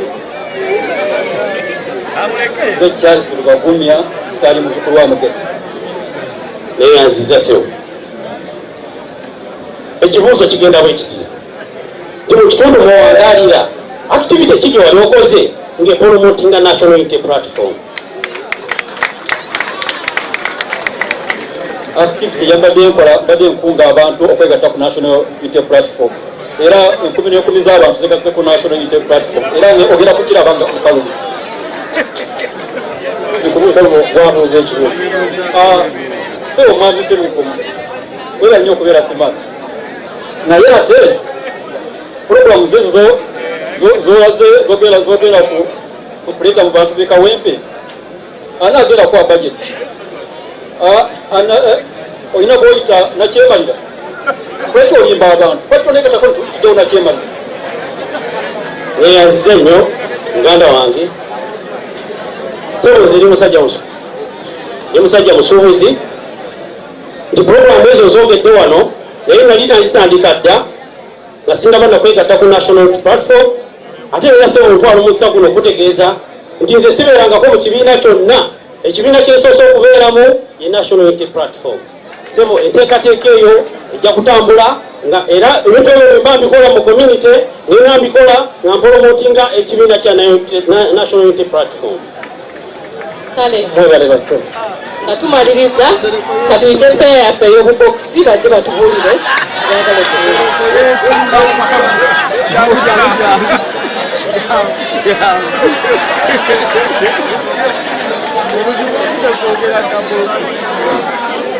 neyanzanya bakama bange mwena nina kusooka okwebaza mukama wange mwami Robert Kyagulanyi Ssentamu musajja gweyina waaka obwemupi nali nabwagala 1996 nga jjajja wange antwala okusoma nga ndi mupi wano naye nga ntya nga ndi mwakatongo naye ngenda okulaba okanze jjajja mwami n'obuteekamu engwalawo oti naye ngamba buli kimu kisoboka kyova olaba kati nserekani atamumanyi nze ntrendinga kati bannange kyangendo muganda wange ono sigenda mubuuza kibuuzo lwaki babadde nesegibokisi nga nange ina nsereko Moses bokisi kati ngenda musaba obusabi ajje tukwatagane muwa omulimu gwa personal assistant sobo kwogenda okubeera personal assistant wange tutambuze emirimu gya mukama waffe onanamusegirinya sigenda okubuuza kibuuzo mukama wange jangu okuwa omulimu sebo n'akabokisi kakano sebo tandika okusevinga sebo mukama wange kwata bokisi sebo mukama wange ndikuwadde era nkusuubiza omulimu gwogenda okubeera personal assistant wange abantu ba Kawempe North bonna bakkiriza Honorable Robert Kyagulanyi Ssentamu NUP yonna weyanza bannange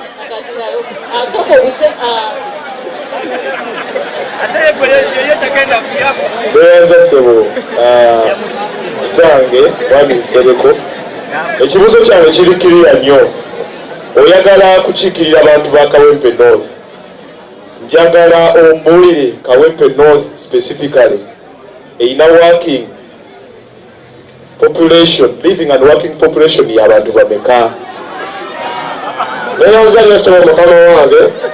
Kawempe North electoral area eyina ebyalo 49, tuyina emiruka 9, tuyina polling stations 165. Omuwendo gw'abalonzi abali mu Kawempe North balinga emitwalo 7 esebo mukama wange. Neyanza se akiriye kati abasazi be bamanyi.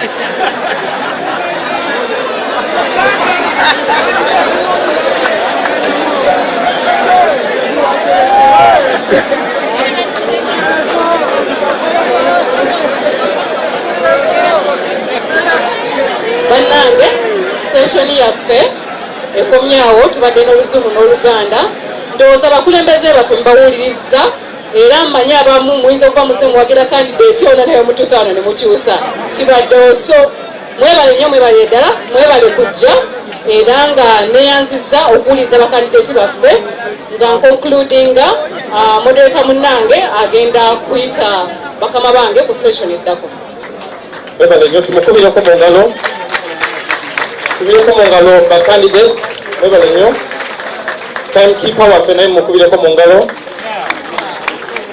Twagala kuyita mukama waffe Secretary General David Lewis Rubongoya ajje ndikire ssebo kazimbawo. Obugalo bwa moderator obusingakaawo. Thank you very much, Comrade Kalamaji Andrew. Thank you so much, Dr. Nalukwago. Obugalo bwa candidate muyimirire babakubireko mu ngalo bannange. Obugalo bwa candidate mwenna obemwetulira. People power, our power.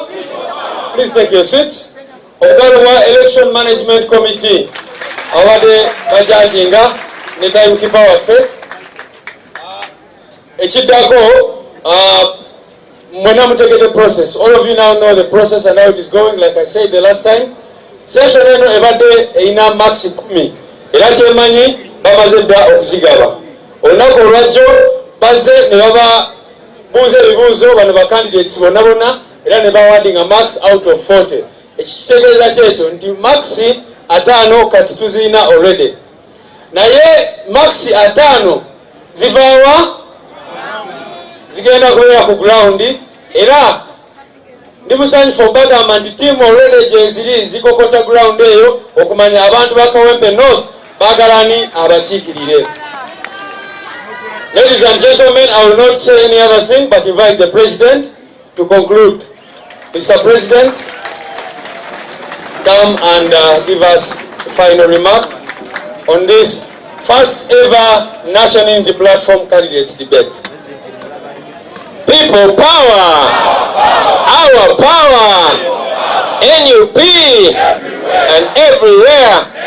Madam Tiame. Manyanga Matule.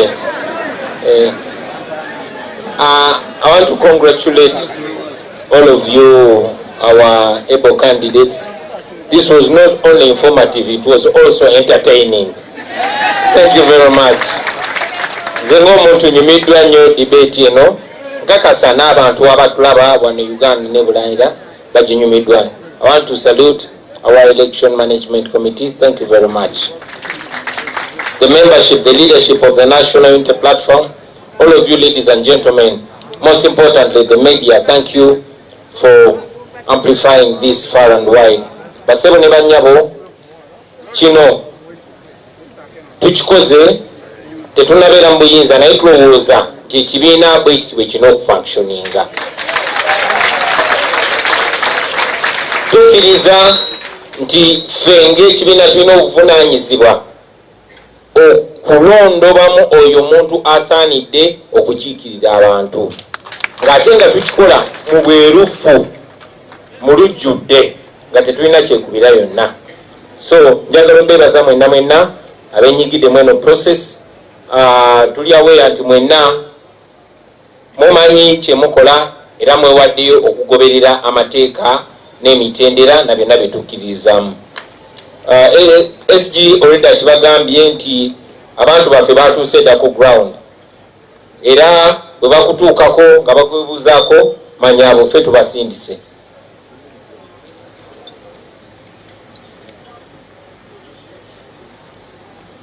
Bwe bakutuukako manya ffe tubasindise, bayambe mubawe information entuufu.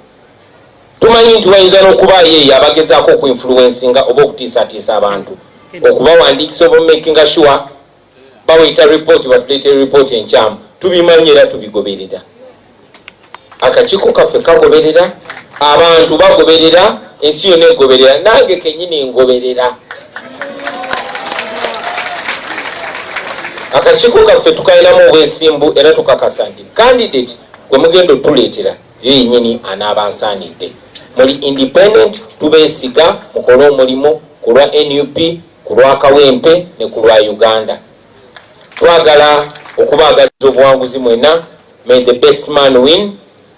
Nsanyuse nnyo mwebale kuwaŋŋana kitiibwa nakwewa kitiibwa mmwe ng'abantu.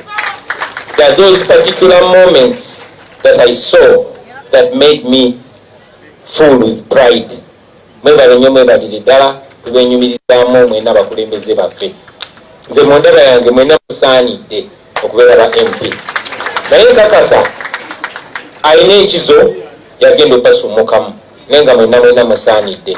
Mwebale nnyo mwebalire ddala. Mpozi nga maliriza olunaku lwaleero twafunye amawulire ag'ennaku Muzeeyi Kirizesito mu Kiwanuka taata wa Ashrafu Kasirye atuvudde ku maaso. Bamutomedde muzeeyi oyo mumumanyi taata wa Ashrafu abadde atwagala nnyo nga buli akakubye ajja wano n'atwebuuzaako ne bwawulira ekyamu eyo ajja n'atuteeka ku sport tukinnyonnyole. Mukadde waffe tujja musubwa nnyo, Mukama mumuze emirembe. Naffe tulina okugenda mu maaso n'olw'ensonga eyo abantu ba Kawempe North mwena mwenyigire mwene ensonga. Tubaleetera candidate very soon, naye twagala tubaleetere candidate nga alondobeddwamu mu bwerufu, si bino bya dictator Museveni kugamba ani akolerawo n'alondobwayo oyo. Kyokka nga kyekibiina ekiri mu buyinza ekyo kibalage democracy level yaabwe weri. N'ebibiina ebirala tetubyogerera bubi naye twagala okubiwa ekyokulabirako nti mu Uganda empya ebintu bwe biti bwe bijja okuba nga bikolebwa. Mwebale nnyo mwebale ddala basebo ne bannyabo, Mukama abankumire. And I'm wishing you all the best. Make the best man win. Nsubidde Katonda akkirize omulundi omulala tubeeremu n'omukazi avuganya. But as for now, may the best man win. Thank you very much for God and my country. We will stand up for the anthems.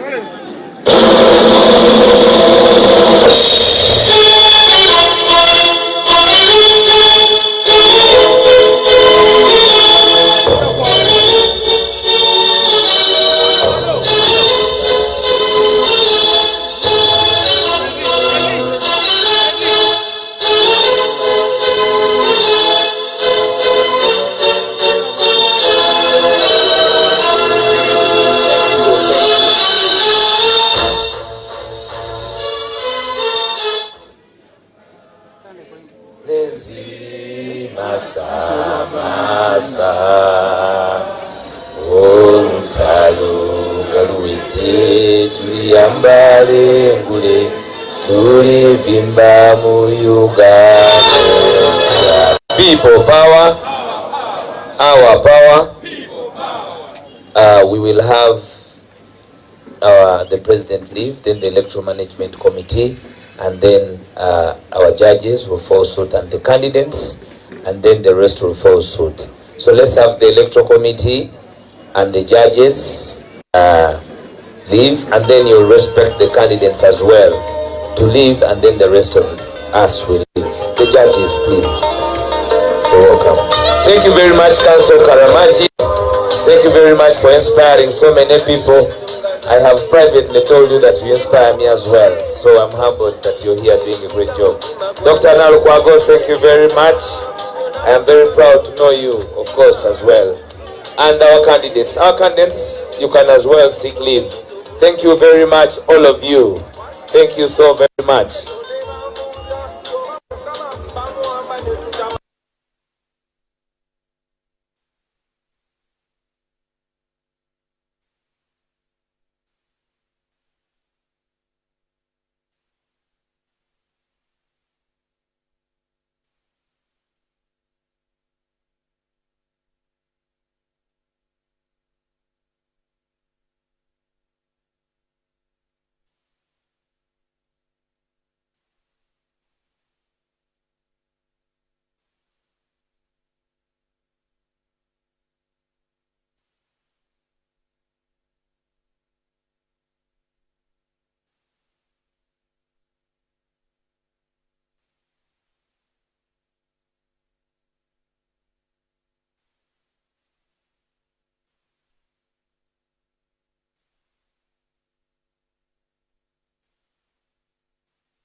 ate munaye atugoberedde okuva tatandikidde enkya y'olunaku olwaleero era nyongera okutegeeza nti tukyali wano ku kitebe kya National Unity Platform enteekateeka ey'okusunsula ate munaye abeesimbyewo okujja okuvuganya mu kalulu akabonna ak'okuddamu ate munaye mu kulonda omubaka agenda okujuliza ekifo ekya Kayembe North ate olunaku olwaleero babadde n'okusunsulwa nga kuno kubadde kwa debate oba okwansiganya ebigambo nga bateesa ku bintu ebigenda okuba nga ate munnange bitunulwamu okulonda omuntu yenna agenda okujja okufuna kaadi ya National Unity Platform ate munaye njagala mbe nga kutegeeza gwe atugoberera okuva atugobera ku BBS Final okuva twatandikidde era abantu ab'enjawulo bali wano era njagala negateko n'omu ku bo yekayika gwe ngenda ofuna tube nga tuwummula enteekateeka ey'abantu bano okujja okuvuganya mu debate olunaku olwaleero ekutambulidde etya era kiki kyolowooza ekyandibadde kigobererwa mu kulonda okujja?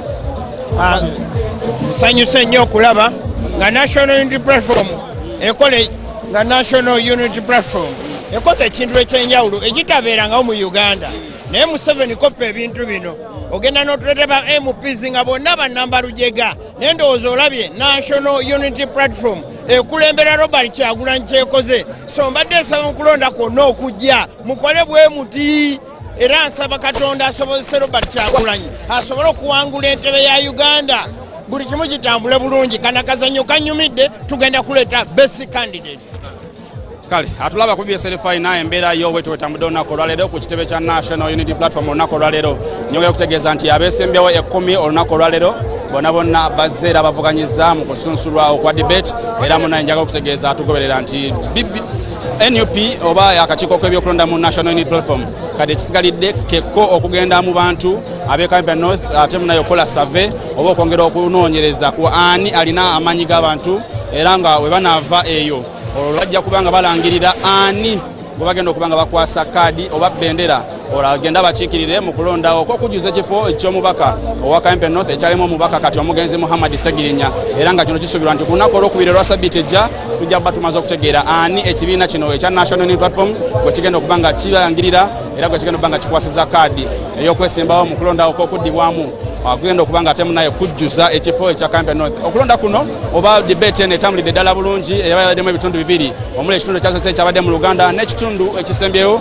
ekibadde mu lulimi Oluganda ekyaso kyabadde mu lulimi Luzungu era nga nja kutegeeza nti abantu bonna abeesimbyewo boogeredde ddala ku bintu ebyo bye baagala okubanga bakola ebintu ebyo baagala okubanga bikyusibwa ne ku bizibu ebirudde nga bitugumya banna Kayembe North era nja kutegeeza nti mumimu ku ebyo ebinokeddwayo mubaddemu ensonga 3 nga muno mulimu obwavu nga muno mulimu obutamanya ate nga mulimu n'endwadde kakati nebisinga ku ebyo kanyongera okubikusakira nyongera okubikutuusaako ate mu mpeeza zaffe ezijja mu maaso omuli amawulire gambuuze ku ssaawa emu n'amawulire ageesigika ku ssaawa 4 nze Sulaiman Sebugwawo nkoze n'abantu ab'enjawulo okuli Suna okubanga tukutuusa akubadde atukubira ebifaananyi byobadde olaba ku mutimbagano gwaffe ndi ne Sean Magic ate munayi naye abadde akutuusaako ebifaananyi nkoze ne Robert Kalemera era naye abadde akutuusaako ebifaananyi awamu ne Aziz Matovu kakati kkiriza nkuddize muganda nge Peter Teny ali mu studio ate bongera okwongerayo n'enteekateeka ez'enjawulo naddala programu zaffe ezitambulira ddala ku BBS Final nyongera okwetondera ggwe ate munaye atataganyiziddwamu olw'ensonga nti programu ezimu oba oli awo tuyingidde mu kadde gaazo kati kkiriza nkuzeeyo wa Teny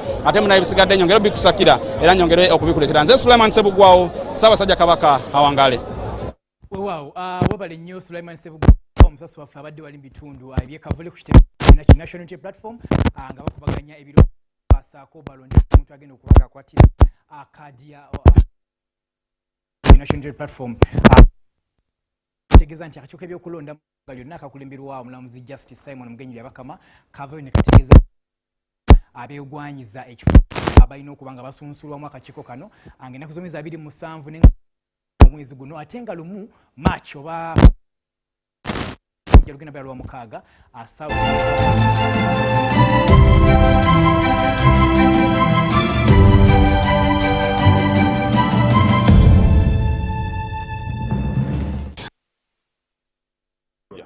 osubira ki era n'abawagizi babategeeza kyonna kolale erinnya yenze Mulumba.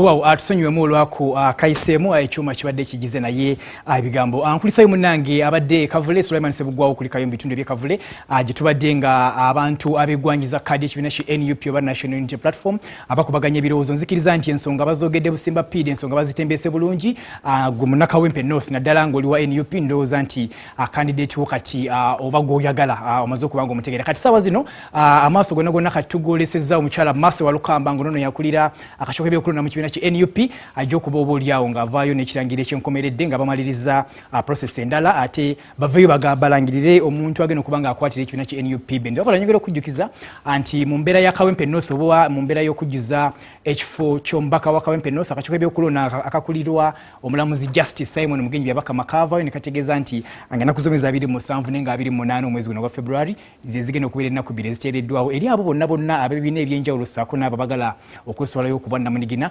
ogenda mu kakiiko kano bawe empapula zaabwe weewaawo balage nti nno abagala okwesimbawo okuvuganya ku kifo kino ate nga lumu March BBS terefayina etaddewo enteekateeka enjawulo mu nteekateeka yaffe ya BBS bawompitewo tulina kutuusaako debate nga debate eno egenda kubeera y'abantu abo bokka banaabasunsuddwa electoral commission okujja tulina kubeera awo okuva ku ssaawa emu ey'ekawungeezi otuba kutala saa zijja kubeera nnyo ez'ekawungeezi awo ekawempe kugombola kale no mujje ku division mujje mubeerewo abantu abaana batebasobodde kujja kubeerawo tugoberere butereevu BBS terefayina nga lumu March abantu bano ab'enjawulo tulina kuba tuba kutuusaako bannakawempe tubagaliza okulonda okulungi naye tukuume emirembe naddala abavubuka n'abakyala ffe tusinga obungi future egonga laffe eri mikono gyaffe kikulu nnyo tuba tugenda mu kalulu tukuume emirembe nze Peter Atenyi mu nteekateeka BBS bawompitewo katugende mu maaso n'ensenka ya programu nga bw'erina okugenda mu maaso obadde mulabi mulungi nnyo owa BBS bawompitewo wangaala ayisa abasajja kabaka